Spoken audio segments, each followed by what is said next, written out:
This is the Environmental Protection Commission regular meeting and public hearing, Wednesday, December 4th, 2024. The start of the regular meeting is new business, EPC 30-2024 PL 24-166, 5 Driftway Lane, C duty, demolition of an existing patio and construction of a new residential addition, terraced hardscape pool, and related features proximate to the wetlands and watercourses. The property lies along the west side of Driftway Lane, just south of Tokenique Road, and is identified as map number 65, lot number 62. The zone is R1, and it is approximately 2.041 acres. Rick? Mr. Chairman, the application has made its way to the agenda this evening. In order to start the process, to acknowledge receipt and to have a determination as to the necessity of a public hearing and to consider any initial comments that you may have on the application. Staff has inspected the site and will be developing a list of information it needs to move forward with the review, and it certainly welcomes your input on the application. Michael? No, I don't have any comments. No comments or questions. I got a few. There's 3 outlet pipes going into the wetlands. That would be interesting to see where they're coming from. Is there any way they could move the pool further away from the upland review area as an alternative? Improving the vegetative berm, the interface right now with the wetland, and reducing some of the lawn, since they're now going to take up some of that 15-foot review area along that. It's a tremendous wetland in there. I mean, a lot of their property is obviously not in development because of that. But this is another case they could improve it. That's all I got. Trevor, you want to? Nope. Okay. I don't think there's any need for public hearing on this. I haven't had a lot of public interest, and so I think that we'll just, you can get your list of questions and comments out to them. Would like to see alternatives that, as Bill said, so if you could communicate that to them. Mm-hmm. Okay? Yep.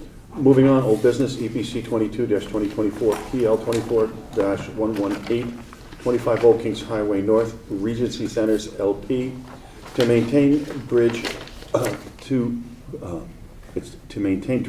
portions of the Goodwise River property line, which currently supports Old Kings Market, formerly known as the Goodwife Shopping Center, lies along the east side of the Old Kings Highway North, across the street from Sedgwick, and is identified as map number 71, lot number 19. The zone is DC, and it is approximately 9.49 acres. Mr. Chairman, the reason the application is on this evening's agenda is just to acknowledge the receipt of correspondence from Andrew Albright, who is a senior project manager at Regency Centers, and he's granting the board an extension of time in which to develop the information necessary to review the application. And that information was solicited from the commission members and has been sent to them in prior correspondence. No action is necessary. I think there's a general feeling that dredging this thing is a good event. It just has to be done right.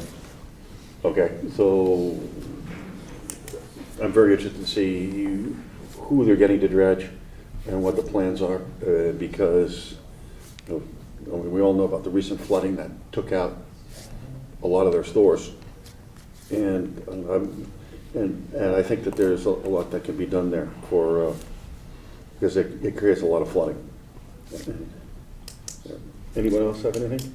Was there a part B to that? Because the proposal was to do the, Rick, I'm sorry, I don't remember the compass orientation, but the proposal is to do more of the dredging closest to the roundabout but not, not at the other entrance of the parking lot. Was there? The north side. Yes, The correct. church side, if you will. Right, yes, good, thank you. Is there a reason why all of it wouldn't be completed simultaneously? Because didn't the applicant say that they were looking to do that at some point? And then I know you had some constructive comments about how maybe staff would like to see that happen. And so my question is should they vet the Part B? I think they were actually doing where the accumulated sediment was throughout the area. What they were not doing was what really should be done ultimately there, which will take some time to develop a plan. They need to do a drainage for the parking lot, because there really is very little or no structured drainage in the parking lot. They need to look at ways to attenuate some of the erosion that's occurring as a result of the water flowing off the parking lot. And, you know, there are opportunities there to do some environmental enhancements along the edge. But the direction I got from the commission was we're gonna do it as a baseline dredging just to get the water to flow through the property. And then they're gonna do ultimately a comprehensive plan to control the runoff, to get better water quality coming off, et cetera. So I think it's, So the developer, the owner, the landlord, that is something they're planning on doing? Or they're just talking about it? they're talking about that second part, that's the B part. The A part is to get the accumulated sediment out of that reach of the brook, from bridge to bridge, let's call it bridge to bridge, a little bit above and beyond. Like if I would have guessed, my supposition, they just bought in here, okay? I would not be surprised if we saw the shopping center was done in the late 50s. When I-95 came in, it was a wetland originally, before that, etc. And so it wouldn't be surprising to me if they started saying, well, it's old. Maybe, wouldn't it be nice to put a second story, third story on there like that? Because they have, Right, I understand what you're saying. they have the parking. They're gonna come back for additional improvements at that time. We can revisit the conversation. And at Enhancements to that the point, wetland. so I don't have any inside baseball to say, but for me to take a look at that, okay, it wouldn't surprise me, okay? Oh, I'm not, right, and I'm full, per the So last I meeting. suspect this is just an interim step, just to say, they know they have a problem, let's fix this, and then they could come back to us at a later point, but Right. I have no, I don't have any Oh, I'm inside a- information, I'm elated. but I think that's, with the Genevieve's doing, the Corbin Drive project, you have the Rowan Heights project, the Good White Shopping Center, I mean, it's 60 years old, something like that. I mean, you could very easily say, I could very easily conceptualize with what's happened at 22 Sedgwood. Right. Okay, then I'm looking at that going, I got 9 acres here. Okay, and what can I do to make it, to make money off of that? So I could see that. Anyway. But if you do recall though, I mean, they are improving the facility as they moved on. You'll be seeing probably next month a return to that EV charging station. So they are continuing to pursue that. So they're coming in with projects, and many, if not all of them, at some point are going to need EPC approval. Right. But first step is going to be this dredging in the most critical points. Then I think you'll see the EV station. Then you'll go to something more comprehensive with the parking lot, the erosion, drainage, et cetera. Okay, Yeah. thanks, Rick. Anybody else have anything? Okay, moving on. EPC 24-24, PL 24-133, 84 Camp Avenue, A, Kurloff, to remove a trench drain, pipes, stockpiled stone debris, regrade soils, and install mitigation, landscaping, and other related features in and approximate to wetlands and watercourses. Property lies along the north side of Camp Avenue, the access of which lies approximately 1,400 feet east of Hoyt Street Avenue, and is identified as map number 8, lot number 231. The zone is R1/3, and it is approximately 0.339 acres. Mr. Chairman, this application, as you mentioned, is really, has moved towards a restoration project for the wetland. As noted in the agenda summary report, this property has a history before the EPC with its initial development, given the extensiveness of the wetlands on the property and the need for EPC permits to develop the lot. There was a permit application and other approvals for a temporary access way. There was a prior one, if not more, violations on the property over time since the early 90s on the property, and there was requirements for a restoration. New owner purchasing the property in 2023 was noted that he had engaged a contractor, installed a pipe to pipe a portion of the watercourse on the property, and which resulted in disturbance of the wetland as well as removal of vegetation, elimination of, which was a very ineffective demarcation feature. Staff wrote to the owner, engaged the owner.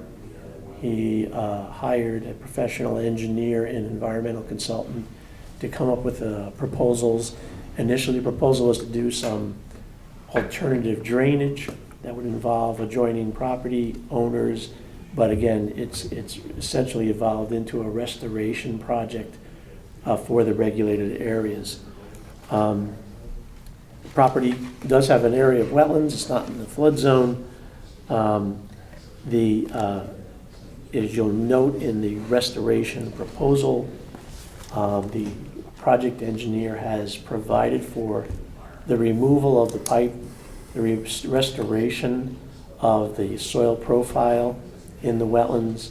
It is to provide a shallow swale to provide positive drainage across the site, and it would involve, as reported, about 1,240 square feet of wetland and 2,500 square feet of the upland review area. About 6 or 8 inches of fill will be removed.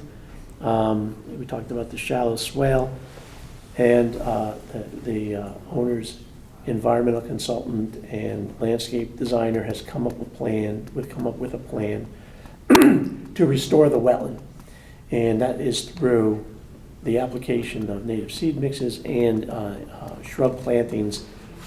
And working with them, we've developed the idea of doing a more permanent visual demarcation feature that's going to prevent the willy-nilly impact on the wetlands and watercourses.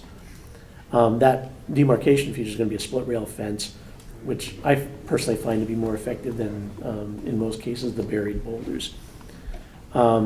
The project engineer has confirmed the absence of drainage impact with written correspondence, and Mr. Frangione is here, and Kate Throckmorton here to discuss it further. Staff had, as initial comments, were placed in a memo from October 16th, maybe the guide for further conversation, questions concerning the intensity of the restoration planting plan. We received some comments from Carolyn Bain today having to do with the composition of the planting and the treatment of fertilization and of the spaces, and the applicant's going to be prepared to address those matters. I'm available to answer any questions, but I can turn it over to you and to the the applicant's representatives.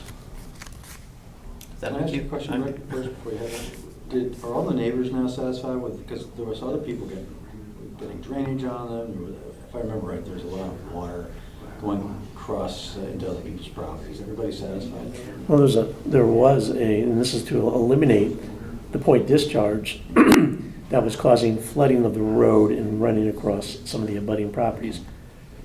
At the same time, and I think Mr. Frangiano will get into this, the abutting property owners took action and created like a curb system to get some of that stormwater off the adjoining property owner's property and into the drainage that sits in, is it Wakemore? So is that still needed, or is that, It was constructed by, and it was like an asphalt curb Yeah. that the gonna remain? property owners, I guess association will call it, had installed on their own.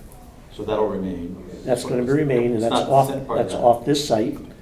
And the application is to restore the wetland on 84 Camp Avenue and get rid of the point discharge that directly took the water from the watercourse in the wetlands to the, I guess it's to the east, put it through the site and essentially into the road.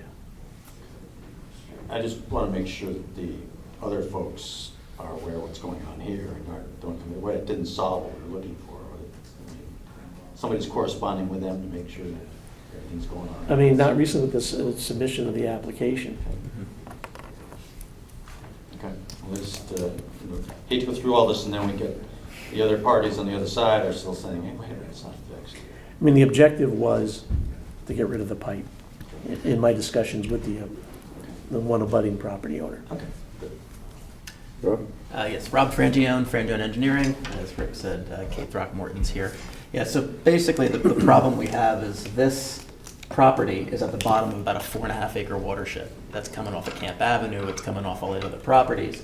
It goes through the woods and then it just stops right here, and here's the wetlands. And what the water wants to do is go across the property, and there's a drain in Wakemore. So one of the first plans that I had come up with was to put a head wall here and tie in, but that wasn't gonna go anywhere because the neighbors just would not want a connection onto the street. And then in the interim, what the neighbors on Wakemore did was they basically built a water bar. I think in part of the application documents, I have a picture that my client took of basically it's a asphalt curb, berm, hump at the end of the street that takes this water that's coming through here and basically kicks it to the north side of the street. And since this application's been submitted, I've not heard anything from any of the neighbors. Nobody's called me, nobody's emailed or anything. So, and really, all this, as Rick said, is now is just a restoration. My client had tried to put in a pipe, and because he was getting the water and he was trying to get it around, and it was just kind of a hodgepodge. And then I got involved, and now it's just ripping it out and replanting and putting in the demarcation. So that's really all I have to present tonight. It's a pretty simple application. I don't know if you want to talk at all, or do you have any questions for me? Just a quick one. Sure. It's as you say, a large watershed, undeveloped. So if it gets developed, we don't need the DFs, but if that gets developed, there'll be a whole nother method of trying to take that drainage instead of having it come down into this location. We're not going there yet. I mean, it's 4.5 acres-ish. Yeah. I mean, it's like, Quite a what can we piece. do? I mean, he's just at the bottom of the hill. That's why Well, usually, as I recall, when Kensett was being considered, there was, because Wakemore comes down this hill and then sort of rises in a bump and then goes back down again. Well, the poor people who would, because water would come down and would pool them, and they would find, outrageous amounts of water there. I never heard from, I never heard back from them as to, there's a whole nother watershed to the south that comes in here. It's a whole nother stream that's coming in off of Camp Ave. Yeah. And that's where it picks up further down on Wakemore. Those might be the people that you're thinking about. Yes. That's even just compounded of the watershed. So, we're just a pass-through. That's really what this property is, a pass-through. The water wants to go from here to here, and our client's backyard's in the way, so we're just trying to let the water go where it wants to go. So. Okay. Kate, would you like to? Sure.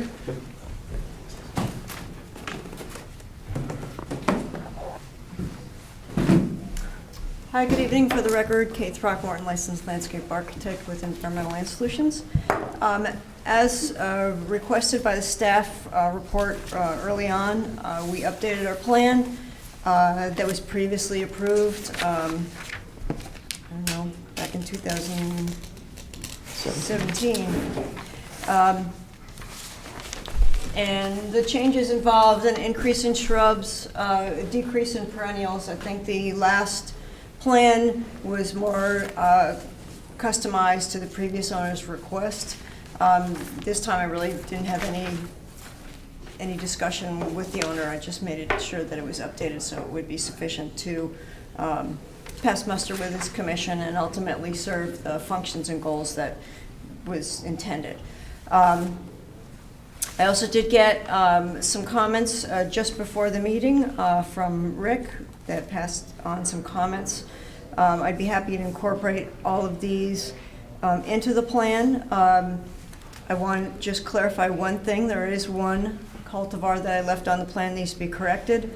However, the Ilex verticillata is correct. That is a straight species. The common name is inappropriately noted. So that's a typo that will be corrected. But I think all the other comments can certainly be included. Just to clarify, they will be all straight species in the final plan. I'll make those notes. There is a question about American standards for nursery stock planting. That really references the size, the standards of the sizes, the depths of the plants. There isn't any specific information in there about fertilizers. It is noted on my plan that no fertilizers will not be used, but I can reiterate that and add some notes in that regard if you feel it's necessary. I can also add that any deer spray be organic, and there was a question on the split rail fence. The split rail fence, there isn't really a preference on my end or the owners. I think that it was suggested that a fence has been more effective in Darien. It's kind of a town-to-town thing. There is a split rail fence proposed. If you feel a need to add boulders or in lieu of boulders, I have not a problem with that. And happy to answer any questions. Okay. Michael? I don't have anything to add at the moment, thank you. Don't have anything to add, but I mildly question whether we should have a public hearing in the interest of public interest, given that the overflow area is essentially going out onto Wakemore. I know no one's heard from any of the neighboring properties, but I wonder if that might be different if they had an opportunity to speak up. But It's too late in the mild. process, Is quite it? honestly, yeah. And we can reach out to the one neighbor that has been in contact with us concerning the proposal. Great. Is that the one Wakemore neighbor? That's good. Thank I you. don't know what the address is, but it's at the end of Wakemore and on the Great. right-hand side. Thank you. You answered the question, Rick. Thank you. Bill? No, I agree with Peter. Rick, if you reach out with them, then when all this conversation will be solved. Mm-hmm. Okay. Trevor, I'll Nothing because, for me. okay. So Rick, you'll write that up? We'll draft the resolution. Draft, okay. Okay, moving on, EPC 25-2024, PL 24-139, 130 West Avenue, 130 West Avenue LLC to construct a new single-family dwelling, driveway, walkways, drainage, utilities, and other related features proximate to the wetlands, watercourses, and the floodplain of Stony Brook. The property lies along the north side of West Avenue, approximately 700 feet east of Old Parish Road, and is identified as map number 19, lot number 5. The zone is R1/2, and it is approximately 0.63 acres. Mr. Chairman, if you may recall, this application had been before the commission starting in October of this year. The application, which was 25-2024, which was for the demolition of the existing residence, construction of a new residence.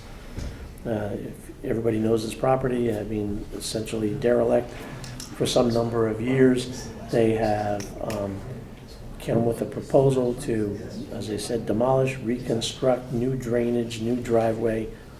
The commission determined at that October 9th meeting to start the acknowledge receipt of the application and to require a public hearing on the basis of public interest and significant impact. Then on November 21st, the public hearing was held, and information was solicited from their design team, including the project engineer and environmental consultant, to address important issues concerning drainage, water quality, impact on the river, which was on an adjoining property, potential floodplain impacts, and other related issues. Upon the completion of testimony, the public hearing was closed. Staff was directed to formulate a draft resolution summarizing the application's findings and to outline recommended conditions of approval should the commission decide to go down that path. I'm available to answer questions. The commissioners have received a copy of that draft resolution. Any questions or comments for Rick on the resolution? I have one. One of the neighbors came up and he was concerned about the pool that kept showing up on all the plans. And I think we all agreed that if it wasn't going to be part of the application, then it shouldn't even be on there. And so did they change their plans to take the pool off? I have a condition, Ah. revision of the civil drawings to eliminate the swimming pool and related facilities, which was number 3. Thank you. Okay. With that, anybody else? Okay, I have a motion to approve. Bill? Make a motion to approve, where are we here? EPC 20. EPC 25-2024 for the plan submitted. I second the motion to approve the conditional permit related to EPC 25-2024, 130 West Avenue. Okay, all in favor? Make it 4-0 and 1 abstention. Sorry, Joe. You have to. Oh, yeah, because I Because, wasn't around. yeah, you Got went it. around. You went around. Okay, the approval of minutes, November 6th, 2024. Commissioner should have received a copy of all of the minutes of November 6th. Any questions or comments on that? Did you receive Jim Millard's dotting i's and crossing t's? Yes, Okay. yes. good. Okay, anybody have anything? No? And we had some from Carolyn too, but Yeah. de minimis edits that All right, did no, not just- affect it. Okay, good. Bill, can I have a motion to approve the minutes? Make a motion to approve the minutes of November 6th. Second motion, minutes November 6th, regular and public hearing. All in favor? Okay, 4-0-1. Okay, moving on. Continued public hearing. By the way, I'm going to move other business to after the public hearing. So we'll do other business after the public hearing. I think you should probably Should I make a vote. motion? We need 2/3 to all three. Second the motion to move other business to after the public meeting. Okay, all in favor? Thank you. We'll do that.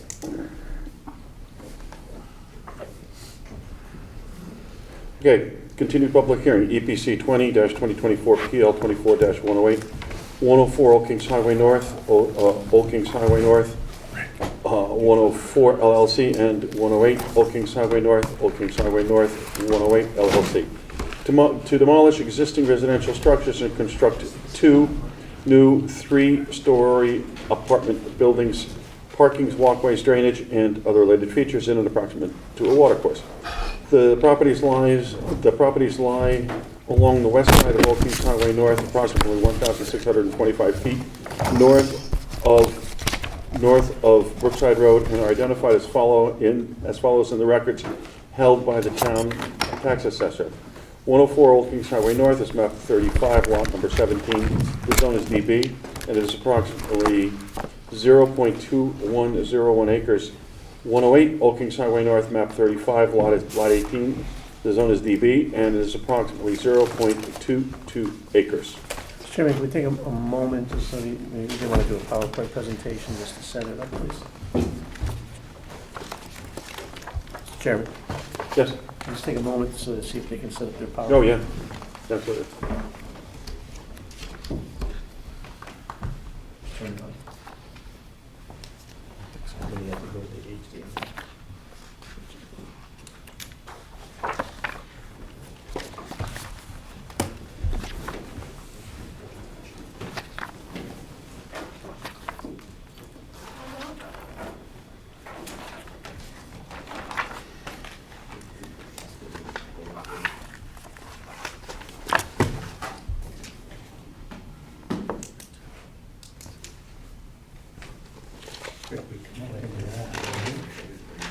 I was able to open the videos. No? I wasn't.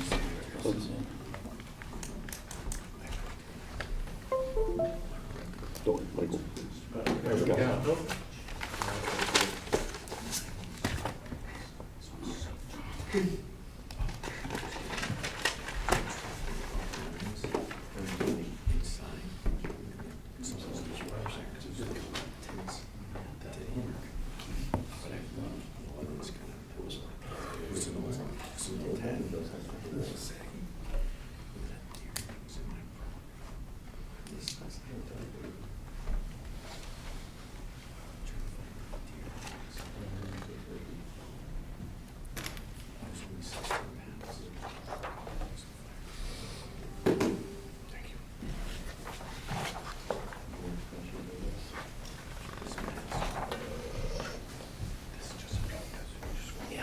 Okay.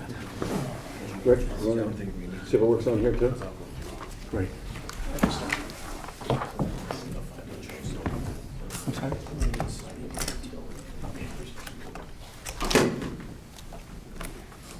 No, Wilder, we want to get it up here, so. I want to get it up there, that'd be great. No, it should, I think everybody's got one.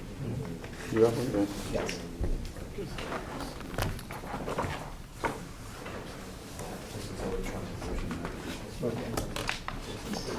You need to turn it on? No, thank you, turn that one on.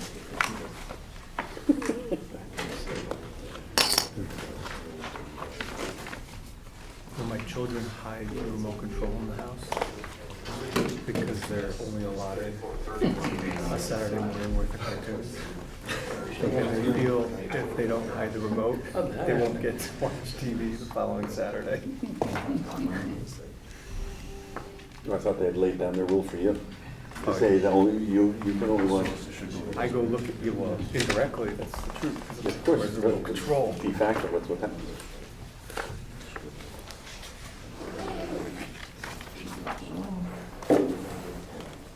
By the way, I am very much appreciating large print these past few Me months. too, I love it. Tori gets worse, Michael. It happened overnight, Eric. Just talk to Bill and I gotta borrow Bill's readers.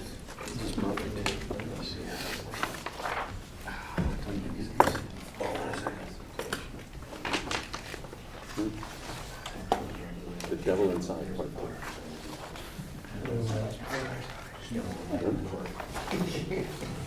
There's water flowing on this water.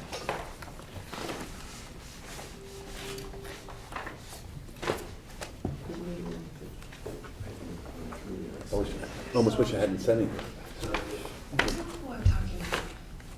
Got a good look at his face. He's got that gas that he uses. Somebody tells me they have the wrong input. There's nobody out there to see it, so maybe they. So I caved and I bought a bottle of Dr. Diamond 2000.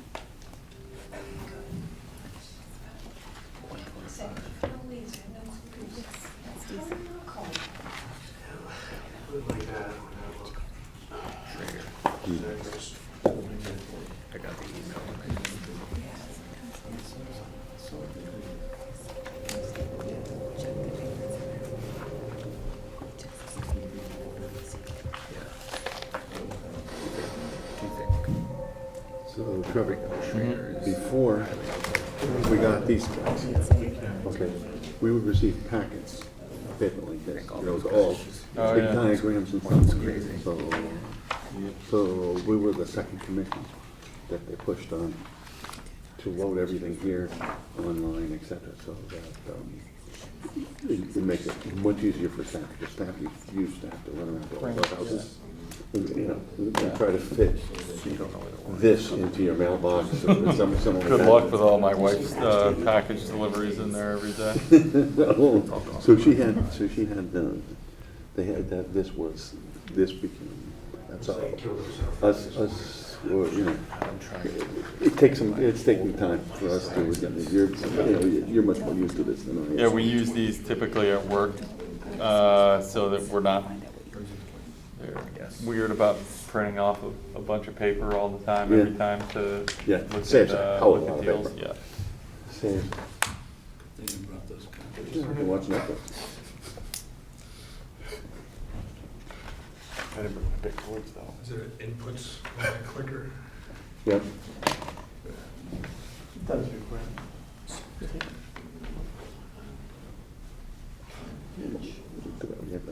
But anyway, that's the genesis. That's the genesis of having these things here to be able to. No, I think it makes a lot of sense. I mean, that's the way most people, Yeah, plus, Doing it you get the anyway. paper, you don't have to, you can review, you know, some of us like to write notes on everything. That's me. And so now you'll see that we get to, you can't write your notes on these files, et cetera, et cetera. It's good though. But it's, so now all they do is they send out the email that you got, you know, and then you just, yeah. and then you click on it and you use. Yeah, I pulled it up on here. So when you out in the field, part of our job, checking things out. So here, that would be, he's a pad.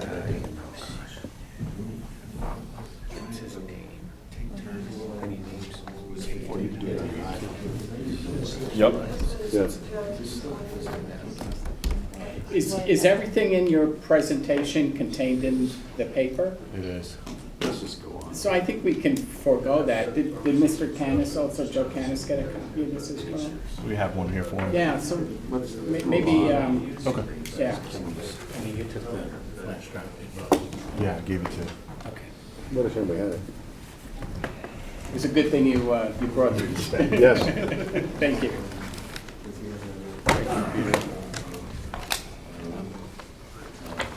Yeah, I would look at these.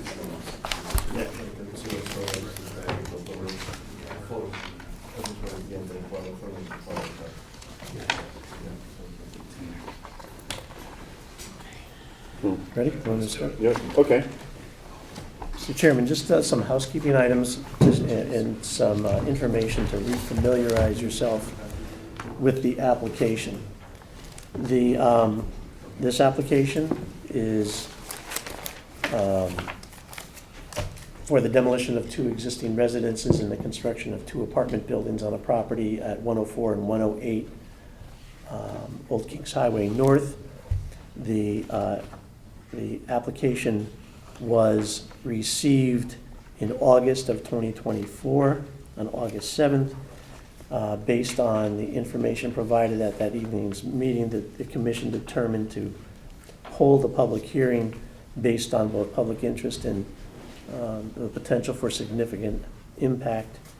That was transmitted to the applicant. That notice, additional information was requested on 8/15/24. The initial session of the public hearing was conducted in September 10th, 2024. As a result of that hearing, an extensive amount of information was provided at that hearing.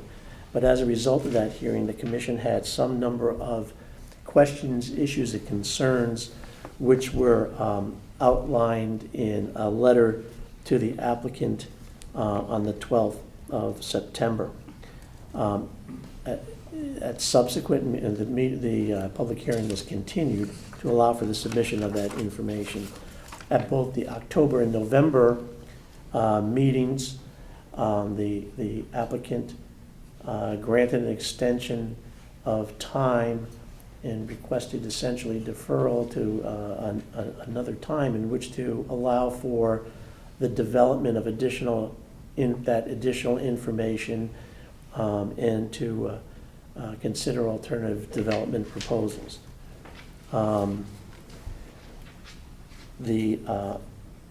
As we approached December, the matter was placed on this evening's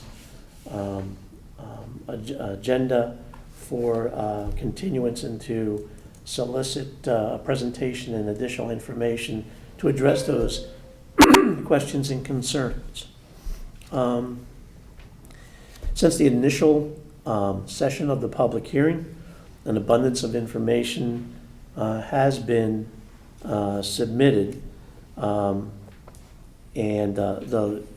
the period from September to this point, but with the vast majority of the information submitted just recently since the end of November on the 27th and as late as yesterday. Just for the record, some of the information that is contained in this file that had been submitted over some period of since the September meeting included an EPC summary of alternatives by Mr. Conlon on 9/24. There was ARB comments on 9/23, a stormwater report on 9/30, and then civil drawings on 9/30. The more recently submitted information, and again, this information is compiled in both the electronic format on OpenView and in the hard copies in our paper files that are held by the EPC, include culvert pictures dated 9/24, a revised stormwater management report, letters from Land Tech to address identified engineering comments and environmental comments that were undated. There was a watercourses map dated 10/18. There were architects' presentations to the ARB that were provided 9/16 and 11/24. There was a proposed or a comparison of proposed and alternative conditions plan that was undated. There was a letter, again, the ARB on 9/23. There had been correspondence between the applicant and the abutting property owner concerning trees, 10/10. There had been correspondence from Mr. Gleason concerning the easement that was identified on the property and the purpose of that easement. Again, Mr. Collins' alternative plan, 9/24. There was additional information from Alexandra Mock that was concerning the wetland identification and watercourse identification, date 11/27.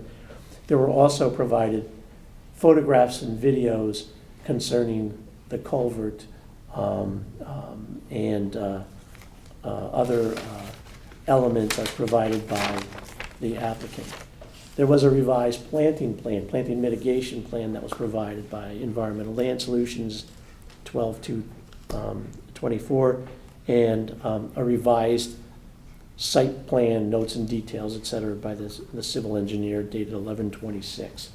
So there's been a ton of additional information that's been placed on the record. Also added to that record were referral comments that the agency had received, as well as our correspondence and reports that were generated that really should be the guiding force for your review of the application. We have received engineering comments from Ty and Bond, the town's consulting engineer, dated 9/5, 10/9, and 12/4. We have environmental mitigation comments, and again from Ty and Bond, 10/7 and 12/4. We have comments from the fire marshal, dated 8/26, 9/30, and 12/3 that are in the record. There had been other ones that had been uploaded concerning traffic, 9/17/24, and there's also been some minor explanation of the not the variances, but what purpose the requirements of going through planning and zoning, what changes of zones and other modifications that are necessary to move through planning and zoning, which would be the next step after this application. There's also, as you probably noted, recent staff photographs that were added that showed the stakeout, the relative position of the building to the wetlands and watercourses in both photographs and a video. Again, those are what should be guiding you in this evening's meeting. An important thing that has been added to the record is my personal resume, which outlines more than 40 years of experience doing environmental reviews throughout Fairfield County, but most extensively in the city of Stamford for 38 years, ranging from doing enforcement and field work to being the director for the last 12 or 13 years. Not only reviewing inland wetland applications, but coastal area management, floodplain applications, sediment erosion control, and drainage issues. One thing I think that is important is for the commission members is to confirm this evening your attendance at the prior session and your familiarity with the record as we move forward. So I would ask that the commission members that will be reviewing this to confirm that information. All right. I was absent September 10th. I reviewed the tape, and so I saw that online. Michael, I believe you were here September 10th? Correct, present for both meetings. Okay. Reviewed material. You, Present for all meetings. you too? Yep. Okay. Trevor, I was what, he was not, he's on the dais, but I think he'll recuse himself for this meeting because of he's our latest member, and he was not part of this. Anyway. So just, as we wrap up here, I just want to again remind you as you start reviewing the application is that the commission made a finding initially of the necessity of a public hearing based on both significant impact and public hearing, in public interest. And I want you to keep in mind that the application will be subject to your finding of prudent and feasible alternatives, and all the other requirements of Section 10 apply of the regulations about the findings that you need to make to either approve or deny or take other action on the application. I have reviewed the application extensively, and based on the plans, I certainly agree with Mr. Pop's identification of the values and functions of the wetlands, and those range from recharge and storage, flood storage, and sediment control, nutrient removal, wildlife habitat to varying degrees. He also pointed things out like recreational, although I wouldn't have identified it as recreational, but he is an avid birder and so forth, and food production and export. But I seem to I would conclude that the application does have the potential for significant impact based on several of the factors that were outlined in the regulations, ranging from activity involving the removal of material that may have a substantial effect on the watercourse, any activity which substantially diminishes the natural capacity of the inland wetlands or watercourse, in this case the watercourses, support aquatic plant and animal life and habitats, prevent flooding, supply water, assimilate waste, facilitate drainage, provide recreation or open space. Any activity likely to cause or may cause potential substantial turbidity, precipitation, and sedimentation, and any activity may cause a potential may cause or has a potential to cause pollution of the wetlands and watercourses. I do want to note specifically, though, the applicant has put a great deal of time and effort into the application, and there has been the submission through this revision process and responsive that there has been changes made to the plan and to the reports that I'm sure they hope will address their comments and concerns. Just some of the things that you point out, there has been, look for when they make their presentation, they have moved the building some amount, probably in a range of 2 to 3 feet, further from most of the regulated areas. They've relocated the level spreader a de minimis amount, 2 to 3 feet. They have done things like remove walls in some spaces and have gone to grading, again, an effect of in the movement and responsiveness to the impact. They've made changes to the drainage system. And recall that the drainage system is rather extensive to attenuate drainage impact and water quality impacts. It's very extensive. The number of infiltrators went from start to finish here, from 66 to 72. And again, that was responsive to the project engineer, not the project engineer, our consulting engineer identifying issues that were potentially concerning to the commission. They've added, since the beginning, water quality elements into the structured drainage system, deep sumps and bell traps. They've added oil and grit separators, again, to try to move that forward. The original plan did not have those. It moved forward towards those additional structures.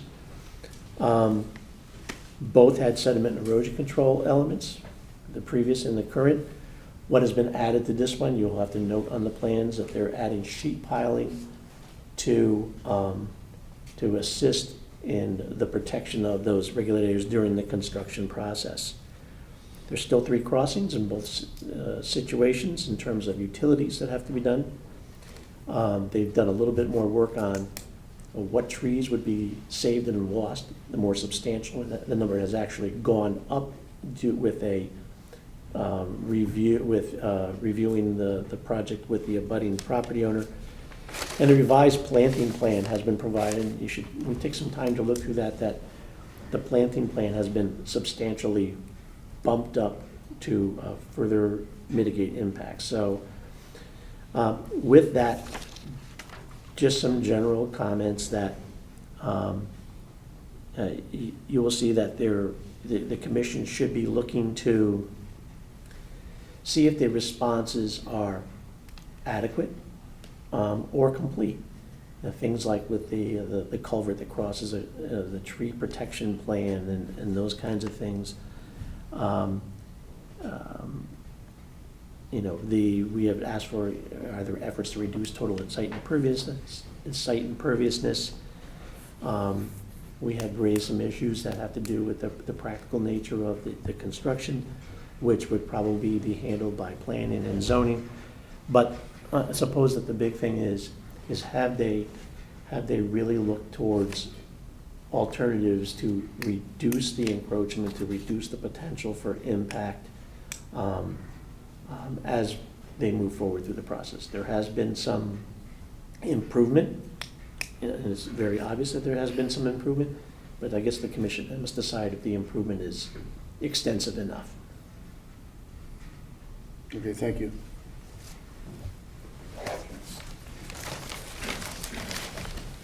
Thank you. I don't know if this works. No, I don't know if you need to do something. Okay. We believe we've addressed all of the current concerns that were expressed, and any concern which has not been addressed can be handled with a condition in any EPC approval, okay? The watercourse on our properties is not part of Tokenique Brook. There was testimony that it runs into Goodwives River and that floods the shopping center. That's not the case, as Andy will point out to you. And instead, it drains to a culvert under I-95 and into Dunlop Lake.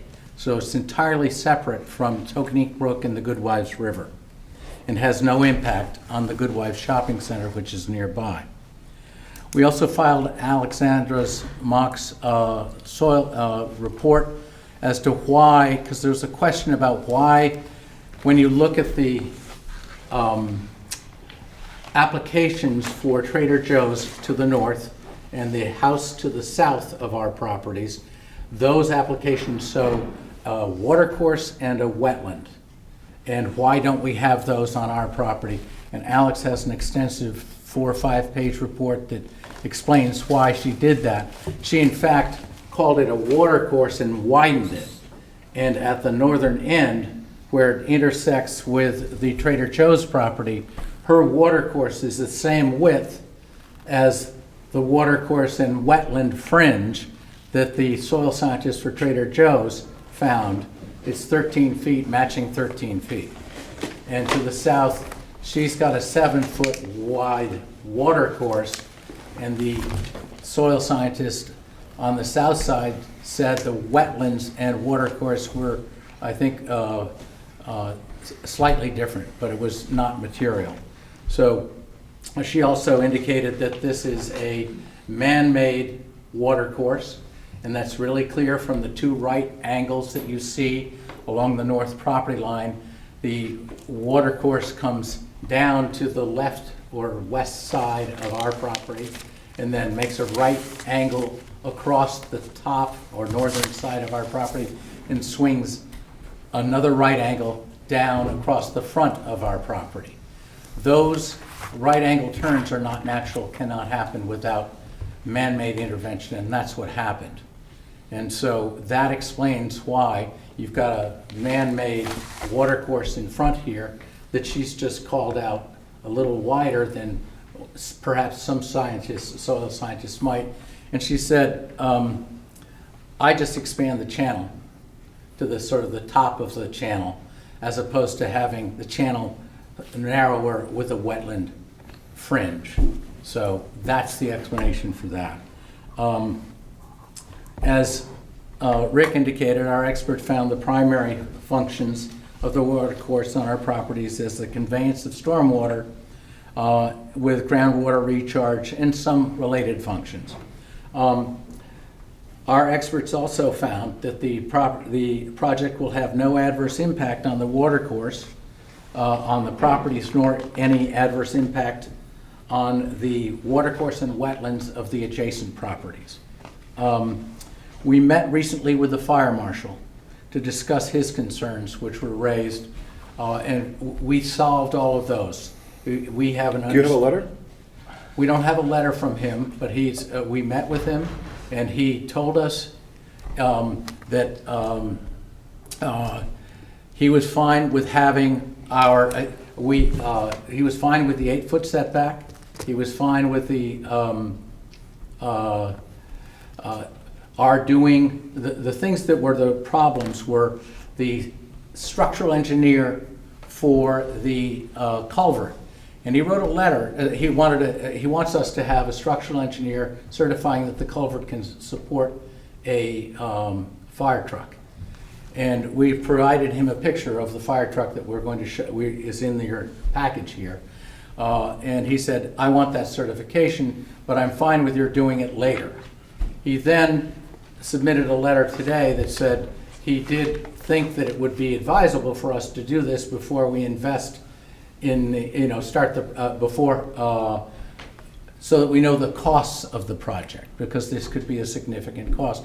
My client's willing to take that risk, and we're confident that it'll be certified, and you could condition any approval here upon that expert's structural engineer's report being provided before any permits are provided. Okay, may I understand Yeah, something here? absolutely. Because if I, or if the commission issues an approval, and I condition this and I say, depends on the approval, the structural engineering approval. There's essentially two alternatives. The guy comes in, the structural engineer comes in and goes, what's there is good, no change is necessary. Okay, then we're not. But the other way of looking at it is, well, he comes in and he goes, you know, a garbage truck, a fire engine weighing No. you know, okay, he can come and go, not, you know, no, we have to redo it. So, And so at that point, okay, I would suspect the applicant would be digging foundations, going and spending. No, that's not correct. Okay, well, that's correct. What we would do is we would try and get all our approvals, environmental protection, and then go to P&Z, and it has as a condition, before we get a permit to start work, we provide this certification. You're fully protected, and if for some reason we have to replace the culvert, Andy will show you that there would be no change in our project in terms of I understand. the water, and we would just, instead of taking 2 or 3 days to do the wetland crossing, we would add a little bit of time to it to replace the culvert. But That would be something we'd have to come back to you on, we would have to approve that. and you'd have to approve that. And if we don't? If you don't, then we'll have to, No, because I'm getting boxed in here. I feel that you're boxing me in. That says, you know, it comes here, and then you go, but we've done this, this, and this, and this, and all of a sudden you're changing the bridge on me, and you go, you know, I feel I'm giving an implicit approval at that point in time, because can I go back and say, okay, it's a condition here, and you can live, and you're willing to live with that, as you've said. But me, on the other hand, I look and say, well, the structural engineer is going to do what a structural engineer does, and comes back, and if he comes back and he says, no, you got to replace it for whatever reason. At that point, I'm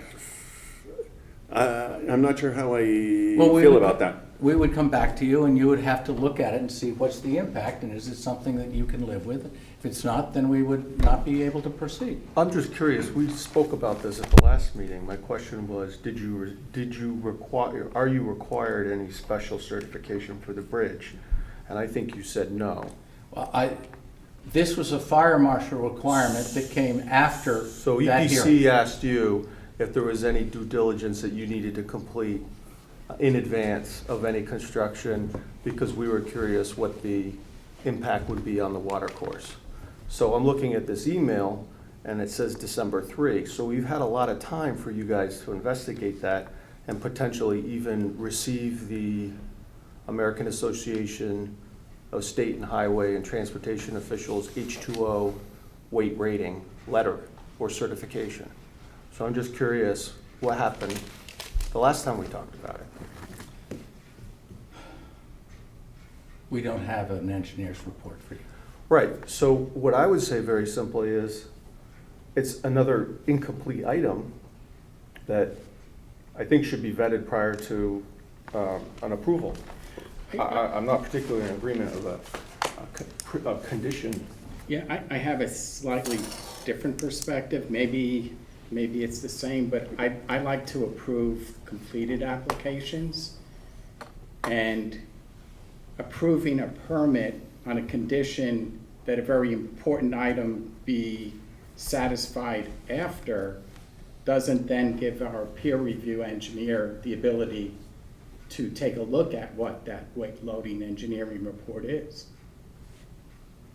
So we miss a whole part of peer review process, because either you're going to get a letter from the engineer saying, yes, it satisfies, or no, it doesn't. But there's no process to come back to us because we've already approved it. Well, you haven't approved the replacement of the culvert, and that culvert has been there for over 70 years.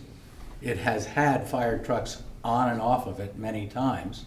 And as recently as just in the last month or so, Sean had a fully loaded fire truck on it, and there's a picture of it here. How many times was the fire department called over? I don't know. I thought you said many times. I believe it's a number of times. There's been, Well, also, if we can go back and say maybe there weren't EPC regulations back before, I think they were instituted in the state of Connecticut in 1974. 79 is when the EPC regs, and Well, this. 77 in the was- town of Darien, according to the paper. Yeah, We can argue it's not that really time. material. So, but also, isn't this back to pasture and everything's fresh meadow approach? So wouldn't all the engineering be But- encompassed in that process? Yeah. Well, that's on So why drainage. would the, It's, for stormwater management, it's a fresh meadow approach, but not as to the rest of it. And this was installed, this culvert was installed when Old Kings Highway South was relocated. And that would have been in 1974, thereabouts, when the driveway easement was created because of the relocation. And the easement which I submitted is dated that date, and it reflects that the easement itself, this was in response to your question, Peter, is only for the benefit of the two property owners, because they needed a common access way to the relocated Old Kings Highway Old Kings Highway North. And I assume that culvert was installed shortly around that time. I have a follow-up on the easement, but we can cover that another time. But so my letter on the easement included the easement language, and as a matter of law, once these two properties are merged, that reciprocal easement for driveway purposes disappears. Are you sure about that? I believe so, yes. Even though these two entities have different members and different principals? We are going to have to merge this property into common ownership as a condition of getting P&Z approval. So that will occur, and if that were a stipulation you want to make, that's fine. We are not going to need for a driveway easement because the property will be merged. Okay, but there is no merger currently. Correct. We want to maintain them as separate lots until we get the approval to proceed with this I application. understand. So, let me just keep going, Fire Marshal. Once we explained the building design to the Fire Marshal, he was fine with our having an 8-foot setback in the rear, because our proposal tonight is essentially an alternate to what was presented back in November. What we are doing, we took the project, we slid the buildings 2 feet further away from the front, which meant that we were encroaching, we were now going to be 8 feet from the rear property line, and the fire marshal blessed that because he has access for fire to the front and back of both buildings and adequate access around the buildings to get his ladders to the front and back. The fire safety egress is in the front and back. We don't have fire egress windows on the back of the building next to the tennis courts.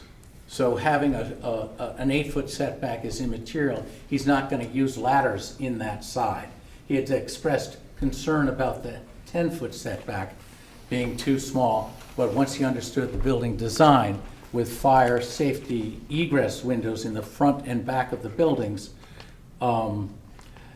which face the center parking lot. None of those are in the side that is now proposed to be 8 feet from the tennis courts, okay? Ty and Bond have advised that the engineering and environmental concerns expressed in their initial letters have been addressed, but for some comments, which will be addressed in our presentation tonight. We believe there's a clear path forward for an EPC approval with conditions and then P&Z approval. We've made changes to address the concerns that you had expressed earlier and present as an alternate plan tonight this new plan. This plan moves the buildings 2 feet from the front so that now our rear yard setback adjacent to the tennis court property behind is 8 feet instead of the 10 feet we previously had. We propose to install sheet pile along the most sensitive areas, closer to the watercourse. And Andy will explain how the sheet pile will protect the watercourse from construction impacts, and will also describe the other changes we made to address your concerns. We have modified the power to have it be provided by overhead lines instead of an underground through the watercourse. We're not going to bury that now. There will be a transformer in the front yard. And that's shown on the revised plans. We've had measures to address the concerns about trees on neighboring properties. The file contains an email from the neighbor to the south indicating she's okay having us remove the 2 large hazardous trees that overhang her house. There's a pine and I think a maple that we would remove from her property. And in remediation, we're proposing to install we would remove 7 additional trees on our property. So that's a total of 9 trees being removed. And we would remediate that with 16 new native trees in the landscape plan and 15 arborvitae for screening purposes. So we've got essentially over 30 trees replacing the 9 trees that we'd be removing. We are also planting extensively on our property, as Matt will detail. I've talked about the easement issue. I'm not sure, Peter, if I've addressed your concerns with this. I think you have. I think there's not currently a merger, but a merger and an elimination of the easement could be a condition. Yes, and that would be not a problem. And if you require the merger, the elimination of the easement becomes automatic. Or even just the elimination of the Yeah. easement, even though there might not be a merger of the LLCs. We intend to merge, so you should just stipulate that it be merged, Okay. in my view. And then by operation of law, once it's merged into a single lot, there's no need for reciprocal I easement. understand. Dan Collin will address the alternative designs and why this plan is so efficient and environmentally sensitive. And then Matt will demonstrate how the revised landscape plan addresses the EP concerns and also the environmental comments received by Ty and Bond today regarding the stream bed and riprap. So I'll turn it over to Andy. Actually, while there, can I ask you a question, just to follow up, because you were mentioning setbacks. So maybe you can just, on the record, clarify something for me. In review, you spoke to changing the front yard setback to 8 feet from 10 feet? No. The front yard setback imposed by the regulations is 20. We have an application pending with the Planning and Zoning Commission to reduce the rear yard setback from, I think it's 15 to 10. 25 feet to 10. 25 to 10. And we will need to amend that if we get approval here so that we're allowed to have a building 8 feet from the rear property line instead of the 10 that we had initially proposed. So we've got to get through this process and then we go to EPC. Okay, so just tell me I understand this correctly. You need to put in a zoning amendment application to make a proposal to amend section 766 of the regulations to reduce the rear yard setback from 25 feet to 10 feet. Yes. That's one. Then you need to ask for a reduction of the front yard setback I don't believe so. or parking lot setbacks The parking lot setbacks, yep, from 10 feet to 0 feet. correct. So what does that mean? Where you have to have, from 10 feet from the property line is where what is the current regulation? And you would be asking for amendment of the zoning regs to allow. We've already asked, that application has been filed Okay, but I'm already. clarifying Yeah. that this Yeah. is, I'm thinking setbacks Yeah. and coverage Yeah. and impact on the watercourse. Yes. Okay. So the rear yard setback is going to originally was going to be 10 feet and now it's going to be 8 feet? Correct. Okay, so now we're closer. So 8 feet is the number in the rear yard setback. Yes, What is, and I'm sorry, what is the front? 20. 20. Our, So- our building will be 22 from the front property line, because we're moving it 2 feet back. Right. So the front yard setback is 20 feet. Correct. That's what you hope to have approved. No, that's the existing regulation. And we're not seeking to The amend building, that. but the building isn't going to be 20 feet from the front. It'll be 22 feet It'll from be the front, 22 feet. Okay. under this revised proposal. And will the parking, will there be parking that is 0 feet from the property line? Yes.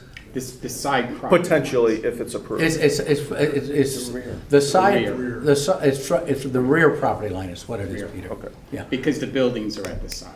So what happens is you've got the parking in the middle of two buildings. And the front of the buildings is the street, the back of the buildings is the tennis court, a property.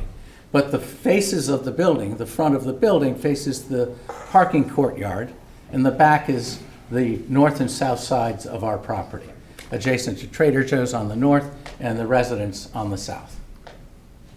So, I mean, in terms of, it's not front for zoning purposes, but for the residents, the front of the buildings faces the parking lot, which is in the center of the lot, immediately after you cross over the culvert into our property. What is the current use of the site? There's two former office buildings that are in not great shape, and there's a fair amount of parking and construction debris. We have pictures we can show you. And in addition to that zoning amendment for setbacks, we are looking to be allowed to have dwelling units on the first floor, which is something that Steve Olveni, the chairman of the commission, said they were going to try and deal with the town plan and when they revised everything. And he indicated that he thought that the commission would accept the zoning changes that we proposed. We wouldn't have proposed those without first checking with staff and getting, having conversation with the chairman of the commission. So is it also residentially zoned? Are those residences? This is a DB zone, which allows residential use is allowed, because all uses in a residential 1.5 acre are allowed in this zone. But if you want to have apartments or a multifamily use, they don't allow dwelling units on the first floor of a multifamily building. And that was an amendment that they were thinking about doing back when they did the revised town plan of development, and they just never got around to incorporating that change in the zoning regs. But isn't there a correction? Is actually you required a special permit for multifamily dwellings on both the first and the second floor? You're not allowed, you're required a special permit, yes. But it's not just for the first, as you're saying. Yeah, you need it for the second floor. We need a special permit, we need business site plan approval and special permit uses as well as the amendments. So it's a two-prong application. One is to amend the regulations to permit our proposed development. And then the second application is the special permit and business site plan application for our particular development within this zone after the amendments are adopted. Okay. So it's, we've gone through the first hoop, Architectural Review Board. We're trying to get through this hoop, and then we go to P&C for 2 more hoops.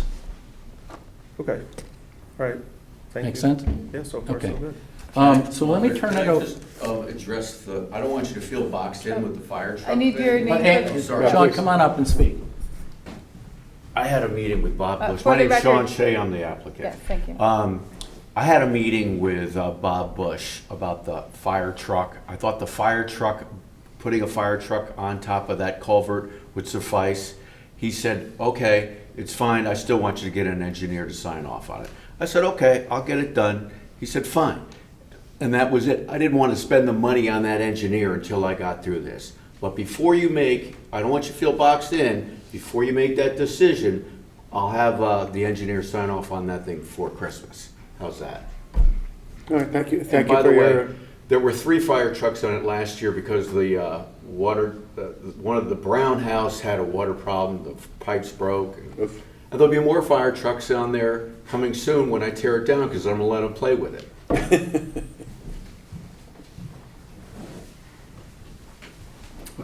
Let me turn it over to Andy.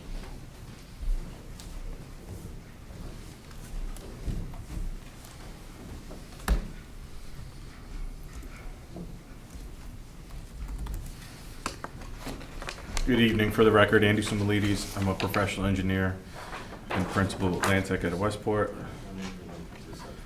I'm just going to jump back to the, kind of just start going through the slides of, that's helpful, thank you, of the presentation. So one of the first concerns was, where's this watershed?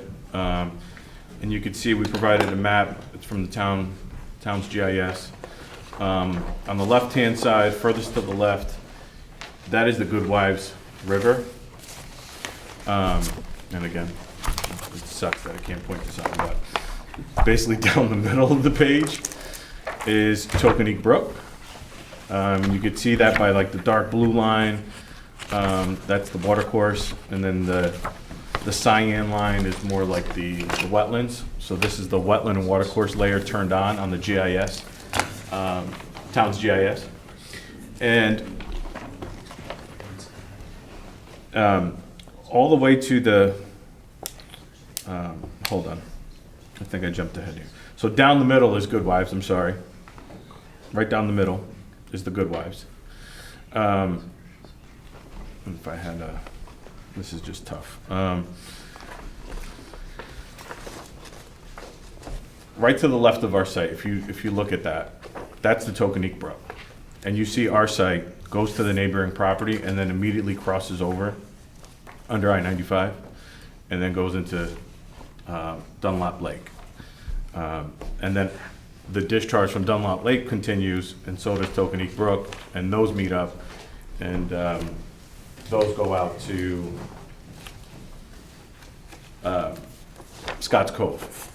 And Goodwife Shopping goes out to Gorham's Pond. So that's the watershed. I think there was concern about flooding down gradient, and so on and so forth. Modifications, question? There's a question. Yeah. I provided you with some plans for the adjoining properties. There was Trader Joe's, and then there was an apartment complex that was just abutting this. It appeared, although we didn't have as-built, that the proposal for this, particularly the apartment complex, piped across Boston Post Road.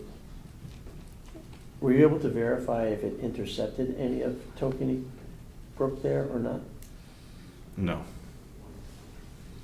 No, so I think if you look at our map there, is that the apartment complex right there that you're talking about? Is it that U-shaped? Or that circle donut? It's right along, it's right next to Trader Joe's. And it's the one where a watercourse flows from into this site. And pipe from Boston Post Road further north, you're saying? Yes. So those are two catch basins, yes, we did look at those. Those are two catch basins in Boston Post Road that dump into that watercourse there, and that's what mainly feeds this watercourse, is stormwater runoff, and that's when it really flows. So it's drainage from Boston Post Road, and you'll see it later when I show you some analysis we did on the culvert and shows the watershed area, which kind of shows you where the watershed is there. But there is drainage from Boston Post Road that dumps onto the adjoining properties, flows through Trader Joe's, through our property, and ultimately under 95. And there's, the watercourse goes a little further north of that too also, based on stream stats, but I'll get into that in a little bit. In the site plan, I'll just quickly go through some of the modifications. We talked about the buildings moving 2 to 3 feet more away from the watercourse. So that increased setbacks from building A from the watercourse. So if you look at building A, that's the building on the left-hand side. At point number 12 on building A, we have a distance now of 7.9 feet. Previously, it was 5.7 feet, so a little bit more than 2 feet greater distance away from that watercourse. In terms of building B, because the watercourse and the way that watercourse runs kind of parallel with the back of that building, that went from 6.5 feet to 7.2 feet. The level spreader also, which is in front of building B, was 2.4 feet from the watercourse, and now we're 5.2 feet from the watercourse, and you'll see it in a little bit when we present the landscaping plans that we were able now to include some landscaping in front of that, that level spreader. And the purpose of the level spreader is to dissipate flows on storms greater than the 50-year. They would flow out of that level spreader, dissipate through the vegetation and into the watercourse. We provided a fairly robust construction sequence that's on our plan C-1.0 on the left-hand side there, sequence of operations. That was a question or comment from the hearing back in, I think, September. So that goes through a fairly robust site prep, sheet pile installation, excavation and dewatering, foundation construction, the utilities, the backfilling, the building construction, installing the site drainage, and then obviously the final grading and landscaping and stabilizing the site. Can we take a pause there and maybe ask some questions about that? Because Sure. he keeps, we're gonna, okay. So, is dewatering required for this proposed, for these proposed activities? So we have on sheet C. I'm gonna rely on your testimony, so I'm happy to follow along. Yeah, on sheet C-2.0, for the utilities within the watercourse, we provide a dewatering, and the dewatering is basically a pump that sits in crushed stone and then gets pumped to a filter bag. And the filter bag, you can see that kind of sits in the, once you enter on the left-hand side there. So we have those measures in place in case we need to dewater. Can you use the map to point? So the trenching that happens for these utilities, we have the water line on this side, the sewer line on this side. We have a filter bag placed here. So when that work occurs, if dewatering needs to happen for the utilities to go in, which is probably a good chance, we would be pumping to that filter bag for dewatering. How big is the filter bag? I don't think we spec'd out a specific size. But typically the way it works is you have multiple on site, and once it gets filled up, you just switch it out. Similar to like silt fencing, you always have extra on site if it gets Where does damaged. the water go after you pump it into the filter bag? It'll just seep back into the watercourse. So it'll just go on the other side? Correct, so The it basically watercourse. gets pumped up, gets filtered through the filter bag, and it'll leach back into the watercourse. Will there be dewatering required for, what is the number of Coltex, or excuse me, it's galleys, correct? Not Concrete galleys. Concrete galleys. What is the number of concrete galleys that you have proposed? 72, I believe. Okay, would you anticipate having to dewater while you're under construction activities to install those? No, we don't put those in groundwater. So, We're not, so there was Permissible to put those in you ground. did a perk test that says the groundwater is X and we're above? correct. So, You have those? yeah, that's all part of, we have test hole data on the plans, the test hole data. So for instance, deep test hole 1, which the drainage isn't shown here, but it's relatively here. The results are on sheet.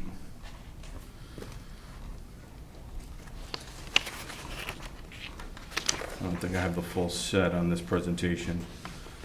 I think it's 3.0. Should be all the test hole data. So I don't have that in front of me, so I don't. I think that, So there's a separating distance from groundwater or modeling, which is seasonal high groundwater, to the bottom of a system. And the purpose of that is to make sure that that system can infiltrate.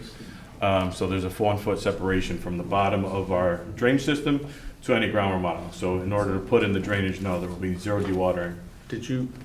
so no dewatering for any activity to install the concrete galleys? Correct. Did you do a deep test hole where building A is located and building C is located? Yes. I think we did. I believe that the bottom elevation of the watercourse to the east is approximately 90 foot of elevation. To the east? To the east, the watercourse along the east, was that Is that about, 90? no, higher than that. It's 97? Okay, 97. Yeah. And what was the the And our first modeling? floor is 100.5, and it's a slab on grade. So we're actually gonna be filling below the slab with structural fill to pour that slab. So there's no digging for footings for the structural slab? So then, yeah, we'll go down 42 inches below grade, from existing grade, Okay, 42 inches down, 3.5 feet down, so 100 foot of elevation minus 4.5 feet is? 3.5 3.5 is what? is the bottom of the footing. Is 97? About 96, 96 give or foot. take? Give or Yeah. take? Yeah. So when you're doing the footing on the easterly side of the easterly building, your footing will be at the same elevation as the bottom of the watercourse? Roughly. Okay? And what is the shortest distance from the easterly side of that of the easterly Building building B? to the watercourse? 7.2 feet. 7 feet. Yeah. Okay. So when you dig those footings, are you gonna have to de-water? We don't anticipate that, no. How is that possible? Um, 7 feet from the active watercourse mhm. to digging at the same height, Mhm. you don't anticipate there being water? Well, this is not a flowing water course. This is a conveyance of stormwater. I think Dan, our architect, might be able to answer some of these. Well, if there's Foundation. water, there's a body of water that is present and active, why wouldn't you find water? I have photos that adjacent? show no water in that water course. Okay. So I think it really flows with the conveyance of stormwater. But Dan can answer. So if I may, for the record, Dan Common, I'm the architect for the project. I just want to address your question because I understand where you're coming from. The bottom of that water course is not necessarily indicative of groundwater level on the site. So I was on a site this morning, I'm building a house in Old Greenwich. I am 12 feet from the Long Island Sound. We happen to not be in a flood zone. I have a 14-foot deep foundation. I don't have a drop of water on that site. Okay, so surface water and groundwater don't necessarily compute one to the other.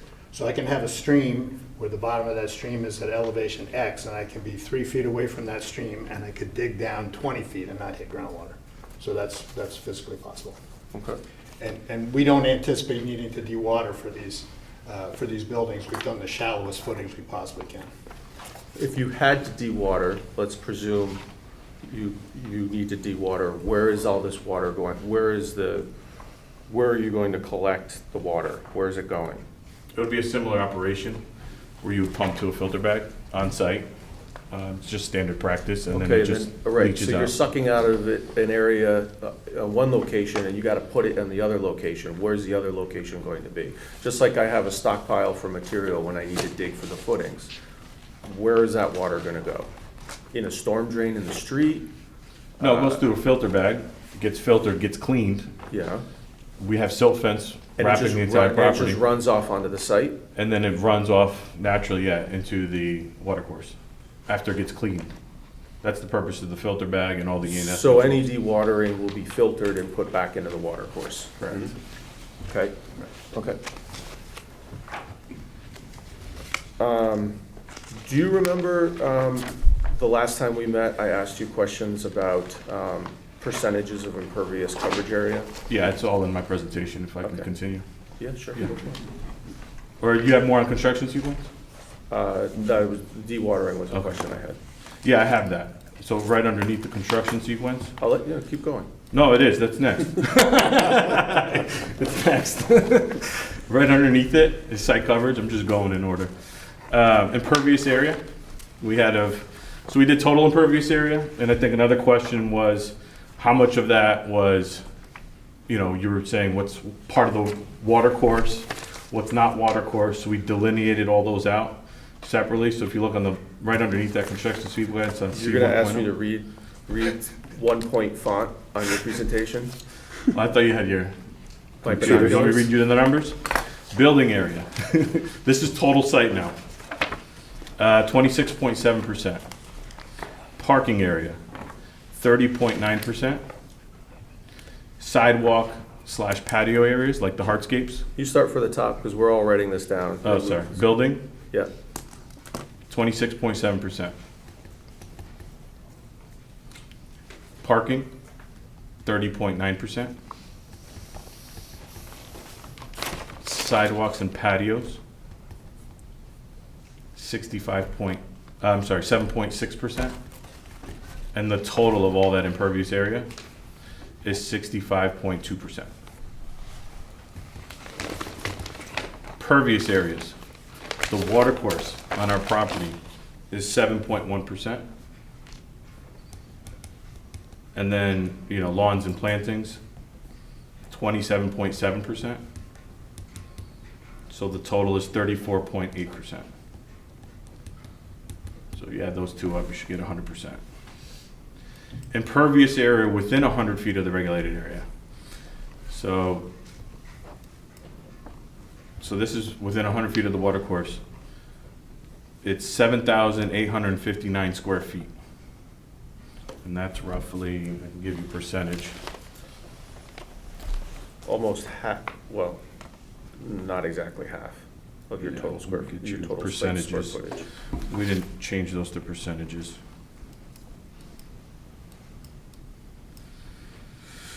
Your total lot size is approximately the proposed combined lot is 18,731 square feet. Thank you.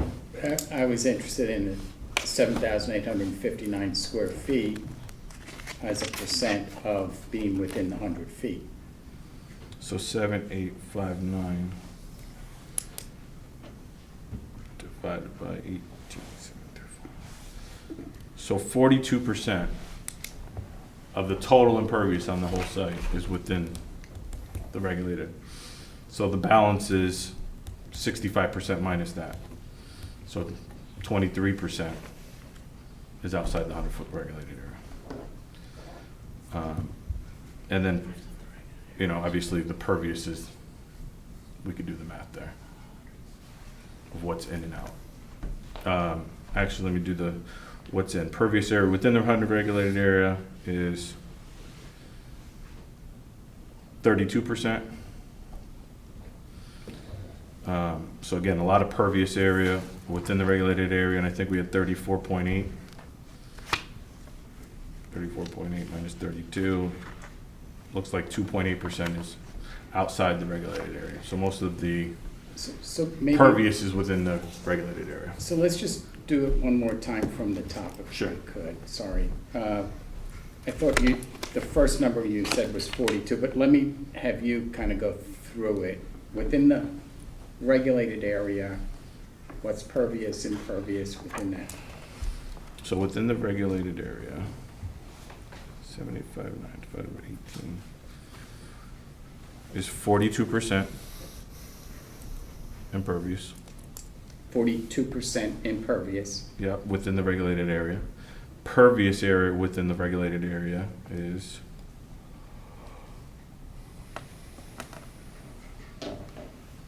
31.6. That's the pervious within the regulated. And then if we just take the other numbers, the 65.2 minus your 42, you have 23.2% impervious outside the regulated. And you have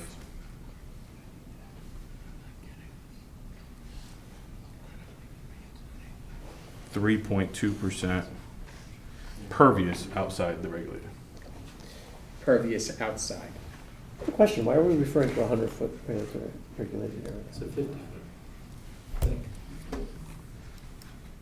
I'm trying to understand what the whole exercise here is. Oh, I'm sorry. It's 50. That's a typo. Apologize. It's 50. The plan's right. The numbers here are wrong. It's 50. It's within 50. What your regulations are, 50 feet. So that's the site impervious numbers. We touched upon the utilities. The electrical now is overhead to a pole that's here. Then from here it goes underground to a transformer approximately here. And from the transformer it goes underground, feeds a meter here and here on these buildings.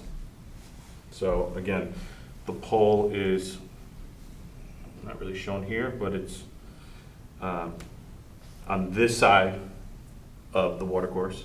There's a utility pole. We'd go overhead to a new pole that we'd set on our property, go underground to a transformer, and come up here and feed both buildings for electrical. In Was terms the of, originally electric service going to go on the bridge? Was that what it was? it was gonna go over And there were the bridge. issues about the coverage? The over there? coverage and concrete casing. So that's and- not happening at all anymore? Correct.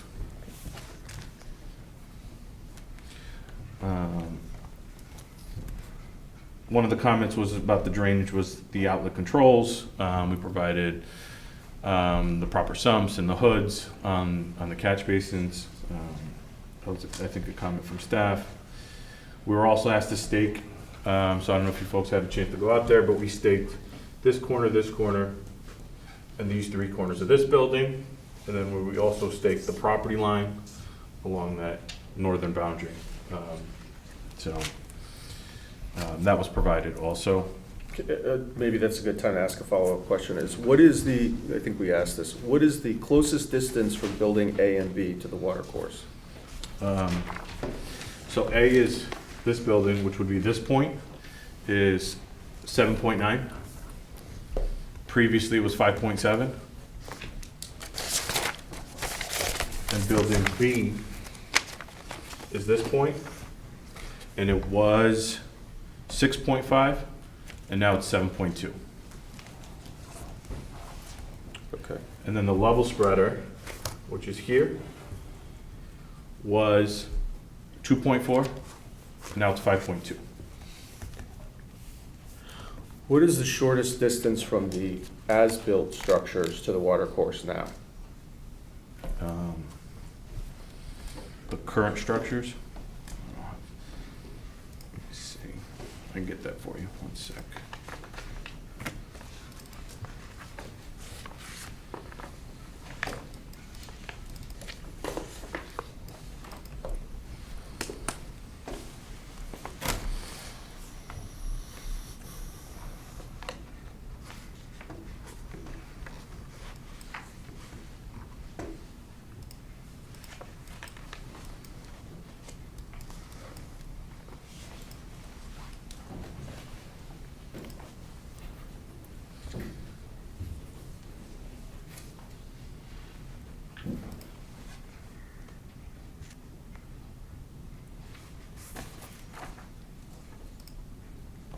So the building on this property is 28.5.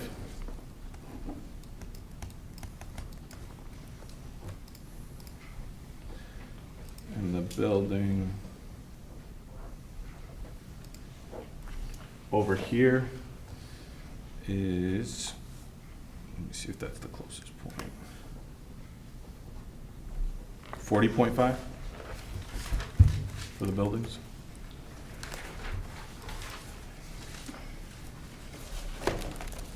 Is 40.5 building B? It's the existing resident. In the building, is that the, I'm sorry. This is A, this is B. Okay, so 40.5 is the structure located on the building A lot. Correct. So 40.5 feet to 7.9 feet, the proposed structure, and 28.5 feet compared to 7.2 of the proposed structure. Correct. Okay, thank you. And then pavement for, Is 0, because you do have the parking lot. Oh, the to the existing. wetland, The existing structure. watercourse, to the Right. watercourse. So the existing parking, just for the edge of asphalt, to the watercourse, is 5.2 feet. Is that to the bank or to the, To the watercourse. to the middle of the watercourse? No, to where I'm measuring everything, to the. To the edge? To the edge, the Okay. fringe, or what we're Okay. calling, yeah. That's where I'm taking all the measurements. Okay. It's 5.2 feet, and that's in this location. And again, that's asphalt with no curbs, untreated, no stormwater measures. And our proposed,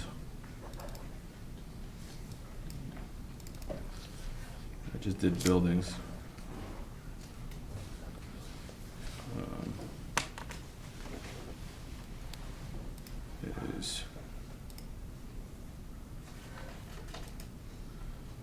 roughly 5.5 feet here with, again, curbs and catch basins and stormwater. And just to back up, Yeah. the elevation of the walk behind Building B, This one. excuse me, Oh, B? Building B, right? The easterly walk, what is the elevation of that walk? There is so the way this works, and I think Dan can show us better in the architecturals, I know you had this question last time. What's the elevation? With the walkout here, Right. there's like this lower walkout patio walk. Right. That one? Yeah, So that's 97.5, okay. And the water course elevation is approximately the same? approximately 97, yeah. Is that the top of the stream bed? Not the bed, the top of the stream bank? No, Because that's concerning to me. Is that's top the of bottom of the, What's the top of the stream bank and the first floor door elevation? Somewhat, I'm just worried about flooding, right? right. Between the top of that bed, stream bank and where the door would open up into that first floor. Sure. And so I can answer that two ways. So I'll answer your question where the stream bank is. It's at about elevation 99. It's 99 feet is the top of the bank. Is the top of the fringe of the watercourse that we're talking about. So if Yeah. it overflows, What's that? So we're not in a flood zone here. Just to be clear, this property is not in a 100-year flood zone. But It's in a 500-year flood zone. 500-year But flood. if the water came over the top of that bank, I'm just curious, how much distance, height do they have before they hit? So the first floor is 100.5. So it would flood it pretty close, like if it came over the bank, right? Yes, it would. It's lower than So- the height of the water I guess course. that's concerning, Right, so this is not in a flood zone though. But we know It's when in a there's, 500-year flood zone. when we have these big Correct. flash rains, Right, it could and making that corner there on B, right. it could top over that, and now people are gonna get wet on their first floor potentially. Correct. That's a little concerning, Okay, well, I guess to answer the, right? Okay, all right. yeah, I mean, yes, this property's I not, mean, has it ever topped over there? You're saying it's never topped over the top of it? not that we've witnessed it since we've been on the project, no. Right. So, All right. yeah. You say the top of the bank was 99, and the first floor is at the little recess with the patio to get the stairway in the back. Correct. It was 100.5? No, the recessed stairways, 97.5. So The it's first top- floor, top is- the first finished floor of the units is 100.5. So in worst case, I mean, if you went over the top, if it didn't go too much, it's gonna fill up that little area, but you don't want it going into the first floor. Yeah, you kind of have to, you'll see it in the architecturals, you got to go like almost a half light to get to that if you want to. Again, Dan Common for the record. If you like, I can go into that as sort of an architectural question so that Andy can get through. He's got a lot of material to go. I understand. Okay. And by the way, I do appreciate the using sheet piling. Yeah, that's next. Go for it. So we went through the site, so now if you flip down to the next sheet, which is the E&S plan, which is sheet 2.0 in the presentation. So what we did here was two things. One was a comment from the peer review about beefing up the diversion plan, adding some more erosion control measures and the such. And another comment about the dewatering, which we talked about earlier for the utility trenching. So those have been added to this plan now, and I think satisfy the peer review's comments from an engineering and environmental perspective. And then also we added those sheet piles, right? So, and we put a cross section on sheet 1.1, which depicts that. So what the sheet piling is, it's basically, you know, and I think we put an example in there, a photo. Yeah, so you can see the photo example of the sheet pile. What it is they come in certain lengths and they basically get vibrated into the ground. It's a temporary measure. And what that allows is for deeper excavations closer to a foundation, a footing. So what the sheet pile does is it basically protects everything on the other side of it, right? So you drive the sheet pile and it protects everything on the other side of it. And it allows for deeper excavation and protected excavation. So you could, so it's basically, in theory, creating a wall, right, that you can excavate to. When you're excavating, you gotta excavate to a certain slope in order to get those footings in. And we could still do that, right? We could still excavate at a 2-to-1 slope if you look at that cross-section. But the use of sheet piling also is if you have one of those I'm dramatic gonna get to that too. Yep, rainstorms, it blocks it. that you're going to prevent everything from rushing in. and Correct. Eroding out and sending it down the stream. Correct. And that's the piece I'm looking at. Right, and they do sit above grade, right? So it does act as another barrier. And these sheet piles basically stay in until foundations are in, backfilled, things can get stabilized, then you can start vibrating them out, and then do your final grading and landscaping. So we have the sheet piles, we still have the double row silt fence along that as well. How much of the site needs to be sheet piled to install the foundations for the building? So we were proposing sheet piling across here and across here, and it ends, oh, you put the mark, right, right there.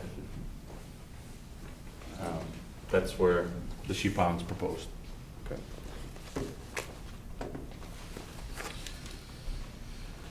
So that's the sheet piles, water diversion, then we get into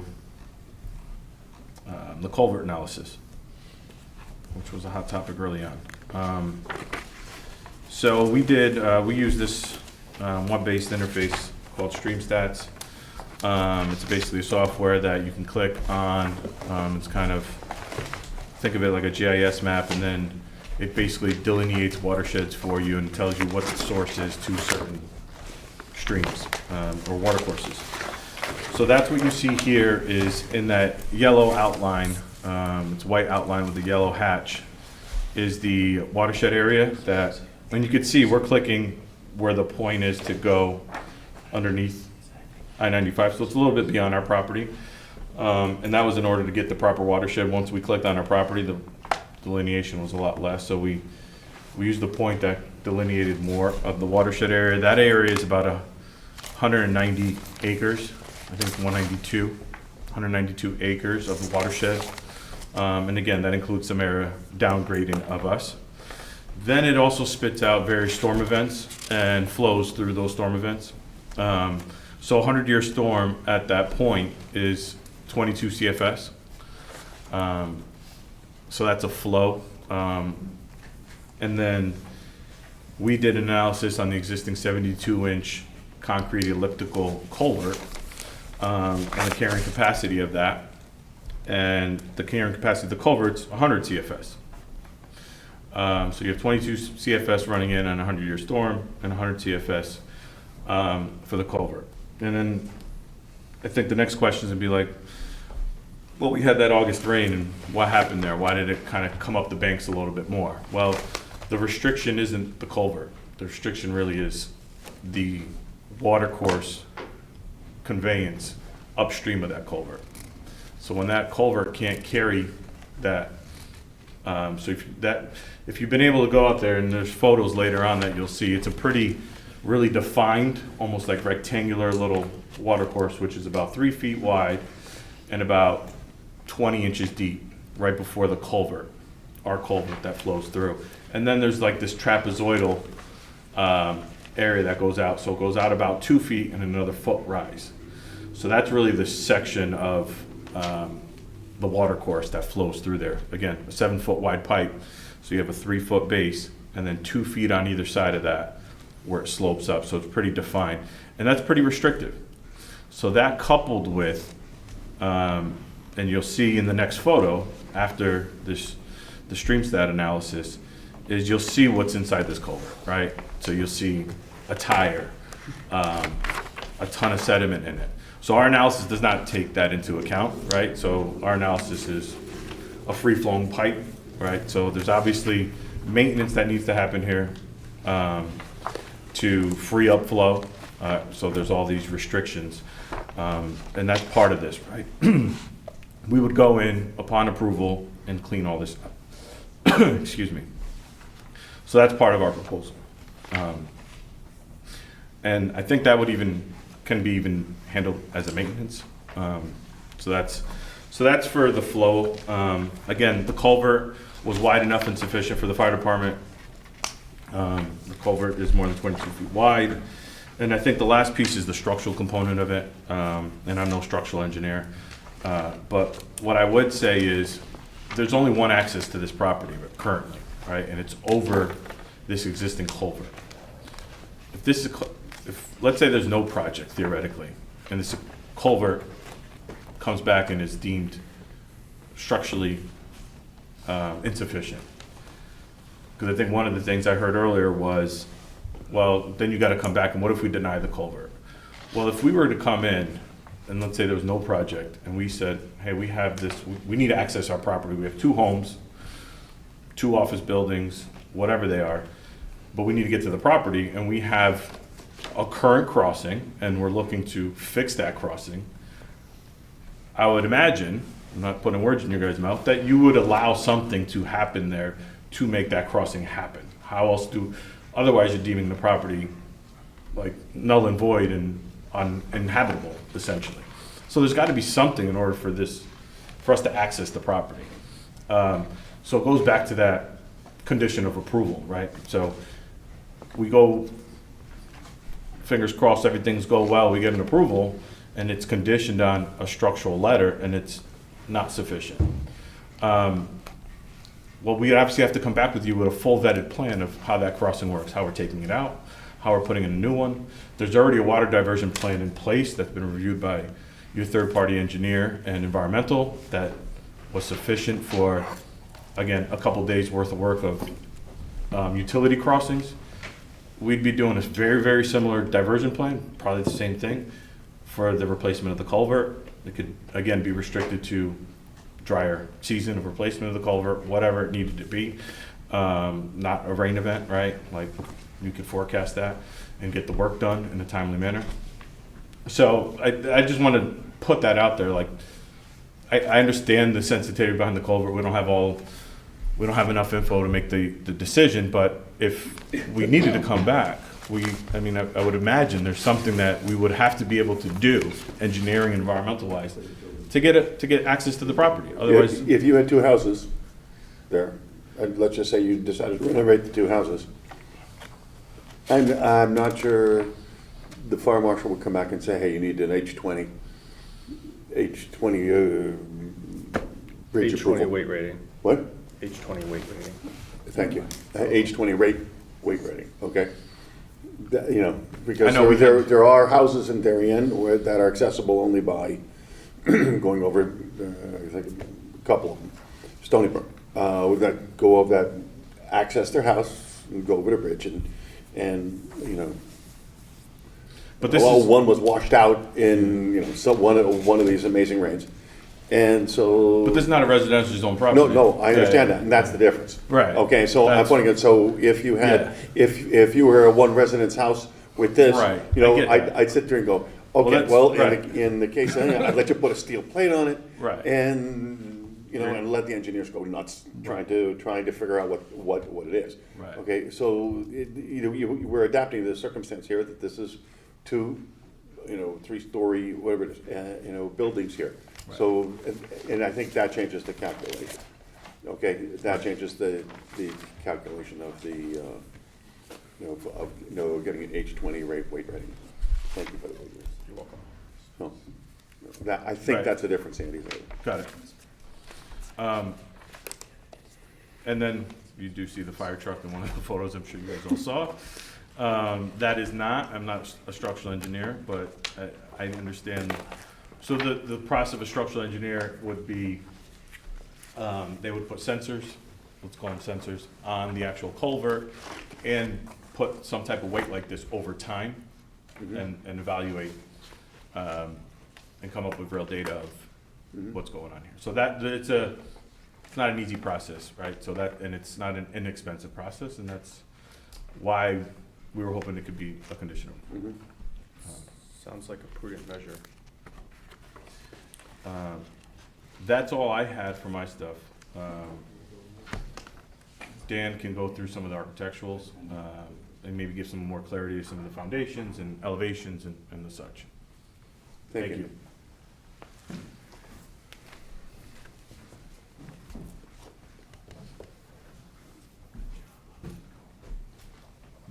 Thank you once again, Dan Conlon, architect for the project. Just want to go, I think the commission is very familiar with the site, the existing conditions of what's there. We have 2 buildings on the site. They share a driveway. It's bordered with a residential home on the south side, tennis courts to the west, and then across the street is I-95 and the Asian restaurant, and then Trader Joe's to the north.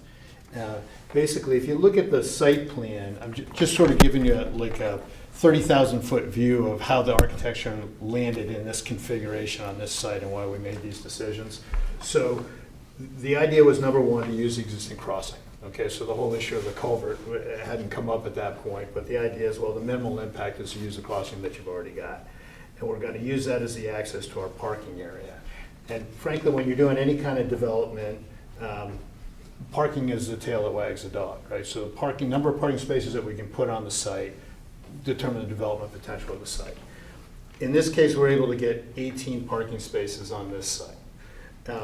And we did it in the most efficient way possible. It's a double-loaded parking lot, right? So that yields you the most number of parking spaces for the fewest square feet of paving. So it's the most efficient parking layout that you can have.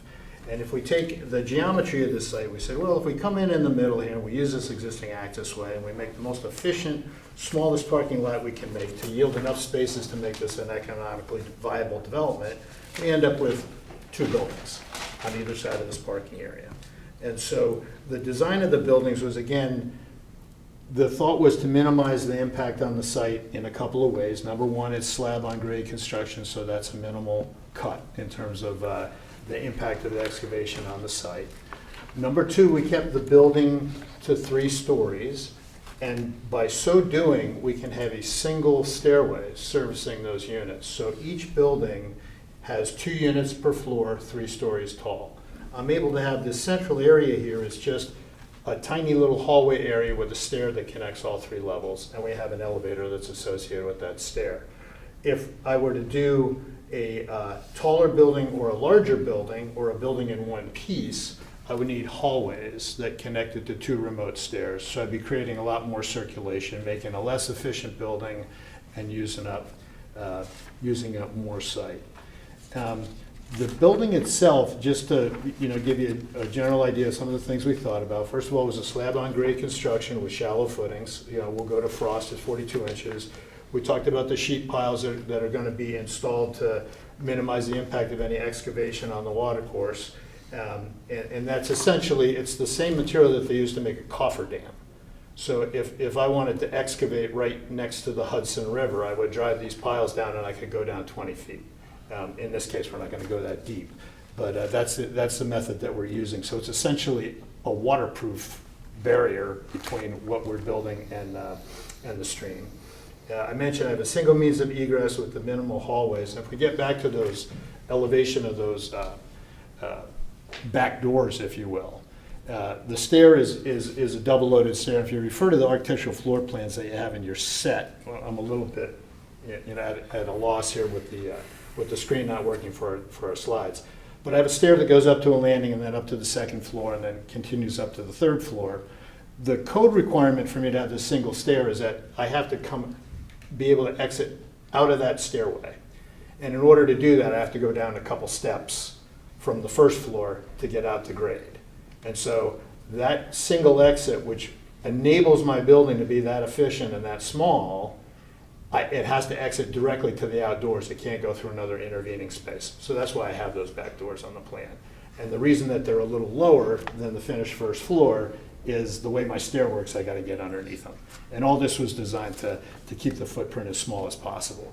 And when you do this kind of a configuration with the building, you're required to have egress windows. Okay, so that's your second means of egress from the units. We take a step back to your landing. Sure. That's not a function of the elevation of the landing isn't a function of the size of the building, right? It's a function of the elevation of the building? It's more complicated than that. So the elevation of that landing is a function of how my stairs laid out, okay? So I have essentially an 8-foot wide hallway in the center of the building. And you can refer to the floor plans in your sets as we go along. And that stair goes up to a landing and continues to the second floor, okay? I have to get out directly from that stairway. I can't come back out the front door because I have entrances to units in that hallway. So I have to go out the back side of that stairway. So I have to go down just a couple steps so I don't hit my head on that landing so I can get out of the building directly. So that's an egress requirement. So, right, so it's the so it's the header of the stair as you don't have your, what's the requirement, 80 inches? Correct. Okay. Correct. So And the way to fix that would be to add another riser above, which would bring the riser, to bring the building, if you're. If you want me to pull the building further out of the ground, I could do that, but it really doesn't make any sense to do that for a couple of reasons. Number one is I don't want to increase the height because I'm at the allowable height from a zoning point of view. And number two is I would be importing a whole bunch of fill to bring the slab elevation up for the first floor. So the notion that I'm going to come out to a grade that's slightly lower than the surrounding grade that we can drain by gravity, it's not a problem. You've been drawing this for many months, so this is embedded in your brain. Yeah. What I'm trying to do is just basically understand how you got to the elevation of that slab. And I think what you're saying is the maximum height, you're stuck at your maximum. You've got the building as high as you can get it, building on the grade, and your stairs aren't working out by 2 steps. And if you make that landing, if you make that landing, which is most buildings, if you make the walkout landing of your first floor elevation the same, you're not going to get the third floor. You're going to be off by 7.5. You're going to be off by 15 inches, give or take. Yeah. Right. Yeah, that's right. So you're just trying to squeeze your height in to make it work. Correct. That's exactly right. That's exactly right. And that bathtub area will drain by gravity and won't It will cause drain by any gravity, yeah. And that's walking shown on the into drainage water rates. trying to get out of it. But to be clear, if you were building a 2-story building, you wouldn't have that issue because you'd have plenty of height, right? Put another way? I could make bigger floor to floors, Right. but I wouldn't build a 2-story building. It's not economically viable.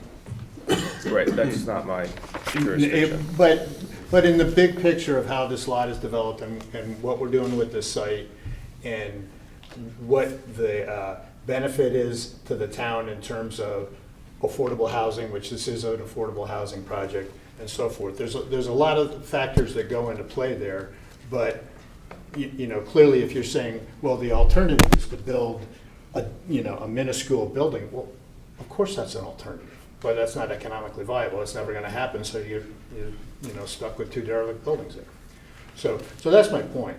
And so I'm just trying to show you how we're trying to take an economically viable building, put it on this site in a way that we think is environmentally responsible, and demonstrating that we don't believe that there is any significant impact on this watercourse, and that's our argument, that's our presentation. That's where we're coming from. So if I may just continue on, I just have a couple more things because I think the site development features are much more important for this application than the Could I just ask a question on architecture. that? Because I know Wilder talked about not being feasible, but in one of his early presentations, but I think what he was meaning was it wasn't economically viable. We have a lot of different standards here that we're trying to weigh. One is you as an architect are trying to create an economically viable building set. We're trying to also assess whether there are feasible and prudent alternatives that might not have as great an impact on the wetlands. Understood clearly, and I'm going to get into that in a minute. Because what I'd like you to do is to discuss the feasible and prudent alternatives, and irregardless of whether they're economically viable, which is a subjective measure. Right. Because you can make a greatly economically viable process or minuscule, so I understand that. But I do want you to talk about the. I understand that, feasible and we'll get to that. alternatives. Thank you. And we'll get to a little bit more of our general site thinking and what alternative development patterns might be for this piece of property. Let me just finish the specifics of this building and then I'll move on to that. So I just wanted to make clear, first of all our mechanicals are gonna be on the rooftop, so there's no ground-mounted mechanical equipment. This is gonna be an all-electric building, so there's no fossil fuels here. So each unit is gonna be individually served by its own electric heat pump. There'll be separate electric services for each building. It's obviously a fully fired sprinklered building. Our electric meters and our trash collection facilities are located the maximum distance possible from the watercourse. So we're taking the extra expense of trenching the electrical back to the backside of the building so that we didn't have to have a sidewalk close to the watercourse because the power company has requirements about being able to access that stuff. And I believe there was a question at the last hearing, I wasn't present for it, about a generator. And we're not required to have a generator for these buildings, and we do not propose a generator for these buildings. And you know, if you're curious about the elevator, the building code does not require a backup generator for an elevator in a building 3 stories or less. 3 stories or less. 3 stories or less, and that's where we are. Can you're mentioning features of the site in the building for maintenance. What, can you point out on the map where the garbage and refuse is going to be located? Yes, that's back here. Okay, So it's on the rear property line. So is behind that building stereo for both buildings, or that's the service both buildings? This is for both buildings. Okay, and how does a garbage truck get those cans out? Basically, the garbage truck is gonna back into here and roll these dumpsters out into the parking lot. There's in our traffic study, in our traffic report, we indicated that this last space was gonna be not parked in regular business hours. It's gonna have a sign there, so that would give him access to this area for the dumpsters. And he has to back his truck in, load the dumpsters, and drive out. And a somewhat related question, I think the proposal now is to haul all the snow off-site? Correct. And how would that work specifically? I don't have the answer to that question. That's a little bit out of my bailiwick. Okay. A question for the engineer. For the owner.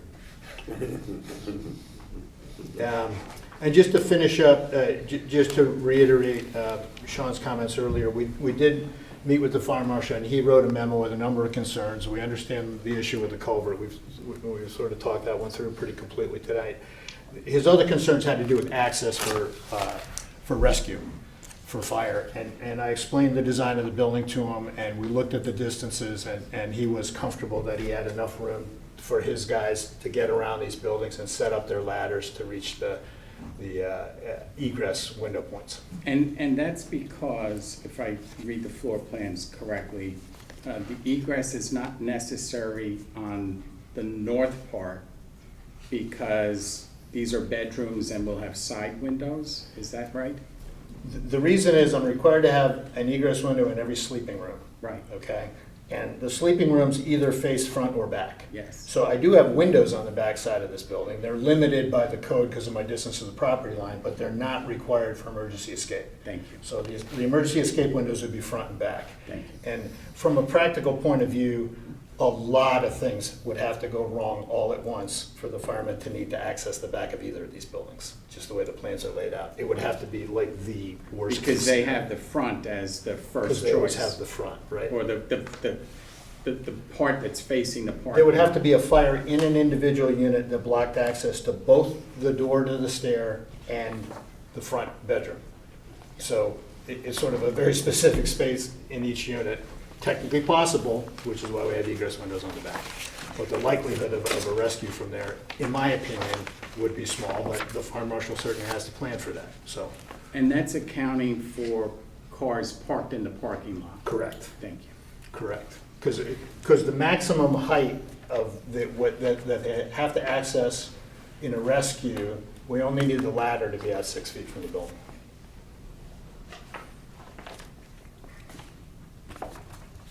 Okay, so moving on to the alternatives, I'm gonna have to grab another board. You have a sheet that I did in there, and I just wanted to walk you through, our thought process, and I have a couple little site diagrams here that I'll sort of point to and sort of show you how do we end up where we ended up. Well, if you look at our sort of as-of-right building area, if we stayed out of your regulated area entirely, this is the buildable area of the site. So clearly that's not feasible. So we know that no matter what we do, we're going to be within your regulated area. Is So- that following the current setbacks or This is, using the proposed that's following the amendment? current setbacks, correct. That's Okay. that's a 20-foot setback on the rear line. Good. And I would mention too, just to clarify your earlier question on setbacks, that this project is being proposed under the inclusionary housing regulations, and there are as-of-right setback reductions when you're doing inclusionary housing. So that base setback of 25 feet can be reduced by, is it 25%? 25%. By 25%. So built into the regulations already, there are setback reductions, and we're asking them for a little bit more. That's the subject of the zoning application down the road. So just running down these diagrams, Does that's. inclusionary mean elderly housing? Is that what it means? No, inclusionary means it has affordable housing associated with it. 14%. So, yeah, so 14% of our units have to be affordable by the definition of affordable. And then this second diagram just shows the existing site development patterns, so you can see how much, sort of existing paved area and buildings are within the regulated area as they exist today. So we said, okay, what can we do with the parking? How can we get into the site, park some cars and make a building? Well, we looked and we said, well, why don't we do a big, long building on the back and then just do some parking across the front? Well, we don't have enough depth to do a double-loaded parking situation there where the building isn't on top of it. So single-loaded parking is terribly inefficient, right? So I've got 25 feet of backing space for every space, whereas a double-loaded parking lot, I have 25 feet of backing space for every 2 spaces. So this is an inefficient layout and something that really doesn't make sense on this site at all. And so we said, well, if I'm not gonna have this parking lot in the middle, which is our preferred method and what we're presenting to you tonight, what if we park under the building and we put the building on top of the parking? And so we looked at an alternative where we had an elevated building on top of the parking, and that would create certainly some additional separation between the building and the watercourse, at least on the street side. In this particular case, it doesn't do much for us on the north side, but it did increase the setback on this side. But it creates other issues for us from an architectural design point, from a land use point of view, whereby in order to get buildings, again, I know this is not your concern, but if it's not economically viable, it's not a project. So we'd have to have a 4-story building. And now a lot of the benefits that I derived from the configuration of the building as we designed it go away. I have to have 2 remote stairs. I have to have a long hallway connecting those stairs. And so in this case, we end up with essentially a 4-story building with parking underneath it that's a little bit further from the wetlands on this side, about the same on that side. And to me, I don't know, if this is my town, I'd rather have what we're proposing than what we're showing here. Are you permitted to have a 4-story building? It would be an 830G application. Okay. It'd be an 830G So application based on in the that current, case. just to be clear, based on the current zoning regulations, you would have to go for an 830G for that to be viable? That's correct. That's correct. Right. Okay. That's correct. And based on the current zoning regulations, we're looking for modifications to do what we're proposing also. But there are More minor modifications. There are a lot of other choices between the start Well, choice number 1 and, the 3 stories. That's correct. And- But and- there are, if I just may, the issue of prudent and feasible alternatives, Yes.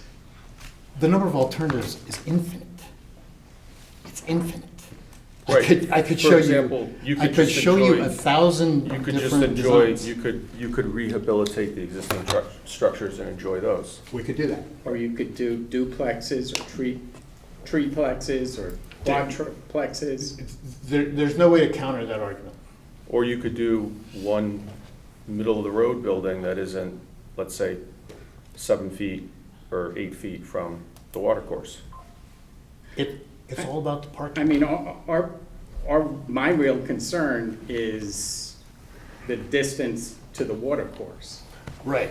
And what are the feasible and prudent alternatives to bring that back? I understand that. I understand that concern, but I think the presentation from our experts and I think backed up by the peer review from your independent expert is that no one has shown a significant impact on that watercourse based on what we're proposing.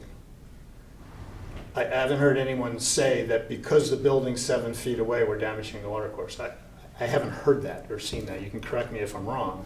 So we're saying that what we're proposing does not have a significant impact, and therefore an alternative that moves it further away is solving a problem that doesn't exist.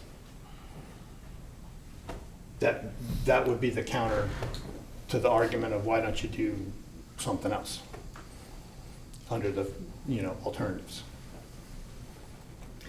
But then, using that rationale, isn't that true with any wetlands property in the state?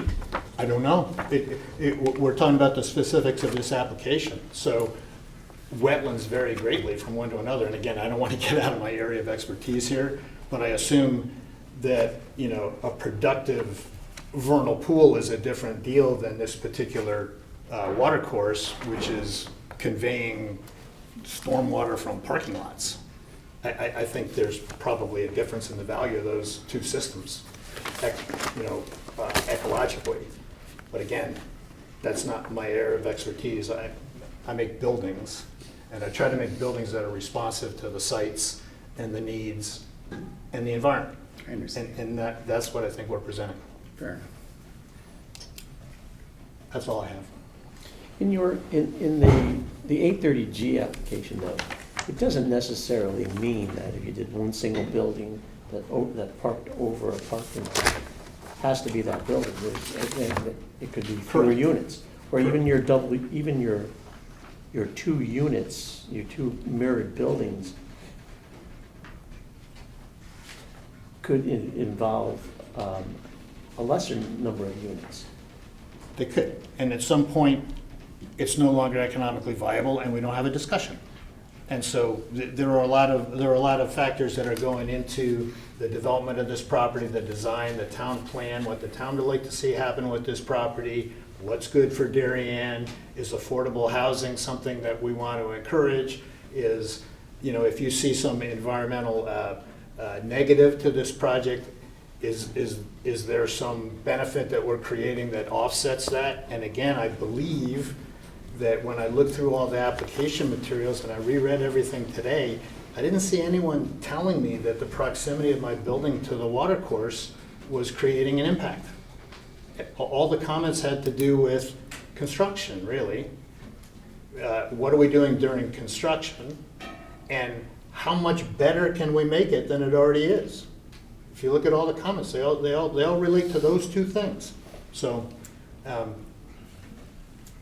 so that was my take on it. Thank you. Thank you, Dan. Any further questions from me? Not right now. No, thanks.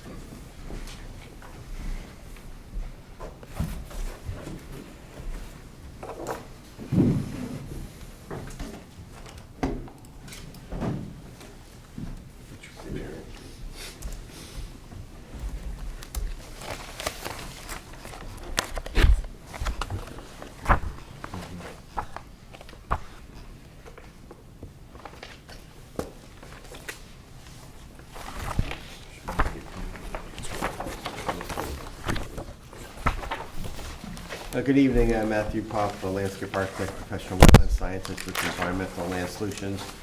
I am going to start with page 28, which is the photo of the site taken from the Old Kings Highway, taken from about here, looking this way. I'm just going to run through some of the photos, and then halfway through the photos, I'm going to ask the neighbor to maybe comment on the two of the trees that were taken down. She's been here for a couple hours, and I think she just wants to give an okay that she's okay with removing those trees. So again, first photo here, got the two buildings, one here. Again, it's taken from the road looking across the site. You can see the lawn area here. It's the lawn area now, it's kind of overgrown. It hasn't been mowing it in a while, but if you look back at some photos from 2019, you can see that it was maintained a lawn area. The next photo, they're taken from the bridge looking this way up here, you can see the channel, the drainage channel with water flowing in it. During October, you know, it was completely dry. You could walk straight through there. That channel, it almost, I think it, if I had to guess, it looks like it was done with a backhoe with a small bucket. The walls on the banks are pretty vertical. So again, I would say that's a man-made section. And as Wilder said too, the watercourse with the 90-degree turn here and here kind of indicates that it was man-made. That's the second photo. Then we're going to flip around just to look in the south. Okay, that's the bridge looking this way here. As you'll see on the landscape plan, there's no plantings here. Just want to maintain that sight line clear. And then the next photo. Okay, here. Shows the house, back over here. This line right here is just the approximate location of the house. It shows 3 trees. These 3 trees are going to be removed. One right here is a Norway maple. That's on our site. This one right here, the middle one, is a very large white pine. It overextends the neighbor's house. Probably should have been removed years ago. I would say that's definitely a hazard to the house. And then the next tree right through here is another maple here. You can see it's split. One of the big trunks where it's split is kind of leaning over that house too. And I think at this point, if you don't mind, let's just have the neighbor come up and just say that she's in agreement, or she's okay with us taking down those 2 trees on her property.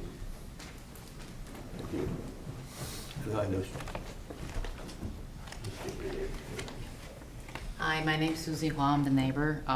So Sean and I discussed about the tree situation. You can see the tree are pretty slim towards my property, so I agree that Sean to remove those trees. But the only thing that that I wanna just everybody being considerate is my house did flooded twice in the last 3 years. During the 2 big storms. So hopefully that development can make this situation better. It's not because of the house or anything. It's really just because the water bank is narrow. It's very narrow towards my house. When this it's not I don't know how we can improve it. It overflowed right when raining heavily. And my first floor flooded twice. So I hopefully that whole development. Could you point out the location of your house on the map? Yes. Okay. So this water bank got very narrow towards the end to my house. Oh. And that's where it overflowed into my yard on my first floor. Ooh. And because there's it's not an intersect, it's a turn, right? You turn to this way, right? That's my house, and you turn here. You're on the corner, right? I'm on the Yeah. corner. So when the water comes to this corner, it's accumulated. So that's the thing. Like when the water accumulated at this point, right, and at this corner, the cars having a hard time passing. And that's when the water coming into my first floor in the last 3 years. So I think it's really it's because it's back. It's very narrow down, so the water couldn't pass through under. It just overflew. Mm-hmm. May I ask you some questions? Yes. How long have you lived in your home? 3 years. 3 years. And in that 3-year period of time, I think you said your house flooded 3 times? Two times. 2 big storms. Could you describe that to us? And if you can remember, how high did the water get, and how did it affect your living space and dwelling? Yeah, the first time is really bad. The second time is okay. The first time is just pretty much water came through the front door on the first floor. How high did it get? If this is the floor, it's got to this high. This is the first time. Second time, it didn't really come in from the front door. It popped up from the base. So the first time the water got about 3 feet high? This, yeah, if this is the floor, this is the water. So pretend that the floor is where the floor is, Yeah, and how high did the 3 water inches. get? the first time. So 6 inches. about 6 inches. Yeah. The second time, it didn't come from the first floor. It's popping up from the floor, Groundwater. groundwater. That's the second time.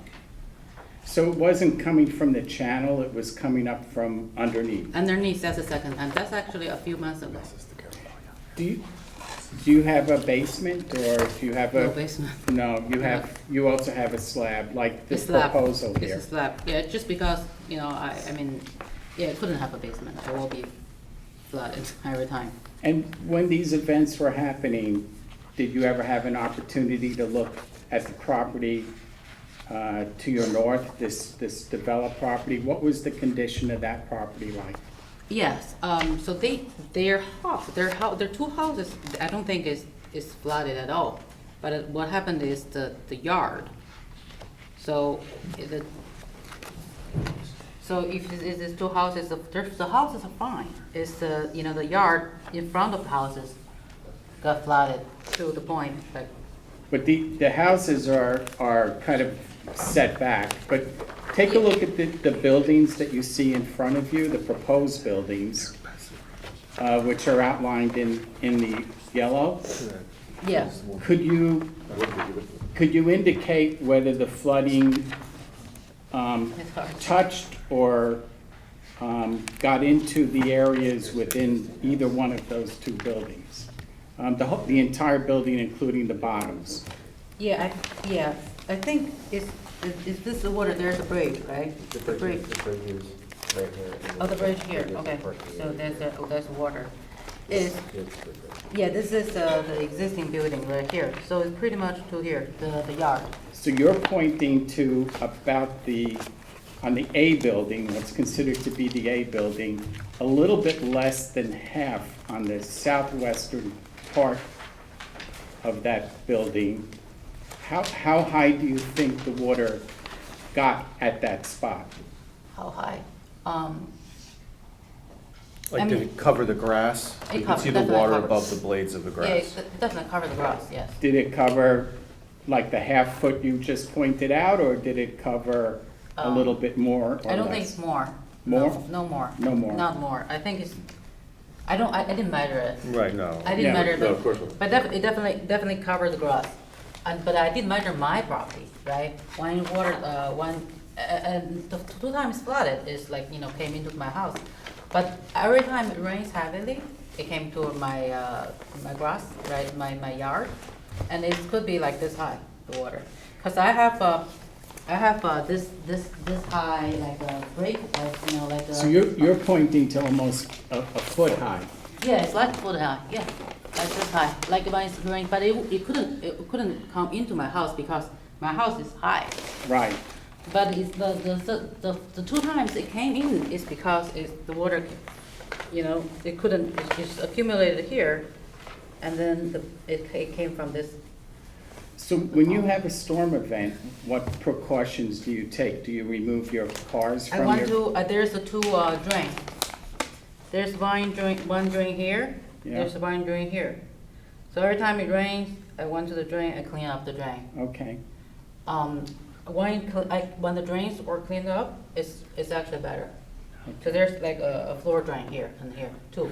Is the area of the land that you're pointing to on the map, do you feel, is that higher, are you lower than your neighbor?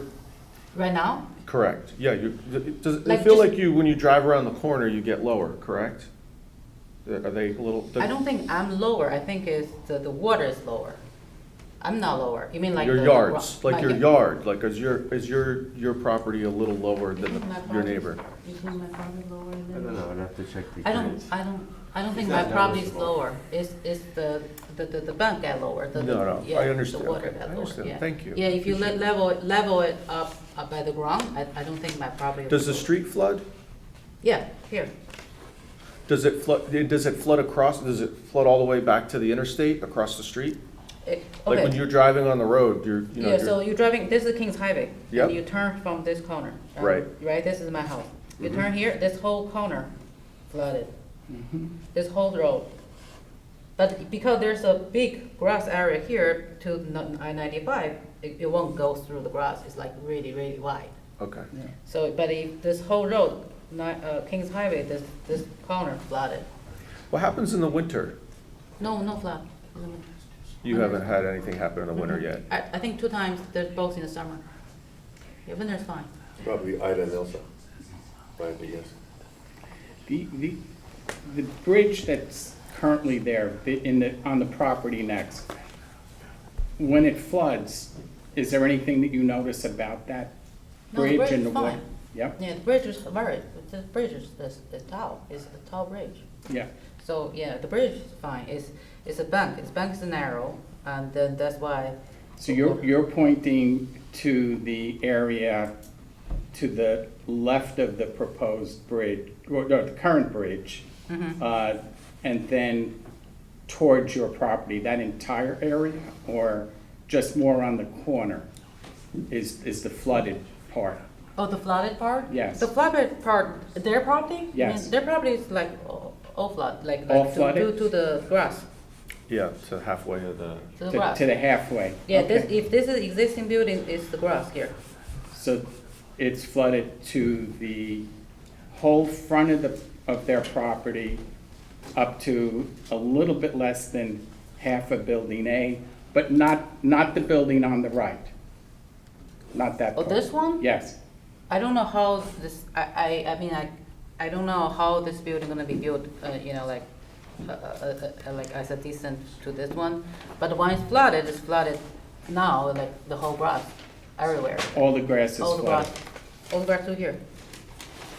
But it won't, their houses, the 2 houses are fine as of now. But the houses are set back. We're more concerned about the proposed structures that you see in front of you. Yeah, yeah, currently the grass is flooded to this point, when it's rain. Okay, heavily. consistent in where you're pointing on this map here. Yeah. So, but mine is like even more because it's very narrow down here. Yeah. So there's a lot of velocity in the water. The problem, I think the problem, if you go to the location, the problem is there's 2 like. Catch basins? Yes, catch basin, what do you call it? Like in Catch basin, the water. Catch basin, yeah, exactly.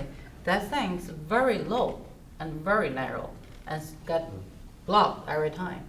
So what they're proposing, if they can, I don't know, remove that or like clean it up, you know, that can increase the flow, that would be the key, I think. It gets stuck up with leaves and sticks? Leave and, you know, the Leaves water. and sticks and stuff like that? And trash. Huh? Because all the trash coming from the water and people throw out like garbage, like bottles and all those. Yeah. And the tree. Of course. Yeah. So do you, when you see a forecast and the forecast is for very heavy rains, do you We get very actually- anxious and what are the preparations Yeah, so that you take? So I You clean clean the out 2 the floor catch drains, basins? and so from the lesson I learned from the first flooding, when it first flooded into my house, I didn't do any preparations. I didn't know. So but second time I cleaned the drain, I went to the water, I cleaned the trash before the basin, and that helps a lot. So there's a couple of things you definitely have to do when it's flooded. But when it came up from the floorboards, the basin probably didn't help. No, I think it does. It did help. Good. Because if Thank it you. can flow through, Yeah. it won't go too much to the property. Do you know where your drains go to? Do you know what it's connected to? You may not know the answer. You mean the to floor that. drain? Yes, Yeah. the ones that you clean out. I don't know. I don't know where it's going, but it drains very fast. It helps on your property. Very, very big help. And you can see the water drain really fast through Right. that two floor drain. Whenever, I don't know where it connected. Where it goes, I right. don't It know. goes someplace, but it goes off yours. It goes off mine and it's help with this flooded road. And, you know, I remember one time me and my husband, we actually, in heavy rain, we went to clean the drain, in the rain. And because it's just, the whole road flooded, nobody passing through. So we went to this, The worst of the 2 storms that you had, the worst of the 2, what kind of damage did you incur and what things did you need to replace? We report to the FEMA. FEMA?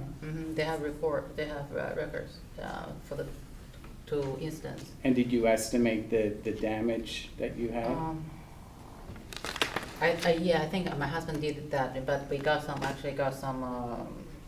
insurance payment from the So first one. FEMA compensated you for some? For the first one. Second one. Second one, we didn't get much damage. Yeah. Thank you. Okay, thank you. Very helpful, thank you. All right, thank you. Again, I'm Matthew Pop. So I think the key to that is, proper maintenance of this, where the water discharges into a pipe right through here, just to make sure that that is clean, to prevent additional flooding. So again, the two trees on her property, I think she said she's okay with removing those. Again, those are, in my opinion, the hazardous tree. They overhang the house, especially that white pine. Just jumping to the next photo. Taken from here, looking back towards the tennis building back here, you can see the asphalt kind of goes right up to the property line.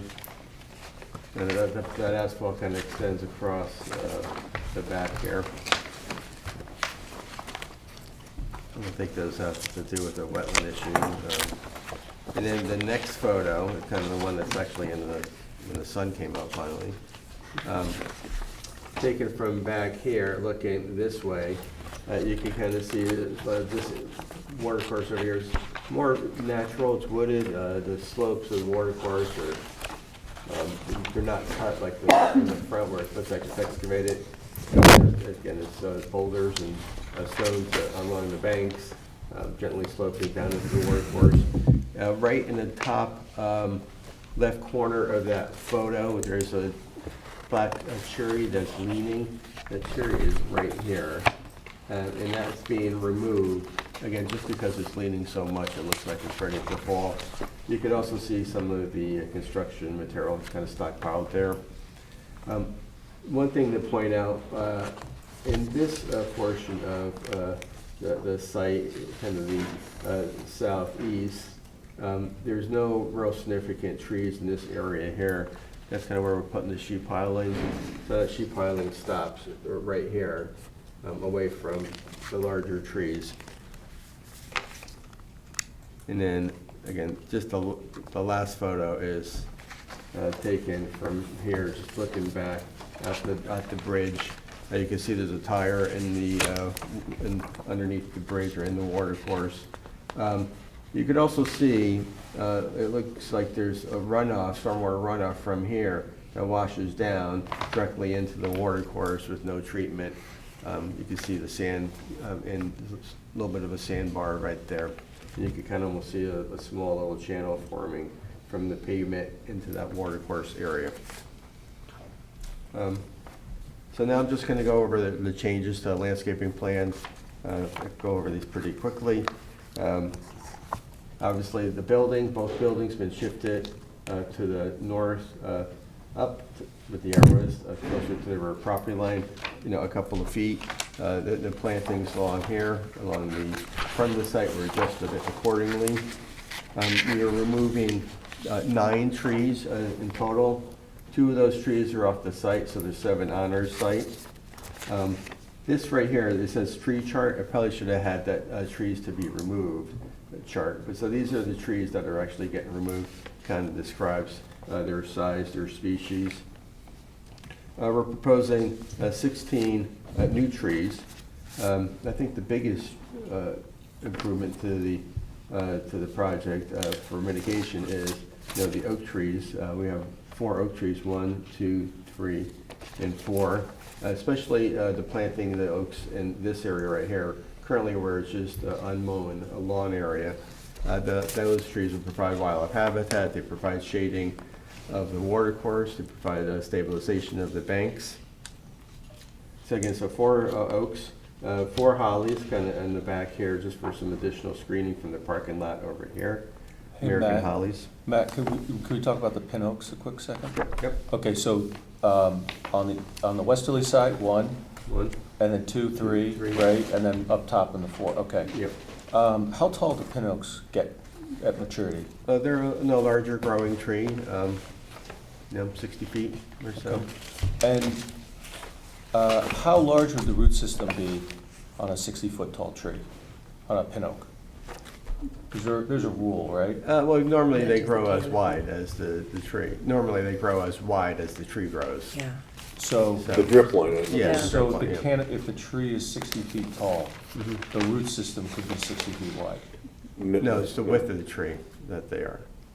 The roots. The roots. The go on. canopy. It's a drip line, so. No, I understand. Yeah, So if you have a 60-foot, I think I understand this correctly, if you have a 60-foot tall pin oak, Yep. the width of the canopy would be potentially what, 60 feet? Probably not. Or it's probably a 2 to little 3 less. times the height, 2 to 3 times the height of the tree is the width of the canopy? I've never heard that before, but a lot goes into the factor. But pin oak, typically they're taller than wider. And if it was like a white oak, they would grow wide. So.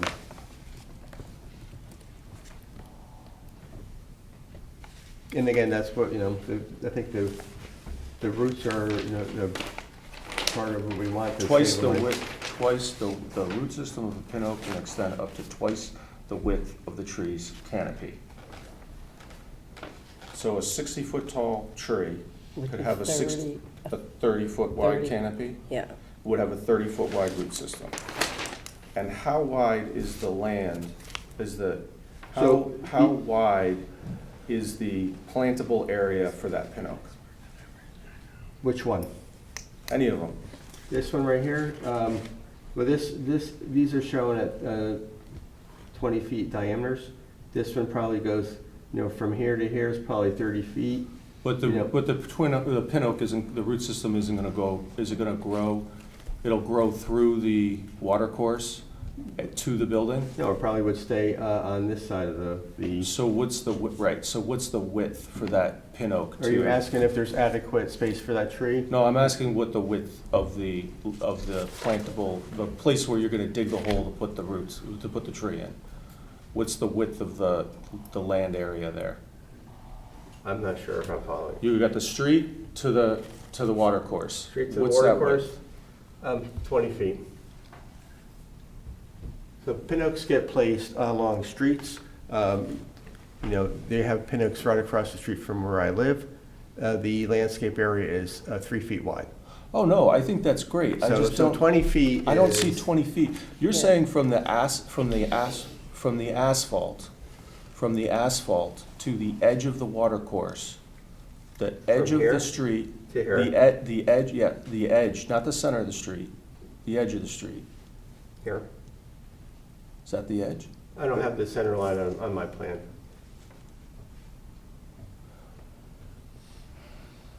Well, you're planting the tree on their property, you're not planting it in the town right away. So, let me clarify, I apologize. What is the width from the property owner's setback to the edge of the water course? What is that distance? Property owner's setback. What do you mean by Property setback? line, right, I'm sorry, guys, the property line to the water course, what's that width? Probably 5 feet or so. Okay, so you've got 5-foot width. Some roots to are gonna plant- go on town property. So, okay, Some of the branches are gonna hang over town property. Some of those branches hopefully overhang the road eventually to provide a shading of it, reduce thermal pollution. So those are all good things, oh, no, Yeah. we want the tree to survive. If you don't want the tree, we could take the trees off. That's not what I'm saying, Matt. Okay. What I'm trying to understand is, you're gonna plant something in a 5-foot you're gonna plant something where you can plant it in a 5-foot width. And the root system is gonna grow 20 to 30 feet wide, and the canopy is gonna be 20 to 30 feet wide. But the distance from the edge of the property to the actual building is 7.9 feet or 7.2 feet. How does that tree grow there? But you're saying the tree is greater than 7.9 feet from the building? When it's mature, yeah. So what do? I'm not sure if I understand your You question. cut the tree back? The distance from the edge of the building to the watercourse Yep. is, let's just call it 8 feet, Okay. okay? And the distance from the watercourse isn't particularly wide.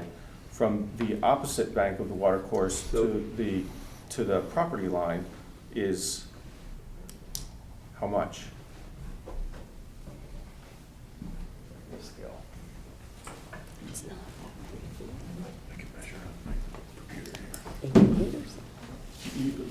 What I'm getting at is you don't have 30 feet, right?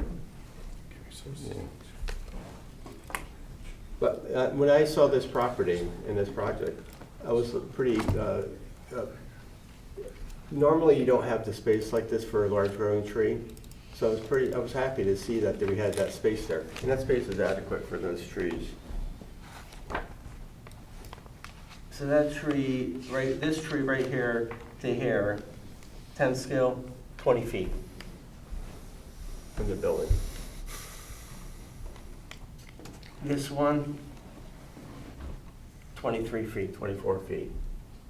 But with the watercourse, So I'm seeing on here, you have 26 feet, 26.1 from the property line to the nearest point on that first building. Yeah, right there. Yep. Yeah. So with the the tree is intervening, a couple feet in from that. but the watercourse is between the tree and the building. Correct. Yes. Would you say that those areas, I'm just trying to understand, it looks like that you're shoehorning a tree where the soils are going to be compacted, poorly drained, because you have a water course running through them. That's why I use pin oaks. Because you think they're going to suck up all the water? No, because it's a durable tree. Again, it's a street tree. Again, often used across the street from my house, like I said, 3-foot landscape bed along the sidewalk and a curb. Okay. So, I don't there's know. other ones down the street from me, asphalt covered right up to the trees. If I you don't know. want, we could plant a narrow or What's smaller growing tree. on your scale, because is that a scaled map? What's the scale on the width of the canopy on your map? 20 feet. 20 feet.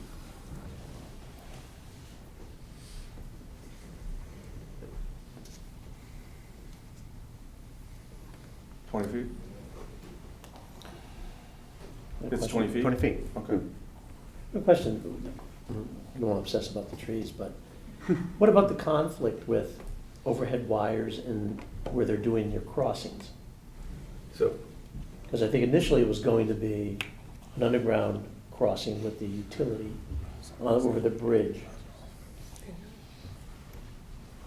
so one of the comments from Ty and Bond was we had a tree here, and the cross utility lines were through here, and those shifted away from there. We have room, we could shift these all the way down to, quite a bit further if we needed to. I was just looking with the overhead wire that is now proposed and going to a pole there, I think it's right. I don't want to spend a lot of time with you, but, so there'd be some flexibility in placing Oh, those yeah, things. definitely. We could even place these trees on the other side of the channel, and I would be fine with that.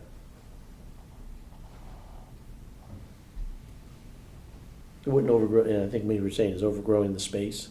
Yeah. Well, I mean, you want you just want the trees to survive and not have, And again, you with just this want the much soils to landscape support the area- growth of the tree. So what I look at, I don't look at from the property line to the building, or, from the curb to the road to the building, 41 feet. 41 feet. I could probably, if we could plant on the town property, it'd probably be a good idea to put in a few more trees there. But I think that gets into maybe in the sight line there.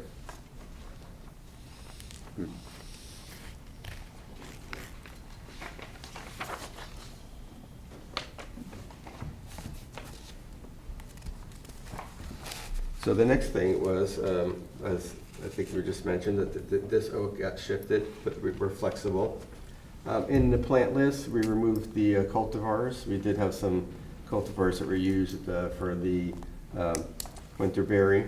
We had male and females, but now it's just the straight species. We added a note regarding transplanting of the lobelia. If that grows kind of on the side of the house, to use that, put that along the water course. We have some notes down through here that we added. One is just to get the neighbors' permission before we take down the tree. And the other note was about the lobelia. We added a note where the crossing is utilities right through here, just to stockpile that topsoil. So we would, right when you're excavating it, stockpile the topsoil, put the utility lines in, and then backfill, and then put that topsoil back on top. If we needed to, right along the banks, we probably could put a couple of stones just to stabilize that bank. It doesn't look like to me like there's that, it looks fairly level, so the flow, it doesn't appear to be that fast moving. So I'm not really concerned about no erosion, but we could put in a geotextile fabric over that area. If we do any geotextile fabric, be a non-plastic. We want it to degrade over time. From the original submission, we have 2 additional trees, one there and one here. We have 11 additional arborvitaes, if you want to count those as trees. Some people do, some don't. And we have 66 additional shrubs along this area here. And those shrubs were in response to moving the building further away from the watercourse, and then in comments made by Ty and Bond staff.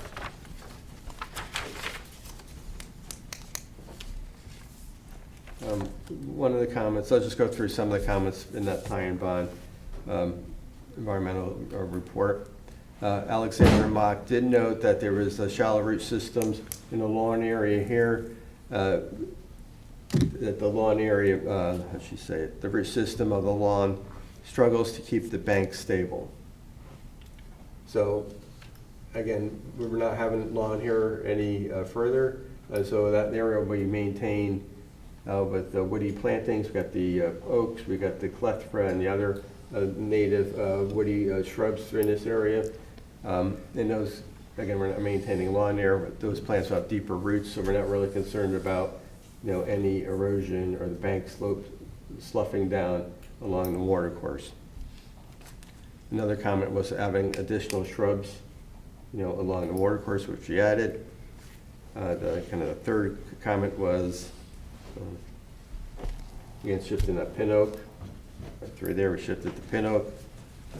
There were some comments on the level spreaders here, with the plants interfering with the level spreaders, which they were concerned about the roots impacting the level spreader.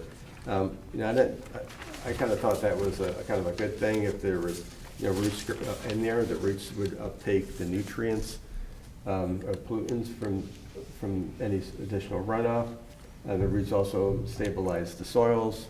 So in my opinion, that was I think a benefit. We don't really have any trees right by the level spreader. It'd be mainly smaller growing shrubs.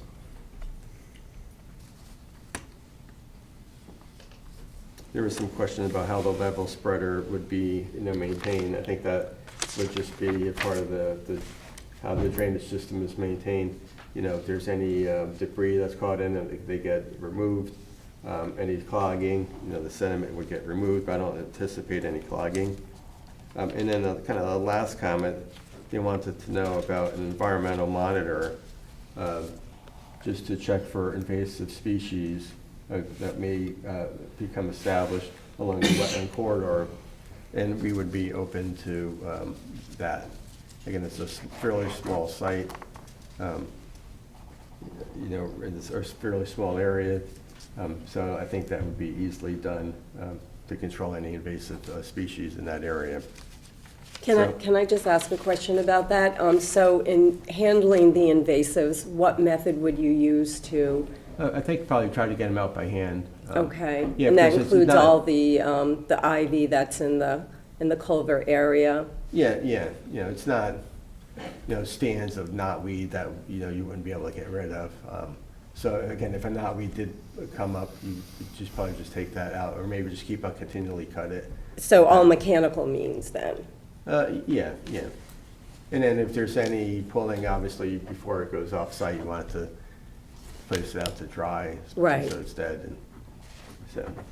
And then can I just back up for a second and to the plant list and ask you a question about that? So on the landscape plan that was updated on December 2nd, the plant list, is that not the same plant list that was on the original list? You mentioned that the cultivars had been removed, but, I mean, the list that I'm looking at still has hydrangea forever pink and ilex glabra shamrock. For the non-native plants. So okay. Yeah, so those are along the building. The ornamentals, Yeah, the okay. ornamental ones, because we wanted to maintain, certain size, we wanted to get, too large, trying to get the. So if you had to, I mean, you can do this by site, I can't, but could you just estimate what percentage of the plant list is native and what is ornamental? Well, if you include,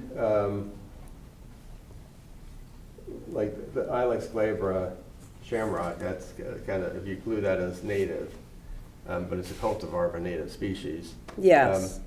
I'd say all of the trees are native. The American holly is native. The arborvitaes, those are natives, but they're cultivars. Right. The clethra, the 34 clethra is native. The only thing maybe just I can go over what's not native. We got the hydrangea, which is 10 plants. The Steed's holly, which is another 8. And then some of the ground cover along the building. So I probably would say, I had to guess, like the woody plants, probably, less, maybe 10% or less are not native. Oh, less than 10%? Yeah, I would think so. We have 60,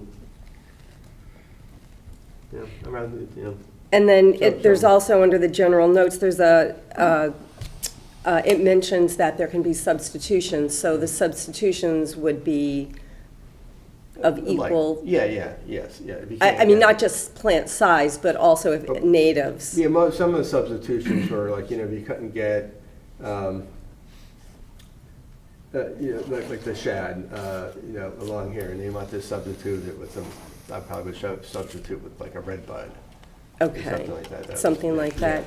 And then it also mentions here that the plants are, it says, blah, blah, blah, that the methods recommended by the planting methods shall be in accordance with the American Standards for Nursery Stock, the latest edition, as published by the American Nursery and Landscape Association. So you also have on this planting plan NOFA preferred landscaping practices. Are either of those in conflict with each other? Is there anything Well, the one thing about the nursery standards is like the size of the plant. So when you get a 2.5-inch caliber tree, it's a certain size. No, it's not 2.5 inches and 4 inches high, or 4 feet high. It's 2.5-inch caliber tree, would be like 12 to 14 feet tall. So there are those standards, and how big the ball is to the caliber of the tree. Okay, so it's that kind of stuff as opposed to like, Mainly for fertilizers sizing. and things Yeah, like that. Yes, I don't think there's, well, I'm not, it's all for, that note is intended for sizing. Okay. Yeah, so. And then just lastly, with regard to the planting, are there any plans to put in an underground sprinkler system for any of the grasses or the plants? We haven't gotten that far, but if there were, I think it'd probably be right along the face of the building here and here. That Okay. probably would be the only need for irrigation. I don't see any need in the back of the buildings at all. And definitely not in the front. Okay. Matt, how are you gonna maintain the strips of land, of the landscaping between the watercourse and the back of the building? I mean, there's no riding mower. Is this all gonna be done by handwork? Between, The easterly boundary to the easterly side of the building. this, in this Yeah. area here. How's that gonna actually get done? Well, you could bring in a mower this area, so there'll be a little strip of grass here. There is a fence that runs through here. So everything on the, kind of the east side of that fence be maintained in a natural state. There's no reason to go back there. You know, but, you know, right through here, it's where I have the stipples, the small dots, that's the lawn area. So there'd be lawn, you know, through here, up here, and then up through here. And that fence line is right here. How far is the fence, where you see concrete walk? What is the distance of the back of the building to the fence? So there's let's just say where you have demarcated on your plan, concrete walk. From the back of the building, let's go from the center of the building. Sure, go from the center, that's Go fine. straight up to the fence, 11 feet. Go down to the bottom corner. Sure. The east, you know, like 4 feet, go to the top. The northeast, 14 feet. How are you guys gonna maintain the back of the building with the planting so close to it? Here's an example, and I'm not an expert, is if you put a ladder 30 feet up in the air, you're gonna be 8 to 10 feet off the back of the wall. But where I live, And then you got all the plantings. my neighbor's house from my house is probably 10 feet from my house, Uh-huh. maybe less. It's landscaped, have shrubs, have a walkway. No, but if you gotta go up on the building and you gotta do work, because it's a commercial building, you're gonna have commercial guys and scaffolding and all that. Is that enough room That's a between your plantings and the actual wall of the building? That was a question for Sean, but I know I got a new roof put on, and it was enough room for, you know, Oh, so. interesting. It just looks really tight. But yeah, I would imagine, you know, you could probably put scaffolding.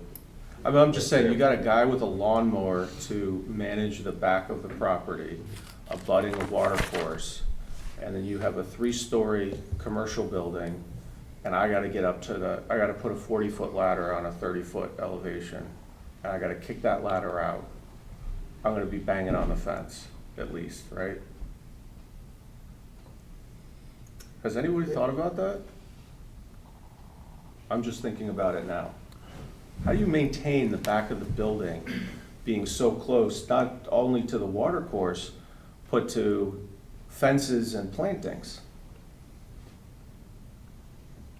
If I was a professional painter, would I just have a bunch of guys on ladders? Would I have scaffolding? You know, my painter, he'd be able to paint that with no problem.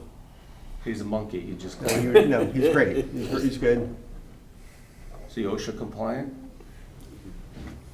Does he have insurance? Does he have things? Yeah, I don't know. So, maybe I got a question for the architect. I'm just thinking about it. Have you guys thought about that? You could run a small motorized man lift right down the sidewalk in the back of the building and reach greater than 30 feet. Could that, Yes. yeah, that could drive the whole Absolutely. back and forth all day long on a walkway or Absolutely. the And grass? again, or- we calculated that we needed about 6 feet for the rescue ladders. Let's say getting up to the parapet, 7 feet. We have it. We Okay. have it. So it's all doable. So you need 7, you're saying you need 7 feet? That's is that a code? Is that like a fireman code? It's a rule of thumb. A rule of thumb? Rule of thumb for the angle of a ladder, yeah. Right, it's like a 4-to-1 ratio or something. So you maybe closer to 8 feet. But from the back of the building to the watercourse is 7.9 feet? The back, when you're saying back, you mean the front? No, I'm meaning. This is the back. All right, yeah, I apologize, the side. Over here. You're correct. Yeah, yeah. The side, Here. yes. Well, I there's mean, it could plenty of run. It room is the over back there. of the building, But here's the fence though. because it's But you sideways. can always probably But stick the the fence on the other side of it. A ladder on the other side. From the corner, use it because you guys are pointing at the corner. From the corner of that building to the watercourse is either 7.9 or 7 point, we'll call it 8 7.2. feet. It's on the building B, it's 7.2%, 7.2 feet. And you're saying you need 8 feet? From here to here, I could put to paint this building, there's plenty of room to place a ladder to paint this building. Even with all the Absolutely. vegetation, everything growing up on there? Of course. I mean, every house that you see has plantings around the base of the building. And we talked to the fire marshal, and specifically in our discussion with the fire marshal, he said he wanted to walk with us when we actually placed each planting so that we could look at where he would want to place his ladders and make sure that it was clear. So it's all feasible. It's absolutely feasible. So you don't need 8 feet to put a ladder on a building then? With between 6 and 7 feet, I can get a ladder up to the top of that cornice. And in the case of where we have the tightest area here, there's equipment that would enable us to get up there to paint the cornice, which is the only reason we'd have to go up there, is to do that kind of maintenance. All the stuff on the roof, we have a roof hatch access from the stairs. So there's access through the building to the roof for that kind of maintenance. But in terms of being able to repaint this building or to do a repair on the facade or whatever, we have plenty of room. We worked on much tighter sites than this. Or even constructing the building? Same thing. Same goes. Take a 5-minute break. We're gonna take a 5-minute break for. I think I was done with my. Okay, that was a Part, good so- time. I just have one Oh, more are question. you sorry. leaving? No. Oh, Don't okay. leave. No, Because I have no. a couple more questions for you No. after the break. Go ahead, man. Let's take a break. Let's take a break. It's been a long evening already.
I'm trying, like I said. So what was the other, what was the other? Well, Joe, Cade West. at least you won't have traffic going home, right? Yeah, I didn't What was think. the other application? But I like his old world, I like his like Outback and something else. Oh, yeah, no, that one is good. Because, That one is good. takes I around, don't have any comments. takes around.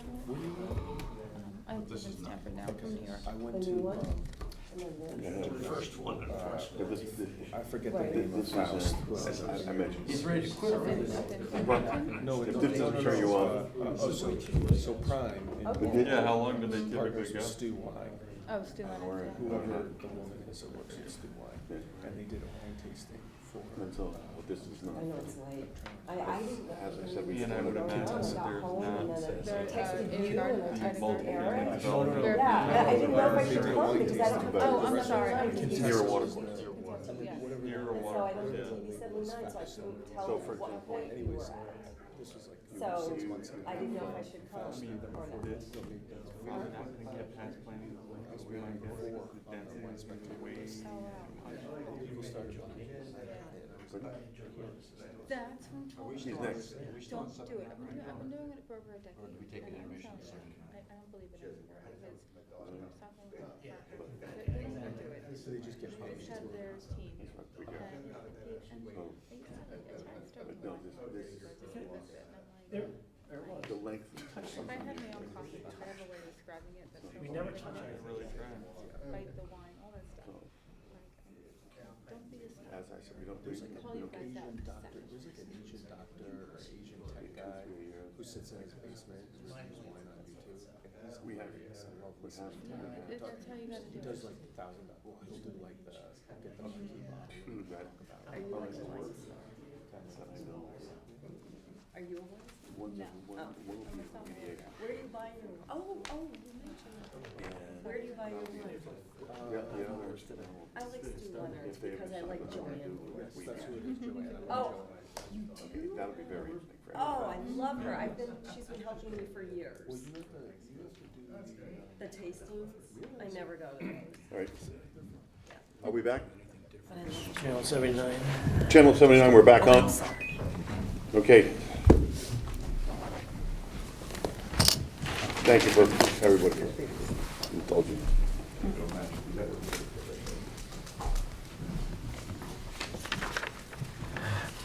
She's got some questions.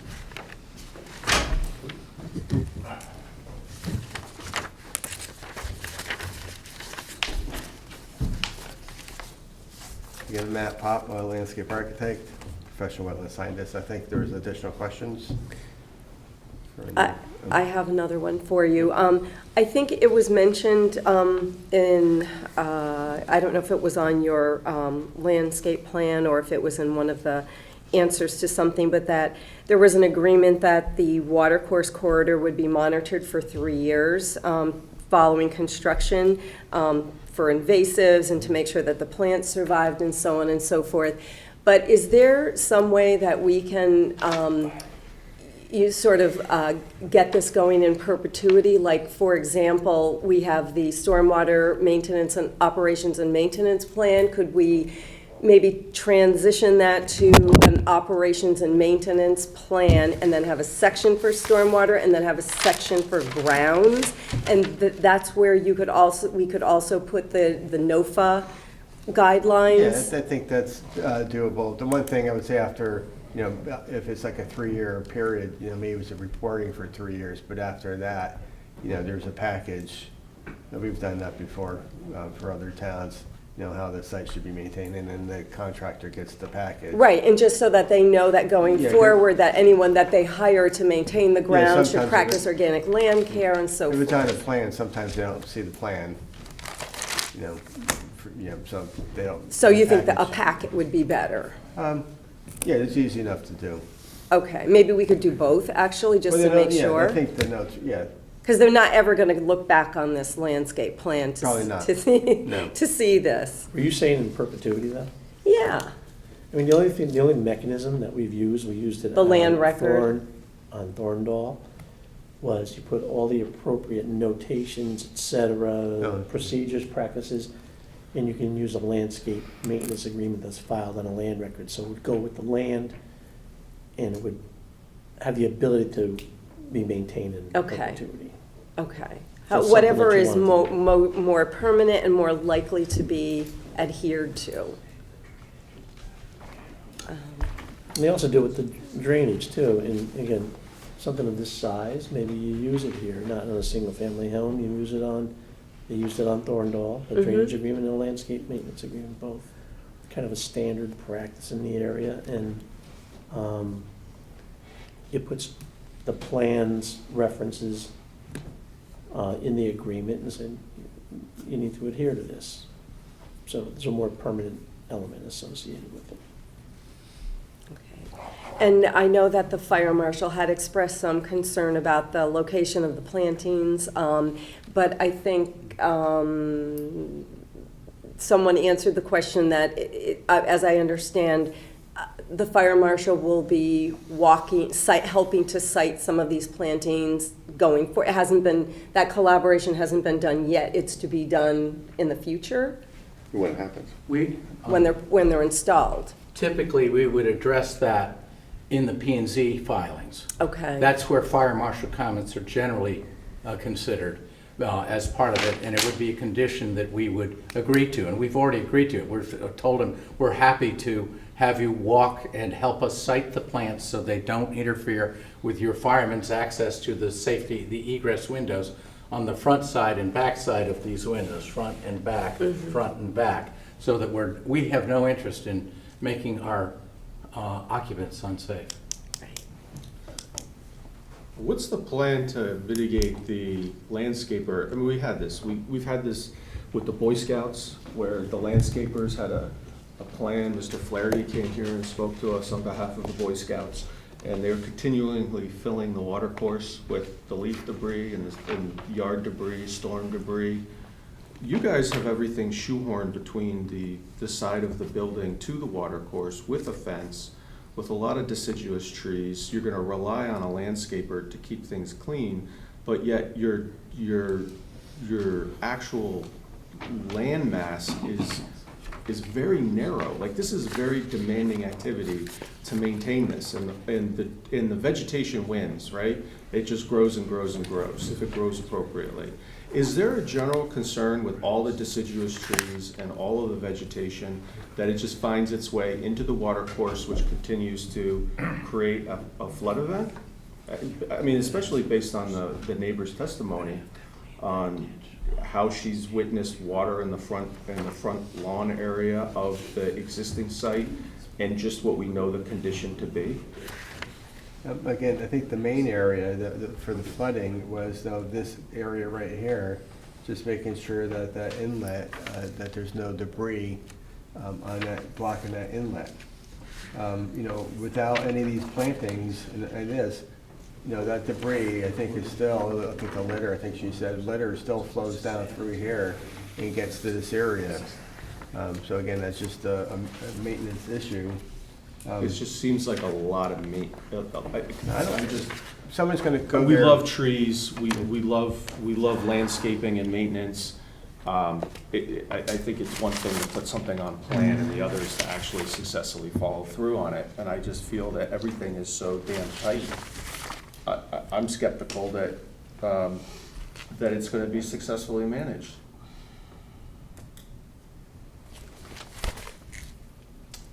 Again, I think the trees, the plantings benefit the wetland or the watercourse, improves the water quality more than the lawn does that's there currently. Right now, we have the runoff from the parking area flows straight in to the watercourse. That's I think the last picture which I have.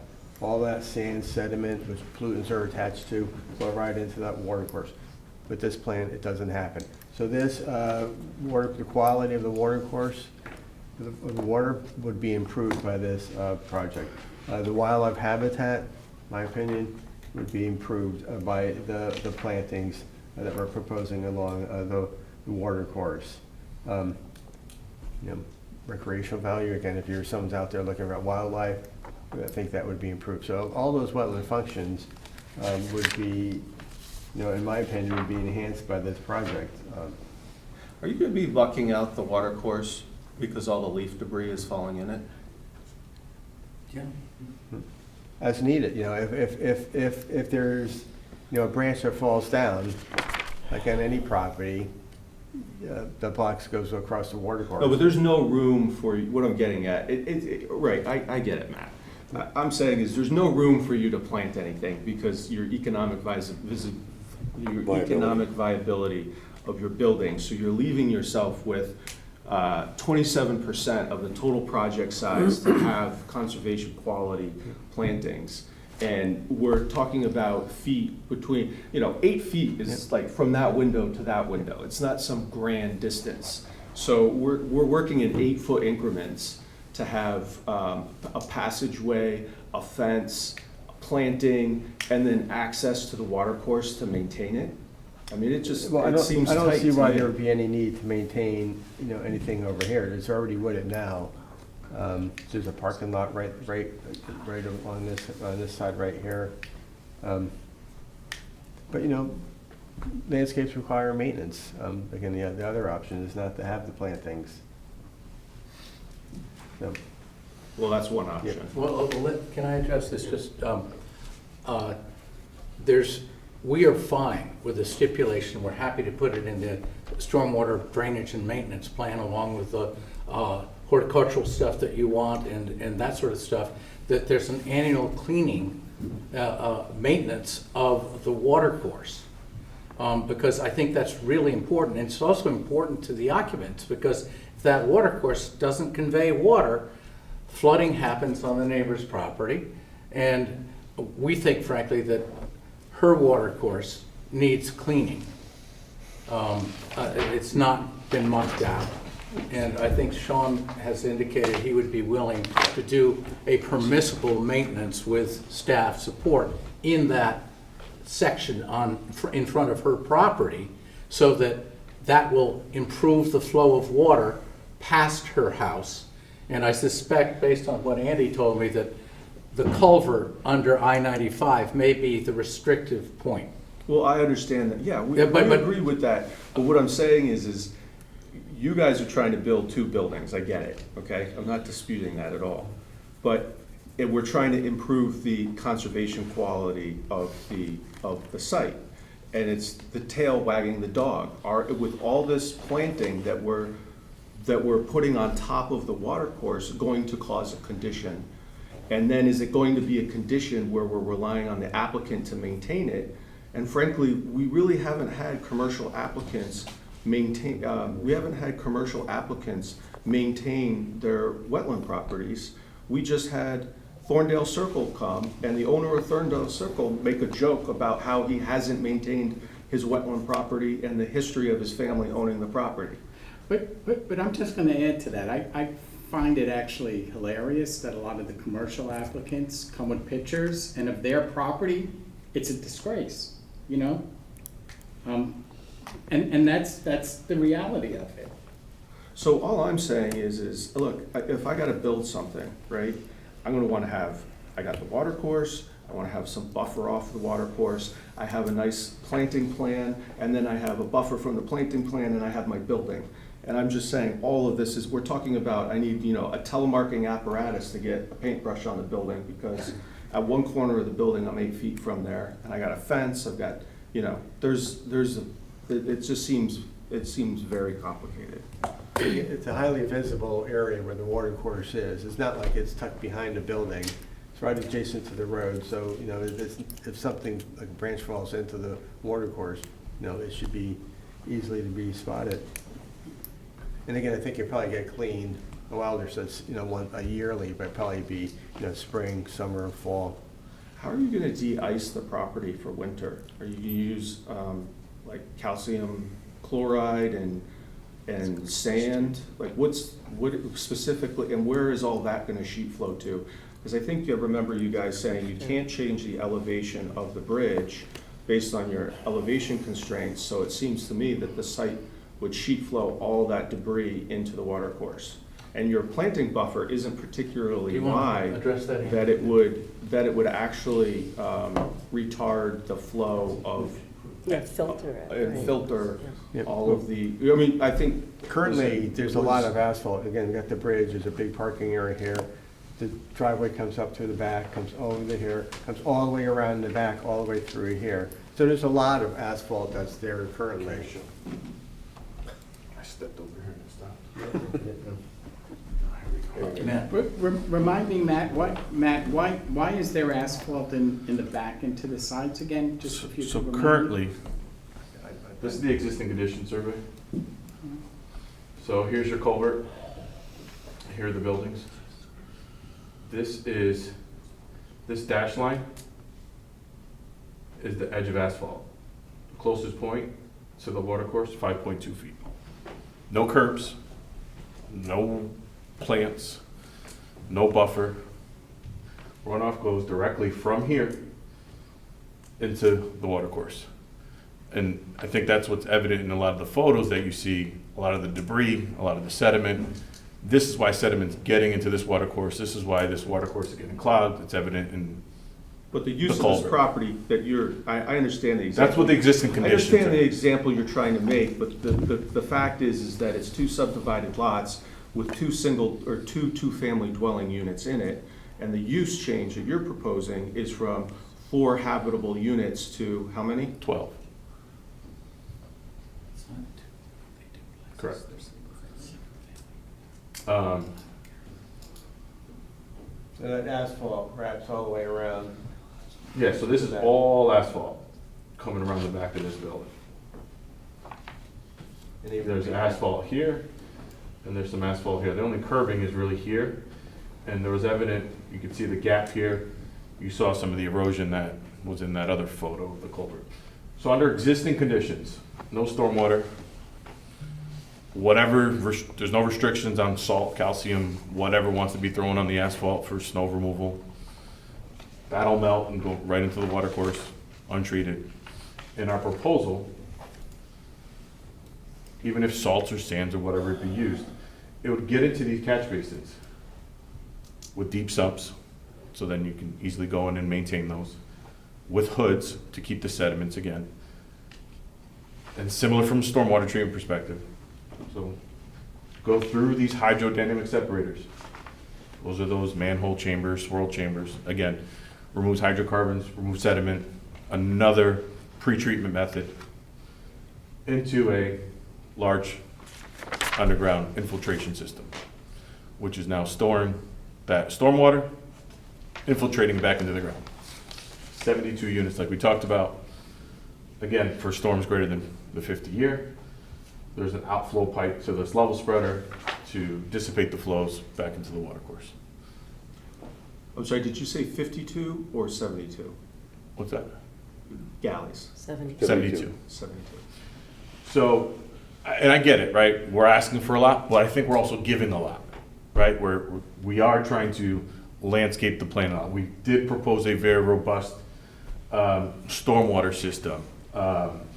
So, and I get it, right? It's the balance of the two, right? And that's why I love this process, the back and forth, and it makes the process, the project better. It does. This process is an iterative process, and it only becomes a better project at the end. So this is, what we came up with all the measures from a stormwater perspective, from a landscaping and buffer perspective, to mitigate, honestly, what's going on today, right? And we did the fresh meadow approach, as we all know. So we didn't take credit for these buildings, all of this asphalt, all of this existing impervious that's currently on the site. We took this all as lawn, a 50-year storm, 8 inches of water hitting this site, and where does it go? Of lawn, which lawn, obviously, as you know, infiltrates, and it's not impervious, which is basically running off your site. We have to take that calculation of what happens on this site and then apply this. Buildings, asphalt, the 65%, whatever it was, impervious. 65.2, but if you added the wetland, that's 7.1, so you have 72.3% of your total site is water or impervious surface. Yes, impervious surface. Yeah, I mean, it's 65% impervious, and the 7%, whatever you said, is Yes, water. the water course. Well, it's dry. I showed you filters. There's no water half the time in that. I think I disagree with you guys. Frankly, Maybe no, tomorrow after it rains. Frankly, I think other commissioners on this board disagree with what you guys continue to say. We live About here what part? about water being in that water course. Okay. It's nice that you continue to say that, but I don't believe that to be the fact. Maybe in July, when there isn't a rain event, but. Or when we haven't had a significant rain event Yeah. in 50 to 60. So what's the function of that? What does that tell you about the function of this water course? It conveys stormwater. No, not necessarily. I disagree with that, because there are a lot of water courses around town that have dried up and they're not stormwater water courses. Okay. No, that's valid. I mean, That's so valid. that's a mistake. Right. What's the percentage, just to recap, what's the percentage of impervious surface area on the as-built, or the current condition? On the current? Current. I don't know if I have that number. I shared it the first hearing. Let me see my notes.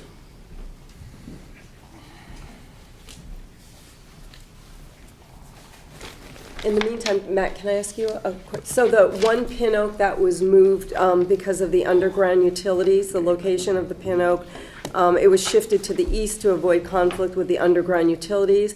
That is, can you verify that new location, that's east of the water course and closer to Old Kings Highway North? It moved, all of the, yeah, those two trees are on the north, I'm saying on mine is up, more or less up, so that tree was here, it got shifted away from. Right. Away from the bridge, And this way here. And the growth of that tree is not in any way going to present any issues with sighting for residents leaving, exiting the site? No, because the road bends this way, so you can have a sight line here. But this way, we couldn't have trees on the southern side of the water course over here because of the sight line. So again, over here. So it's okay, because of it's there, it's okay. And then could you just verify that the repellent that would be used on the new plantings to deter deer would not be synthetic? Because you did list that there's NOFA standards on. Yes, that would Okay, be. so I just wanted to clarify The other that. point I want to make too is, the water course, the flagging of that doesn't really indicate the channel. So even though, for the percentages, I think it is less than what we're saying. The water course, if you look on the plan, where the actual channel is, it's probably like maybe a third of that area, maybe less than a third of that area.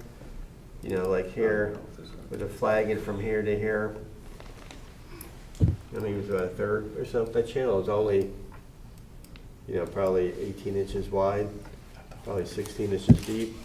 But the water course is flagged larger than that. Well, that's clearly top of bank.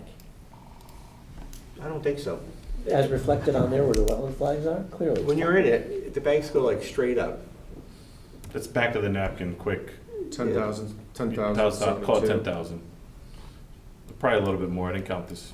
Well, divided by 18, 731. So 53%.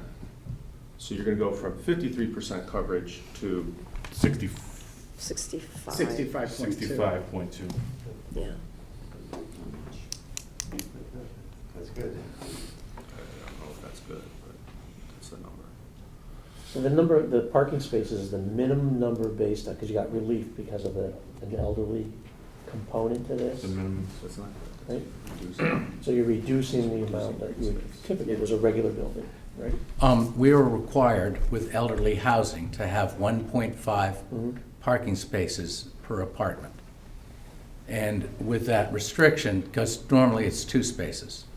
So we have 18 spaces and 12 units. So on Thanksgiving, everybody parks in the Trader Joe's. Trader Joe's and Probably at the Japanese restaurant.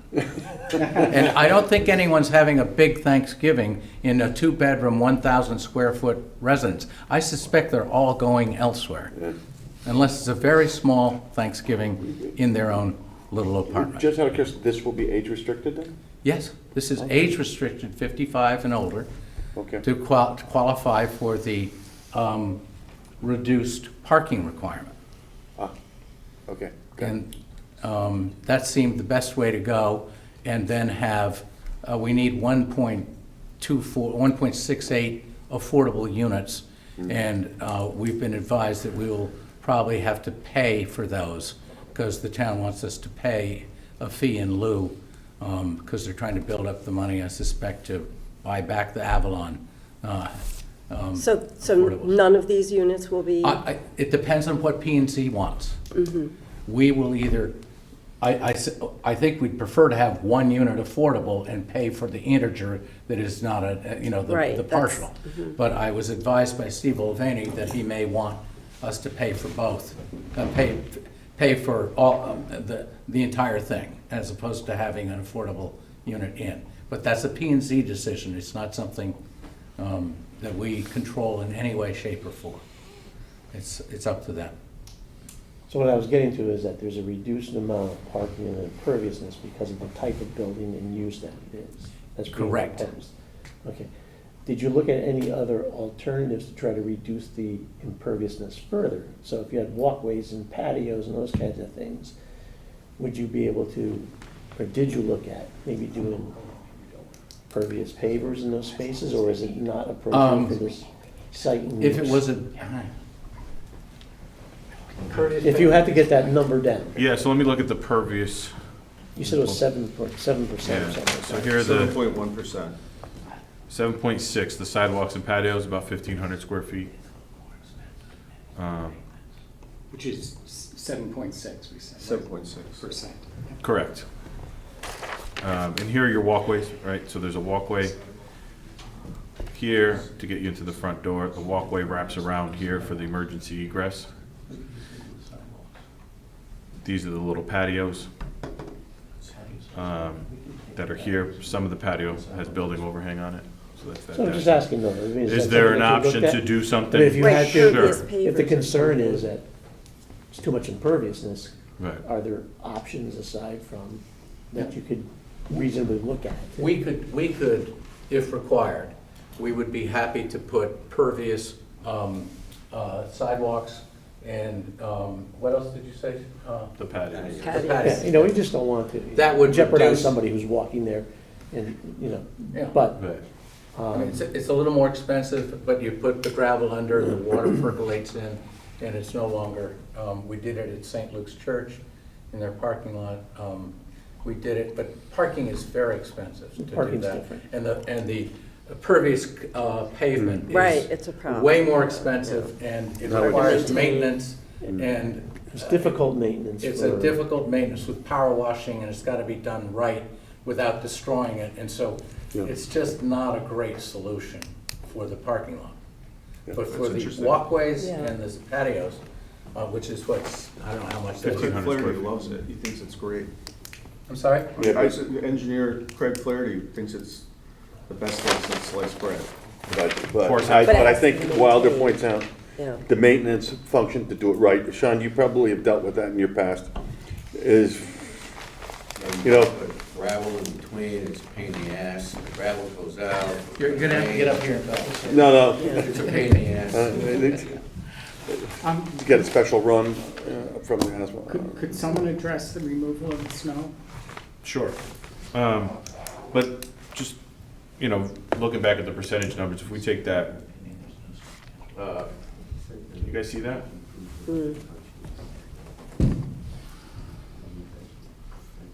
Take that 7.6% out of that 65, we're close to what's existing today. So we're about 1,000 square feet over than what exists on site today in terms of impervious surfaces. Well, we can be precise, it's 65.2% Minus minus 7.6. 7.6 is 57.6%, and 10,000 square feet of your approximation divided by 18,731 is 53% existing. Right. And it's at about 1,000 square feet. For snow removal, the owner in the past has used a contractor's yard offsite for snow removal, and he has access to that and can use that for snow removal. So walk through this. You got a parking lot full of cars, maybe 80% full, I don't know. Could we go to the diagram and show us, I guess you need, what's the equipment that comes in, and you need a dump truck, or how would that work? Definitely a dump truck to get it off-site. Where are the parking spots here? So the parking spots, let me go to landscape plans, probably easier to see without all the other stuff on there. There you go. So here's your parking. Which page is this so I can follow? This is the landscape plan. It's the, it's near the end of the presentation.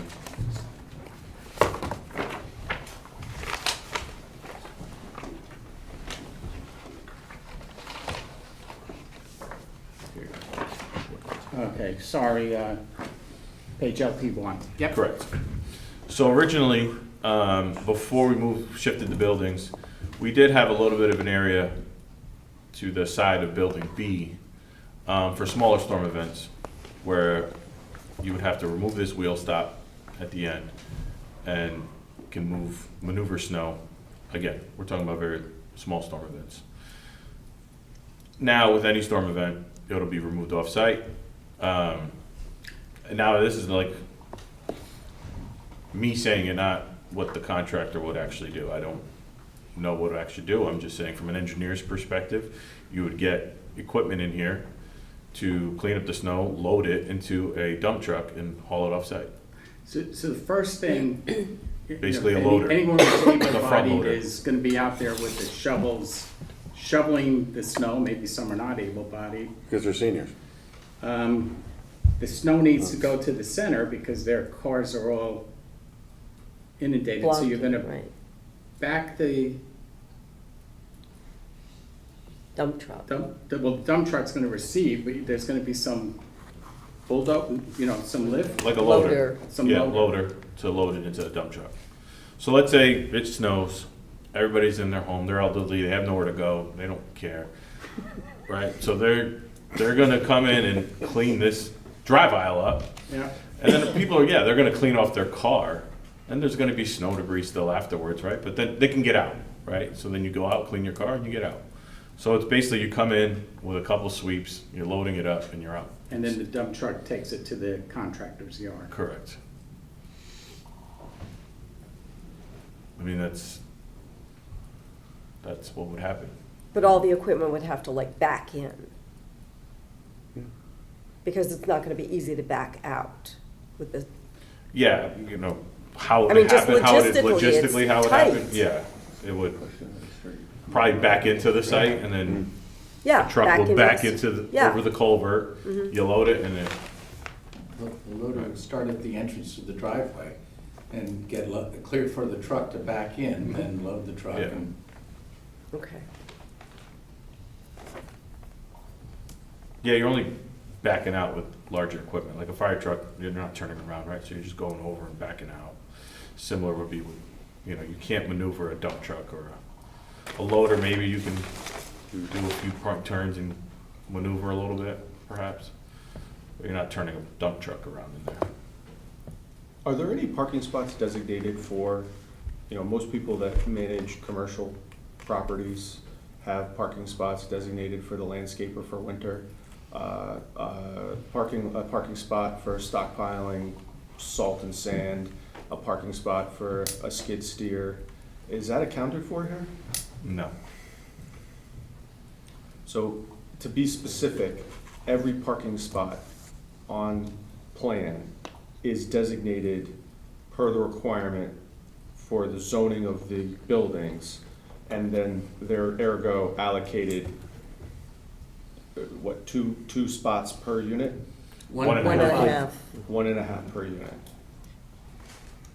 and one spot for packages to be received during certain hours only, right? Yes.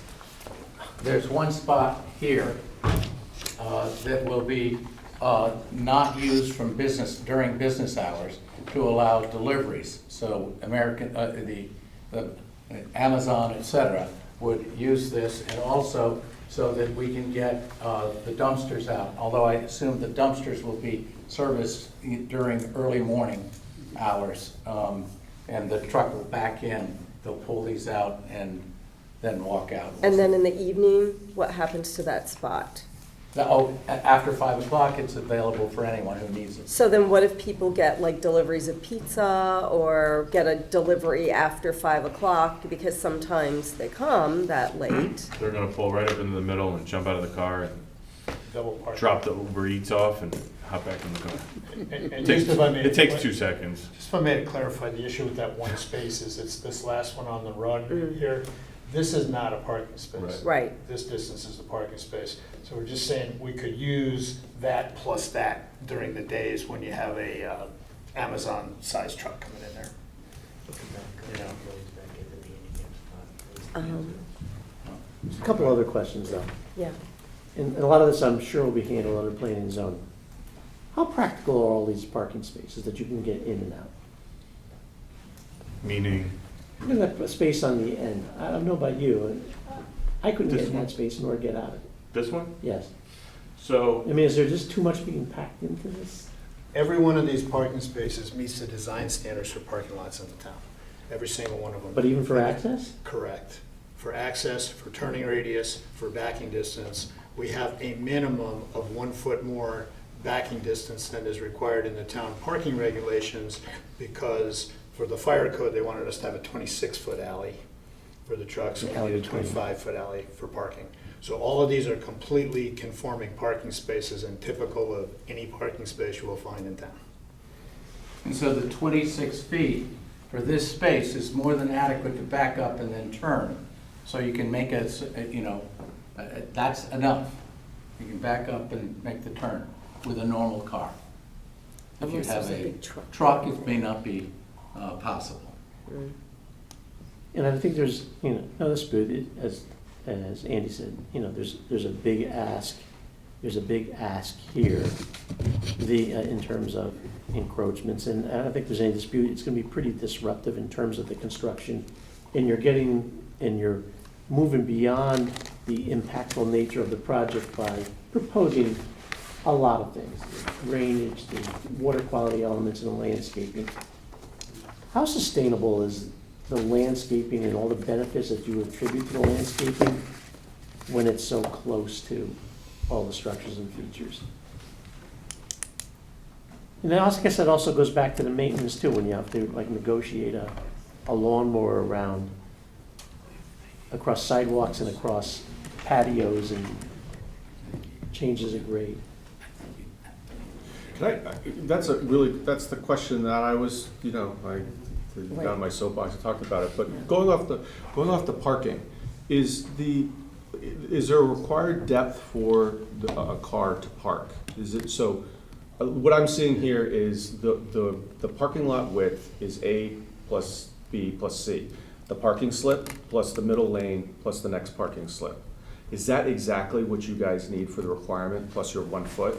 So you're 1 foot greater than what the minimum requirement is? Yeah. Correct. So, okay, so you're 26 feet, just so I understand. yeah, 26, I don't know what the width is, so what? 26. What's that? 20 of them?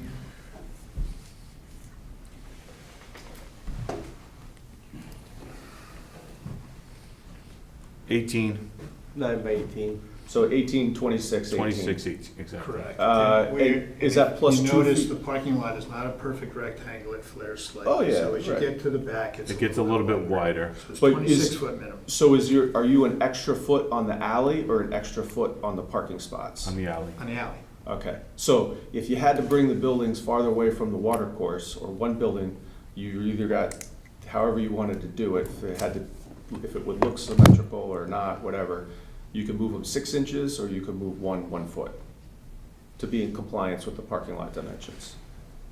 Don't understand your question. if I wanted to take building B on the right, Yeah. and I wanted to move it farther away from the water course, to remain your compliance, if nothing else changed but the parking lot, the most that building could move and the I associated. can't change the parking lot. I can't change By the parking only 1 foot, because you gave it an And extra meet the foot, fire right? marshal's That's- requirements. So there's the P and Z reg You don't want to reduce that. of the width. The fire marshal requested the 26 feet. Ah, Yeah. I'm just. Yeah, the trying fire to marshal. Give the anecdote to how you Yeah. got to your total P and width. Z, yes, to your question. Okay. We could shift it. Fire marshal wanted more. 18 plus 26 plus 18. Yeah. So you're dead nuts, exactly what you need. Yeah. Will there be a generator here, given that the building is heated by electric? No generator. It's not Okay. required for an elevator. They're not required. Ooh. It's only greater than 3 stories. not though. You required. require a generator for the elevator. And will there be a electric vehicle charging station? No. No, okay.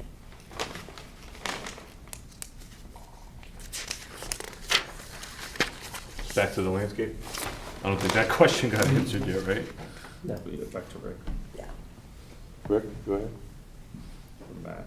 Well, Matt was gonna respond, is all the benefits that you get from the planting, I mean, you also, you cited some perhaps negatives, but from all the benefits, given how intensive the encroachment is, are the plantings even sustainable, long-term? Would you expect there's gonna be encroachments when an association comes in and says, we're gonna hire the guy that doesn't have all, this very small equipment to go back and do that? Lawn cutting. Yeah. And you have demarcation features, Yeah, we have but is it in fact sustainable long-term, that you're able to get that great benefit for the long term? Well, the benefit would be if they didn't maintain it, which would allow it to grow more wild. So that would be a benefit. So if they had trouble getting in there, they probably would go in there less maintenance along the water course. And I think that would be a benefit. That would be less likely, again, there is a lot of landscaping.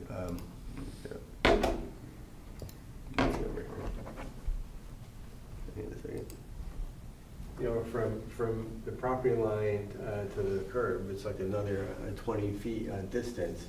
So it is, plantings are pushed onto our site, but there is a lot of green space between the curb and the property line.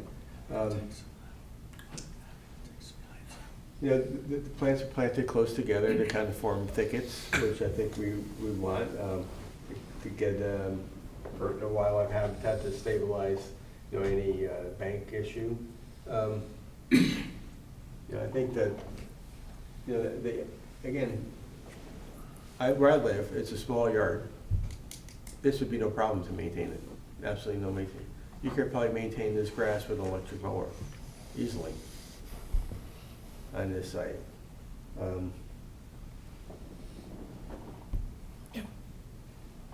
Again, in my opinion, I don't see an issue with maintaining the landscaping. It's fairly straightforward. You have the fence. Fence is clear demarcation. Everything on kind of the east side of the fence stays natural. And everything on the west side of that fence is, maintained landscaping.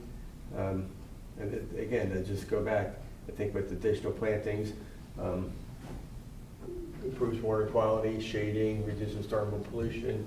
And again, right over here, where this tree right here, the driveway is right here on the current plan. I think it was 5 feet away from the water course. And we're moving it, like the building, the hardscape, it's probably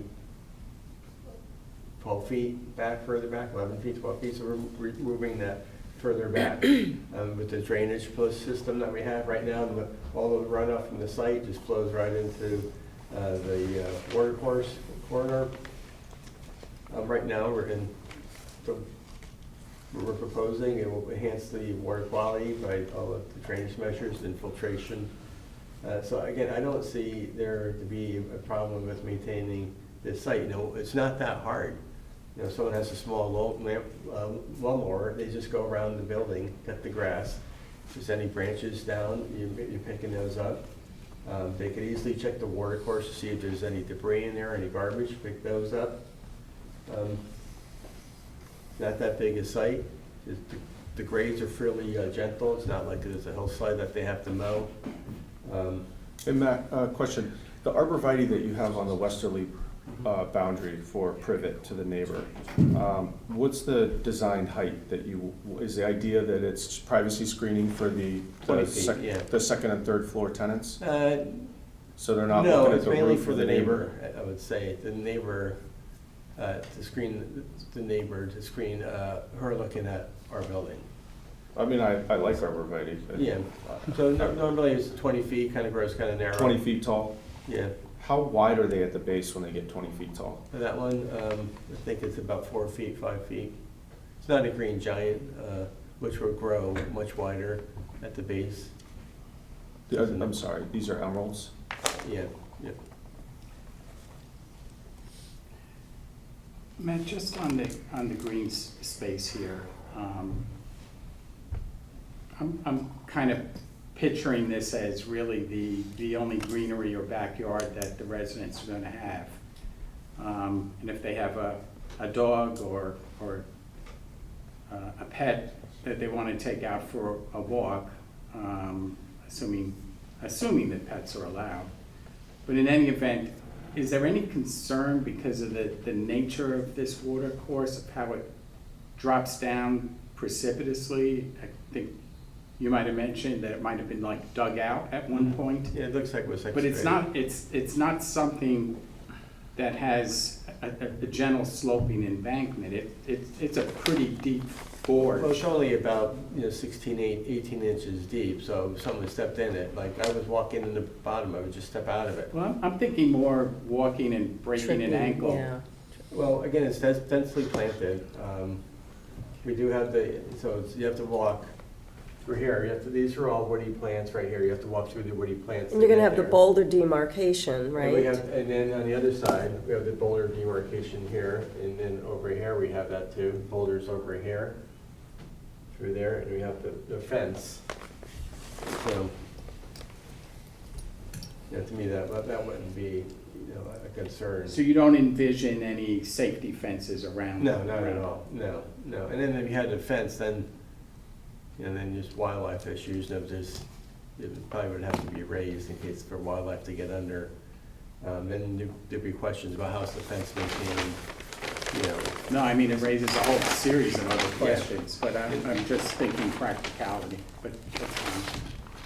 So I guess just, I think that, I don't see any significant adverse impact from the project with all these enhancement measures based on the existing conditions with the asphalt, the two houses, the kind of uncollected stormwater that flows off the site directly into the watercourse.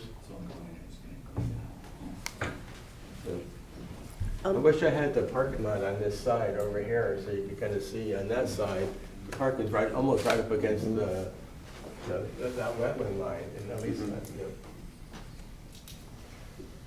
Can you, Matt, give a sense of the size of these boulders? Because I think it was mentioned that they're 2 cubic yards, and big enough that 2 people can't really move them. 2 people cannot. Yes, you don't want someone, like 2 people going in and move them. Okay. Or you can't move it individually, they're big.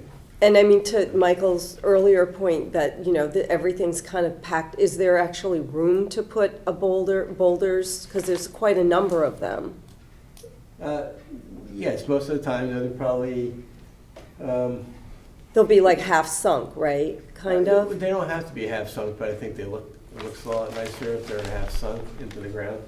Kind of the idea too of them, they're being closer over here, kind of prevents a lawnmower from going in. But again, that's pretty much the level spreader there and at the holly there, so there wouldn't be a need to go in there. But the boulders on this plan are fairly close, again, just to prevent any maintenance or any mowing in there. I'm assuming that they're going to be mowing the strip. I don't know who mows the strip out on the street. you know, nobody. So it'd probably be, you know, the landscape crew maintaining that. I have 2 engineering questions. I think I'm done for the night. Okay. Good one. So, anecdotally speaking, that the neighbor testified that she noticed flooding on your applicant's property, and you have 72 concrete galleys to mitigate stormwater. Mhm. Is that a concern to you? In your design? No, actually, again, going back to the fresh meadow approach. So right now, stormwater is running off our property, off that 10,000 square feet of impervious right into the water course. So that's a lot of runoff coming off without being detained or infiltrated. But your calculation is based on what falls from the sky on the land, correct? Right. Not what's coming through the water course. Right. So currently, what's coming off just our property, that's what I'm addressing right now. What's coming off of our property is what I'm addressing. I don't know what, I didn't analyze all the upstream and what they have for stormwater infrastructure. Well, you didn't have, you know, to your defense, is you haven't had the opportunity to just stand there and wait for a material storm to occur and for you to see what happened. So we've heard someone testify that there was a material event. Right. We've moved from 65 galleys to 72 galleys, and we hear this story. Are you confident that 72 galleys, I don't know where else you would stick them, but is 72 galleys going to serve its purpose? Yes. So I think there's 2 things. One is I do think the 72 galleys is a huge improvement and reduction in the percentage of runoff off of our site. And secondly, what I heard from her was a big maintenance issue. We see it on our own property. I have not visited her property, so I see what gets into this water course in terms of debris. You saw the tire. And I can go back to some of those photos. In the culvert, I mean, you could just see what's in the culvert from debris. This is not just off of our own site. This is from Trader Joe's, Post Road, all getting untreated coming into this water course. So its main function of this water course is conveying stormwater, and you can see that. And this is the biggest issue, I would say. Second, what we're going to be doing on our own property, what we can handle ourselves, is going to be a huge improvement. This is the bigger issue on our property and probably her property. Her property is where the culvert actually crosses over, and then goes under 95. So that's where, and you heard her, right? She took the leaves off the catch basin and it drained right away. I mean, it's simple things like that, that it needs to be constant maintenance of this water course. So I completely understand your guys' concern of, we're gonna put all this vegetation, what's gonna happen with leaf fall, right? And the deciduous trees that will come. It needs to be maintained, because if it doesn't, it's gonna go downstream and it's gonna clog the culvert and then her property's gonna flood. So maintenance is a huge thing that should be part of the O&M report for not just maintaining the plants, but maintaining this water course. Right now, it's not being maintained.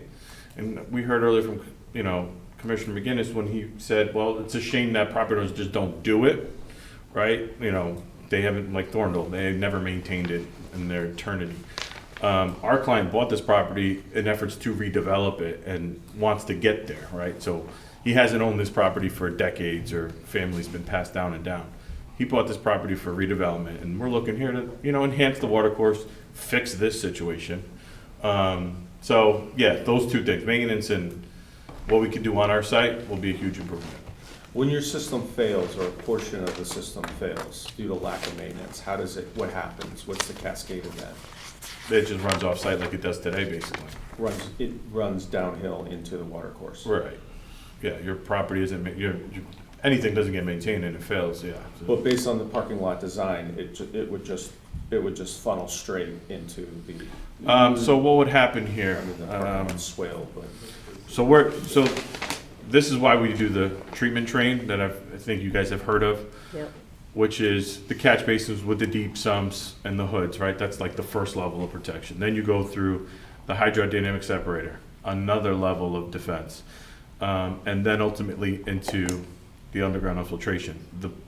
The purpose of these first two measures to make sure that sediment that you see in that watercourse, in that culvert, doesn't get into the bottom of this, reduce the capacity, and doesn't promote that infiltration that you want. So these two are the first two safeguards to maintain that. You know, simple things is taking leaves out of your gutters is a huge thing that people don't know about. That's in our O&M report. So, you know, even taking the leaves out of the gutter. But these two things are very easy to maintain, right? This becomes problematic to maintain. It's a little bit different. Obviously, in these four corners, you can see there's access to this underground chamber. So you can go in there with a shop vac type system and suck out all the sediment. Not ideal, right? Because you got crushed stone on the bottom of this to help promote infiltration. That's why you have these two initial safeguards to kind of see. And these are easy to see. You pick up the catch basin, you look down there, you see the sediment. And they're deep enough to get in there. When a galley with an inspection port gets silted up, right, and you gotta bring the truck, well, you only have an inspection port that's like this big, correct? No, these are like... Or it's a catch basin, so yeah, it's a manhole cover. Yeah, we made Okay. these bigger. So what happens when that one galley gets all silted up and then you vacuum, what do? You vacuum all the aggregate that's in there? Right. Now, if that one Coltec or that one galley is filled with sediment, will the sediment continue to flow into the adjoining galleys? So it could migrate, right? Water will help move things around, right? They are all interconnected with the crushed stone below them. But let me show you. I think I could pull up the detail of it.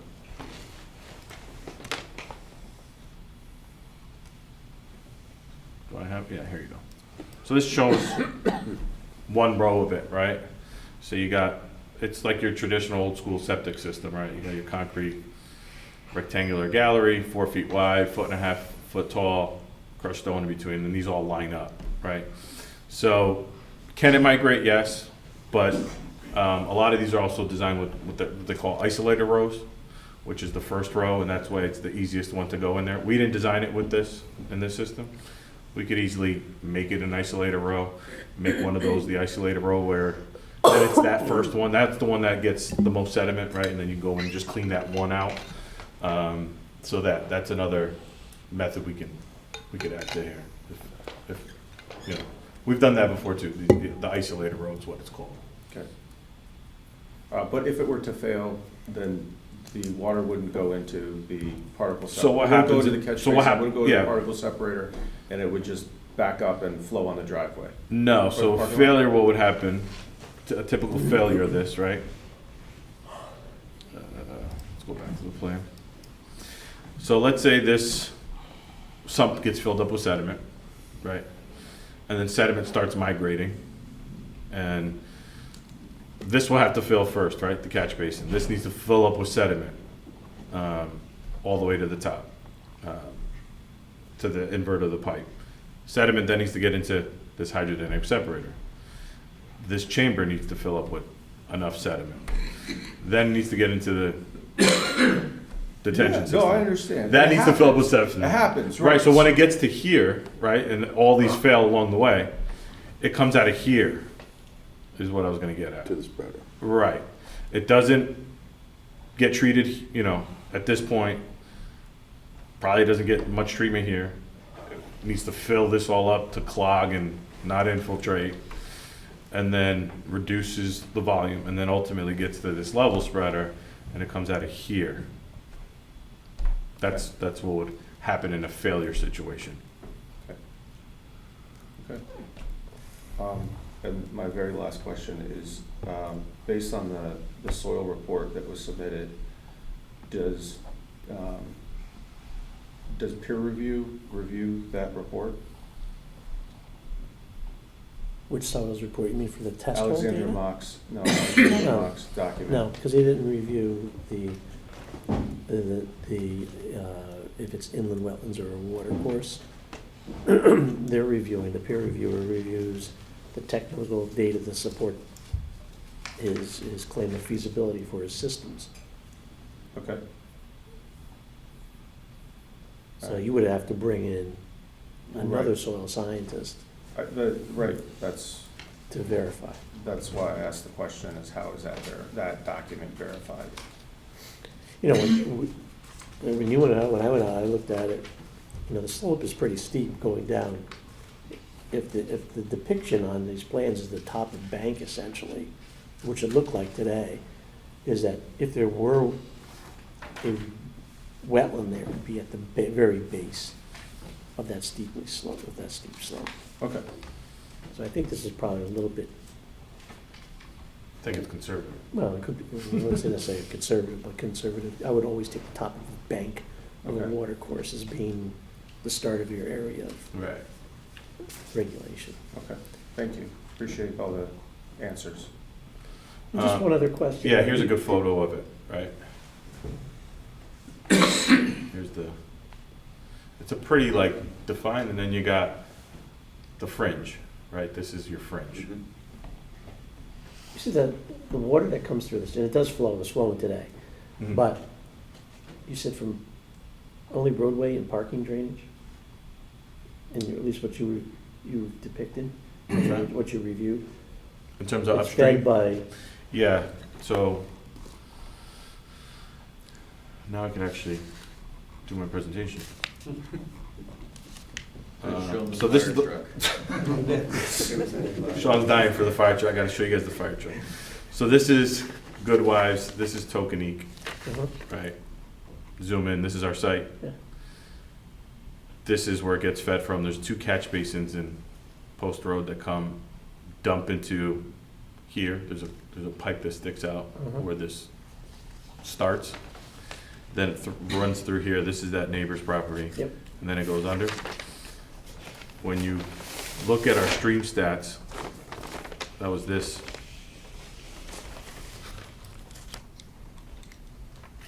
Our property's right here, right? This is that watershed. That's that 192 acres that you put a pin on here on stream stats, which is that interactive web, and it gives you what goes through these water courses. It gives you all the data, and that's how you analyze. So that is the watershed for that based on the stream stats, right? You're saying there's a connection somewhere from the other side of the road. Now, again, I don't have an actual plan, but I have the design plan for that condominium complex. which is, show me on this plan. Which property is that? Software accurate. Across the way. That's the condominium. This? It's Ward Lane.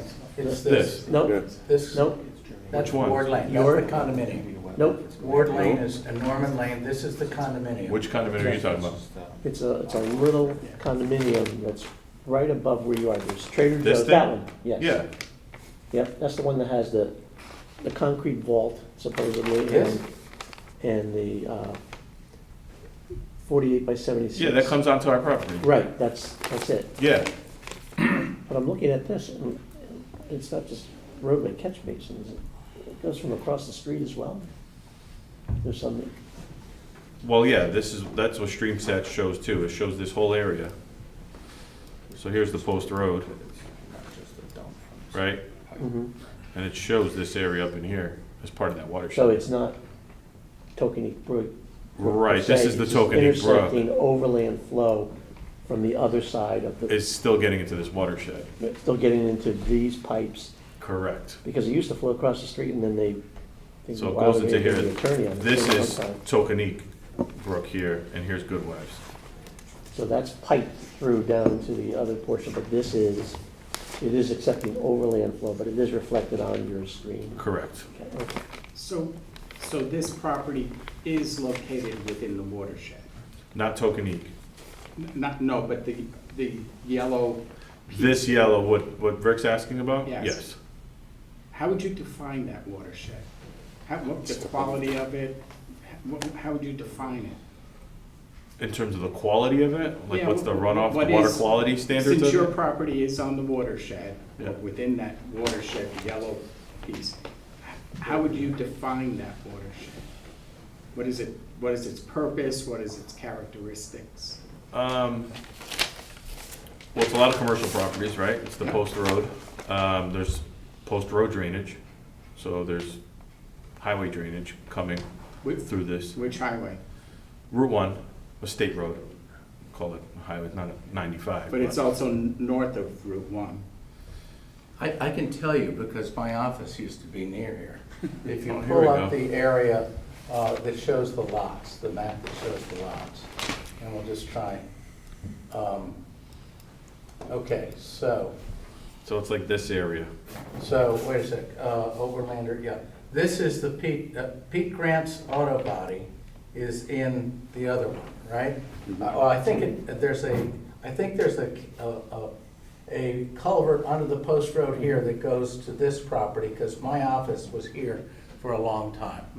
And so there's the office building, and then there's another office building and the gun shop, and the, is here. I thought it was a cabinet furniture. I'm sorry? I thought it was Pete's a- Gun? I thought Well, it it's was a- Pete's I'm joking. furniture I'm and sorry. gun I shop. apologize. And then there's a residence back here. Pete, this is a residence back here.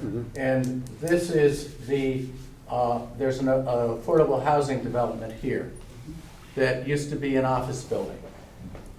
And what is that blue portion to the left of? Right This? there? Yeah, all that. So this is from the town's GIS. Yes. With the wetlands and watercourses turned on. So the dark blue lines are the watercourses or the water bodies. Right. And this is represented, the cyan is the wetlands, based on the town's GIS. And this map was produced to show the 3 distinct different watersheds. Right. This is the Goodwives, is this one. Right. And you can see the Goodwife Shopping Center here. So that flows through here and around. Yep. This is Tokenique Brook. Right. Flows fairly adjacent to ours. Comes down here, Old Kings Highway, comes around. There's a finger here that feeds into it. That goes across here at 95. Then our watershed, which is much smaller, which was depicted in another one, is, this area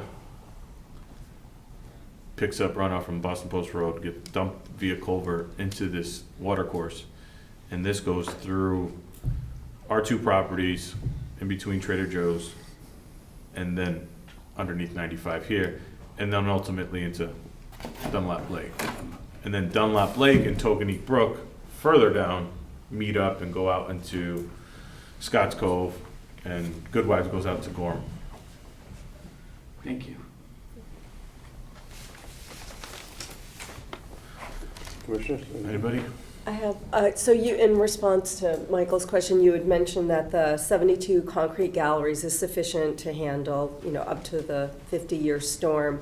But it was also mentioned that there was a drain put in the back of the property to collect the runoff from the neighboring property. I think it's the tennis club. That runoff, was that runoff included in your calculations? That wasn't put in for the tennis club. So, Mr. Canis, who's here, picked up on a low spot on our property that wouldn't drain. So it's basically just draining a little bit of a lawn area. Pull up the plan. So it's just a yard drain. There's a little bit of a yard drain here. Right, but I mean, is it enough water to affect the calculations? No. It's not, No. okay. And that's part of our calculation. Oh, it was? Yes. Okay. This water gets into our system. Okay, because I thought that it had been discovered after that. And then, just because, we've been talking about the drainage system and how important it is, and how it can clog up with leaves and silt and everything else, getting back to the stormwater, the stormwater operations and management plan, we had mentioned this at the first hearing, but I noticed that your drainage manual had been updated, but the plan had not been. It still has a July date on it anyway. I just think the language needs to be a little bit stronger in there to define who the responsible party is We for got that doing from the this. other ones, Okay, and also that Shall. initial should needs to be changed to shall. Yeah, we got it after the Okay, last because application. otherwise, none of the rest of it matters. Make sure I'll send it in her office Okay, on shall. right,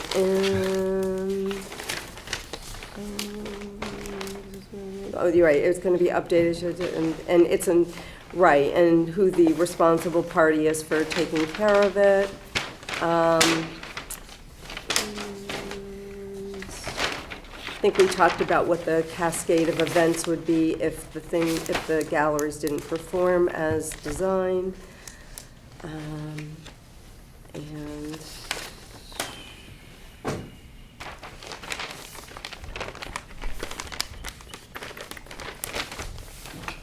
I think that's all that I have. Okay, okay. Joe Connors, would you like to, thank you, Ann. Of course, thank you. You want this, Joe? No, I think I'm good. Leave it up in case he needs to point to something. Yeah.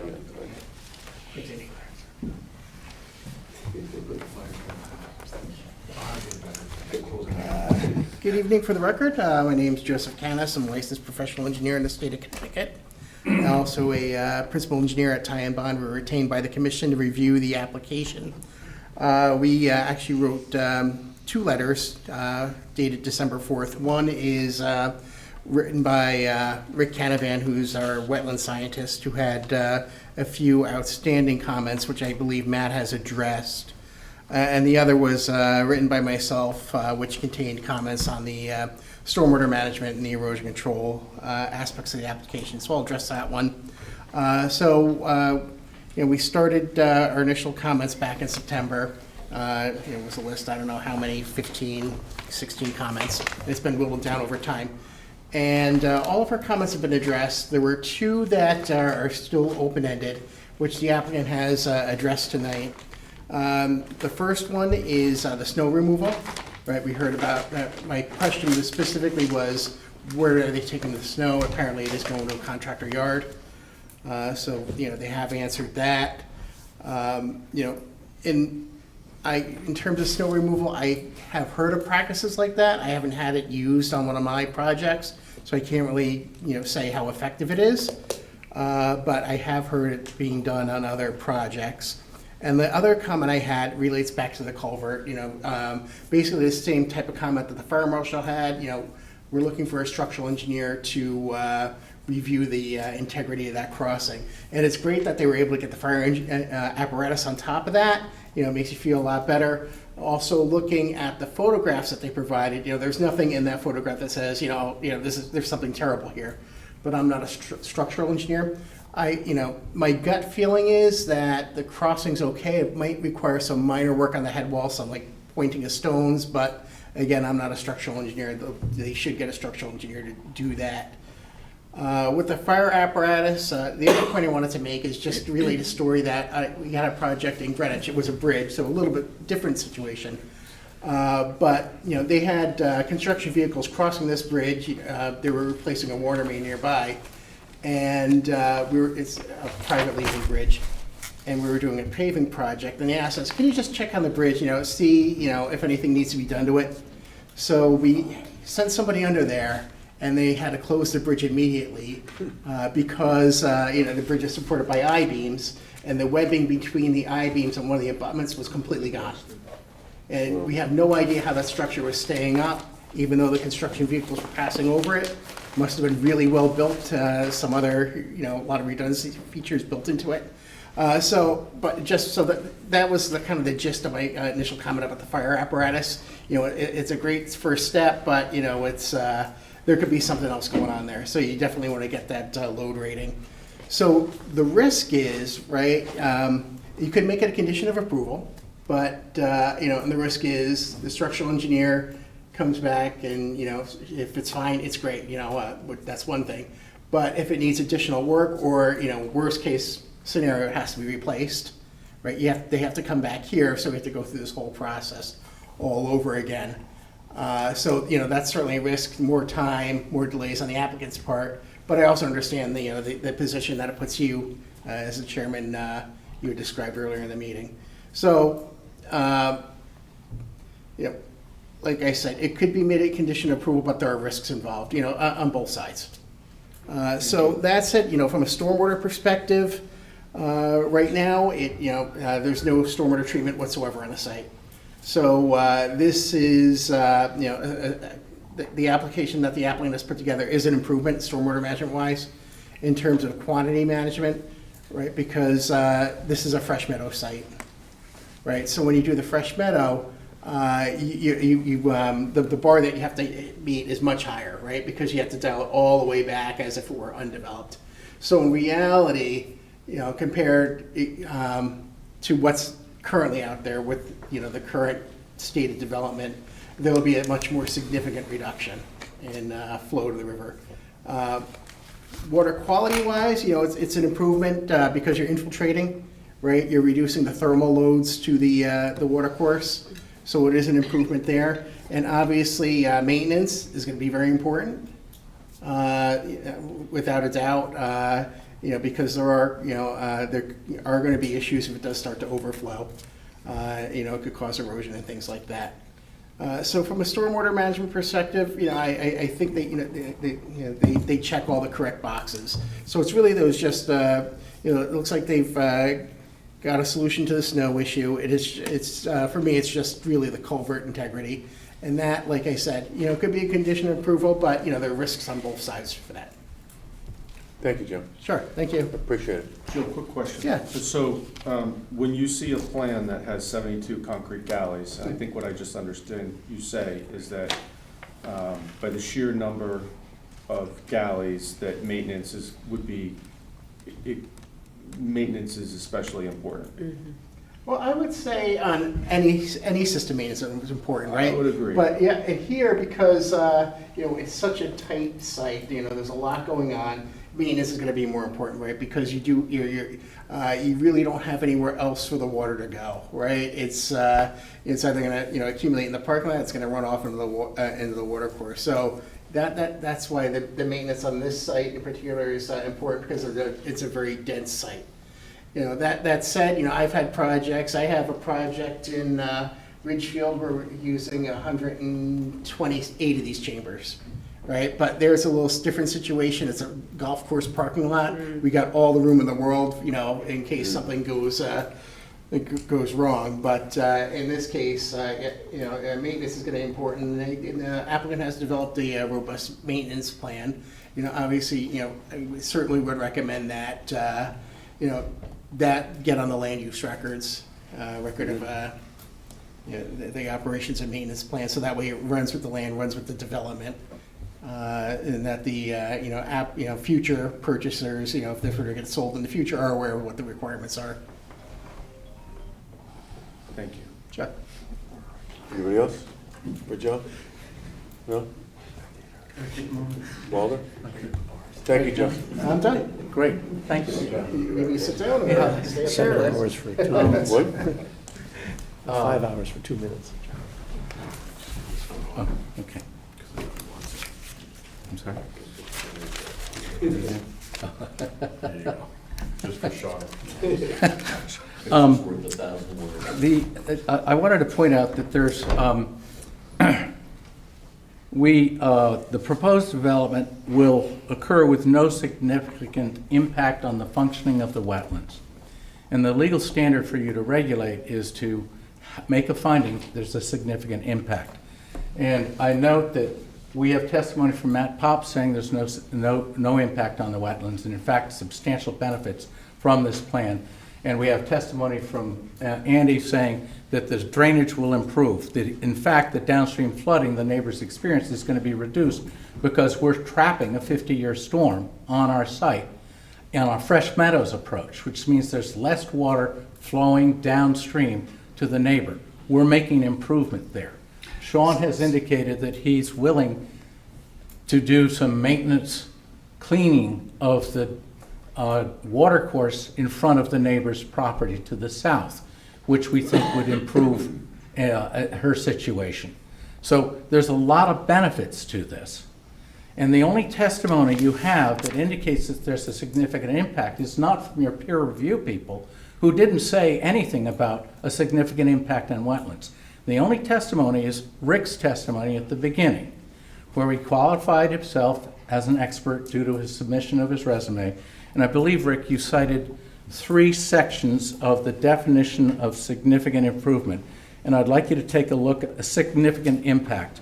And I'd like you, Rick, to take a look at that provision of the regulations which you were reading from when you gave your testimony. I'd like to ask you a couple of questions, if I could, about it. Sure. Okay. It's it's page 4 of the inland wetlands regulations. So it's the definition of significant impact, right? Mm-hmm.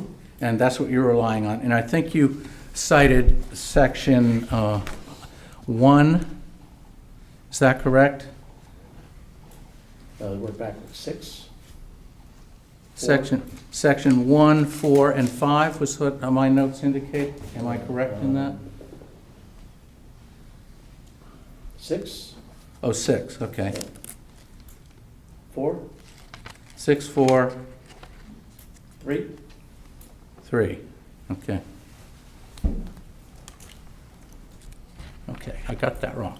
Okay, so 6, 4, and 3. If we look at 3,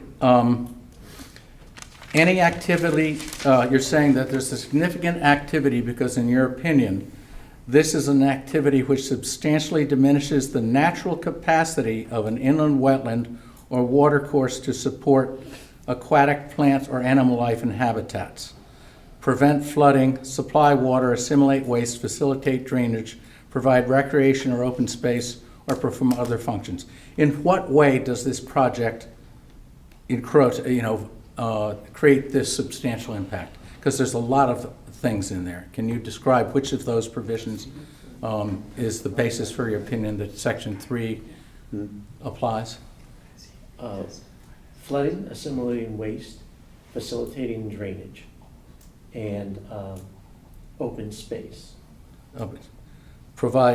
So this activity diminishes the natural capacity of an inland wetland or a watercourse. So which, is it the watercourse or the inland wetland? Because there are no inland wetlands. I'm sorry?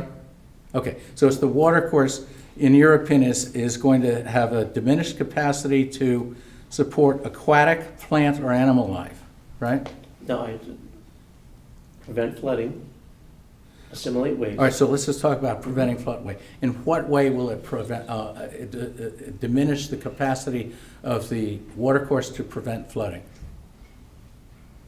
What are we proposing in the watercourse that is reducing the capacity of this to prevent flooding? But we're doing multiple crossings. We're doing multiple crossings in this. We are doing, we are diminishing the setback to the wetland. We're diminishing the setback to the wetland and the ability to take that area and filter it before it gets to the water course. And assimilating waste, the ability to actively filter the runoff before it gets to the water course. We have an engineered plan that does that filtering for us, mechanically, automatically, by virtue of the sumps and the wastewater treatment. None of that occurs now. So the wastewater that is coming from, the stormwater that's coming from our facility has been cleaned, right, hasn't it, at that point? Well, after you implement, if you implement these mitigations and they're able to sustain themselves. Okay, so provided we implement that, the flooding concern is, does our plan as proposed create that? Because you're saying we're increasing flooding and it's not happening, is it? With the mitigation measures that we propose. If the mitigations are appropriately installed, maintained. Okay. And are able to sustain themselves. Okay, so we have the installation is going to be reviewed by you, certified by the installers, right? And it'll be sustained by the maintenance plan, which we have, which is standard practice. So that there's nothing new here that isn't standard for environmental approvals, is there, with regard to that part of it? Say that again? What we're doing here is standard procedures to remediate Well, it's best management concerns. It's practices best that you're we're implementing the best management practices. Right. So, in light of our doing all these mitigated measures, If you successfully implement. that if we best successfully and management maintain them, practices. that concern goes away. Is that correct? I would say that it is mitigated. Okay, thank you. And then the other thing in this section 3 was flooding. You also said supply water. Was that one of the things that you said? Or is No. was it assimilate waste? Yes.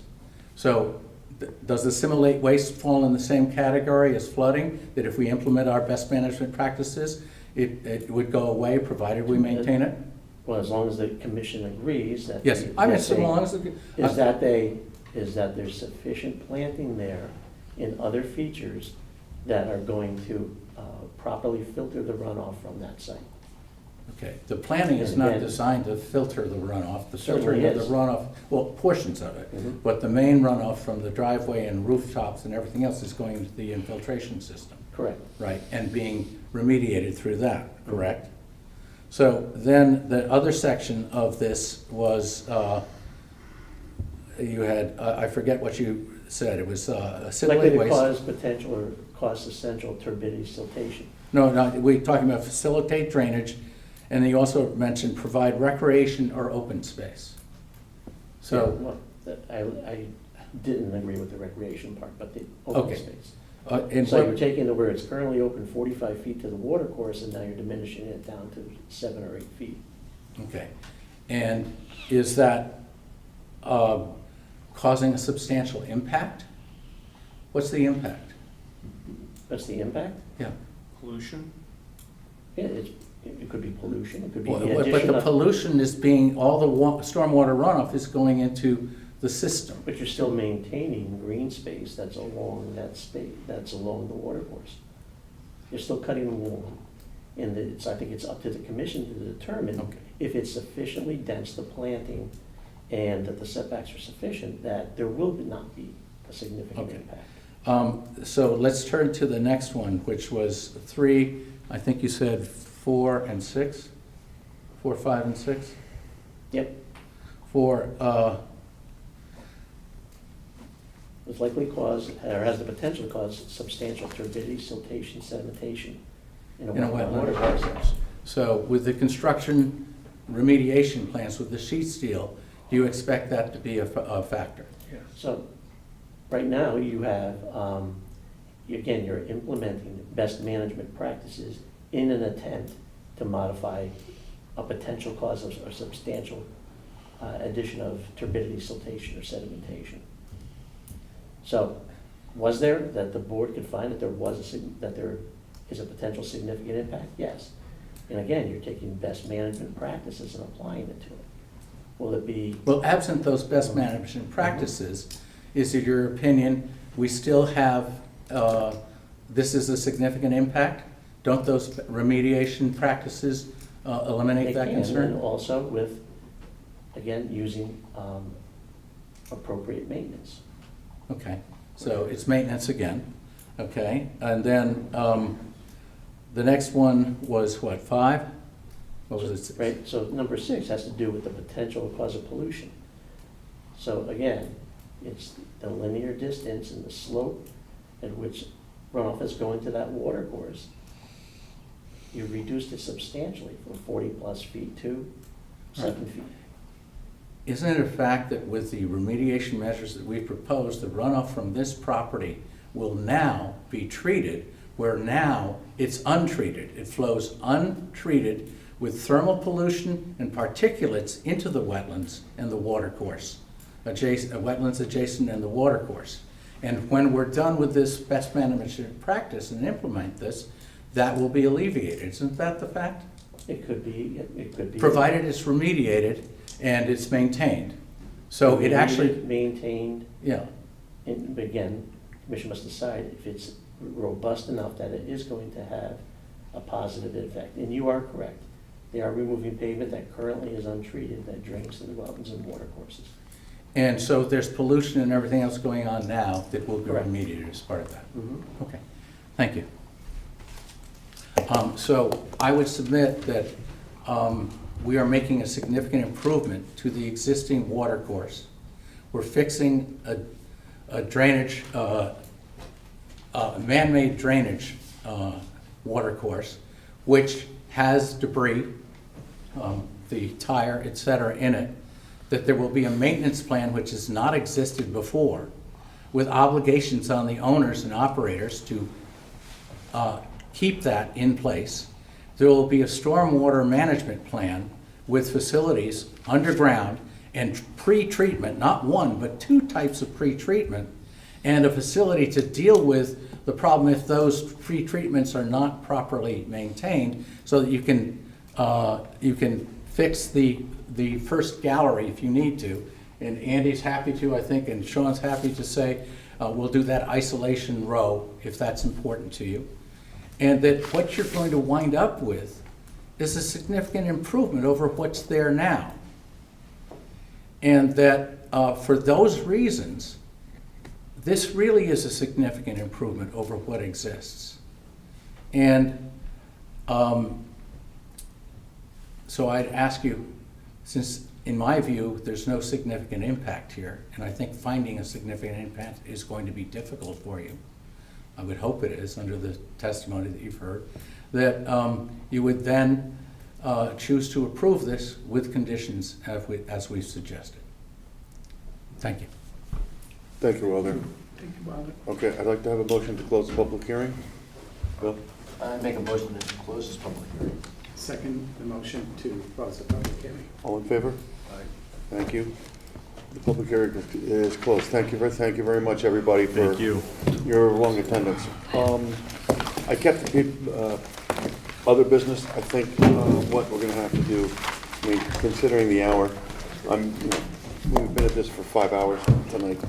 I'm beat. Okay, and I also would comment that there's a lot of information that came in the last minute. And 11th hour, no pun intended.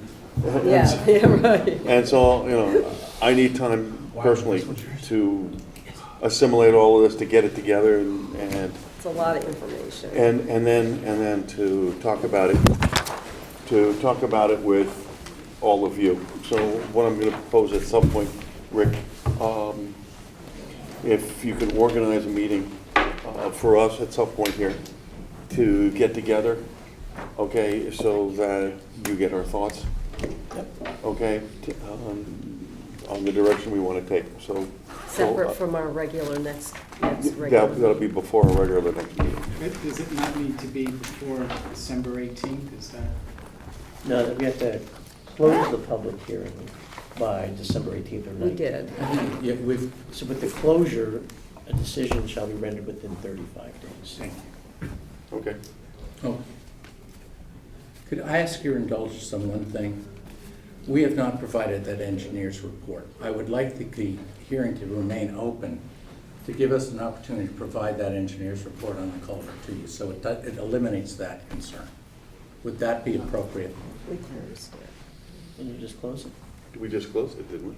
Yeah. You could vote to reopen it and allow us to submit it. Can you still get material after it's closed? No, we can't No. submit, No. it's not part of the record, and it's for that reason that I'd like to be able to do that. Peculiar request. I don't know. Well, I wish it had been made before I closed the public hearing, because I'm not comfortable with that. you have the power to reopen it. Pardon? You have the power to reopen it for this purpose. What's that feeling of the commission? Do you want to reopen it for that? I think we've been through this before. I think this is a new agenda item to reopen, and I think that needs a supermajority vote Yeah, to put it on the agenda and then vote on it. yeah, it's a 2/3 vote. So, Where's 79? They closed already too, right? No, 79 is probably still open. So someone has to make that motion to add it back to the agenda to reopen the meeting. Does any commission member choose to make a motion to reopen the hearing to include that? No? No. Okay. Well, I appreciate all your time, and thank you for staying for so late. Thank you, All Mark. right. Thank you. Officially adjourned? They adjourn the meeting. Oh, motion, can I get a motion to adjourn? Motion to adjourn the meeting. Second motion? All in favor? Thank you very much. Good night, Channel 79.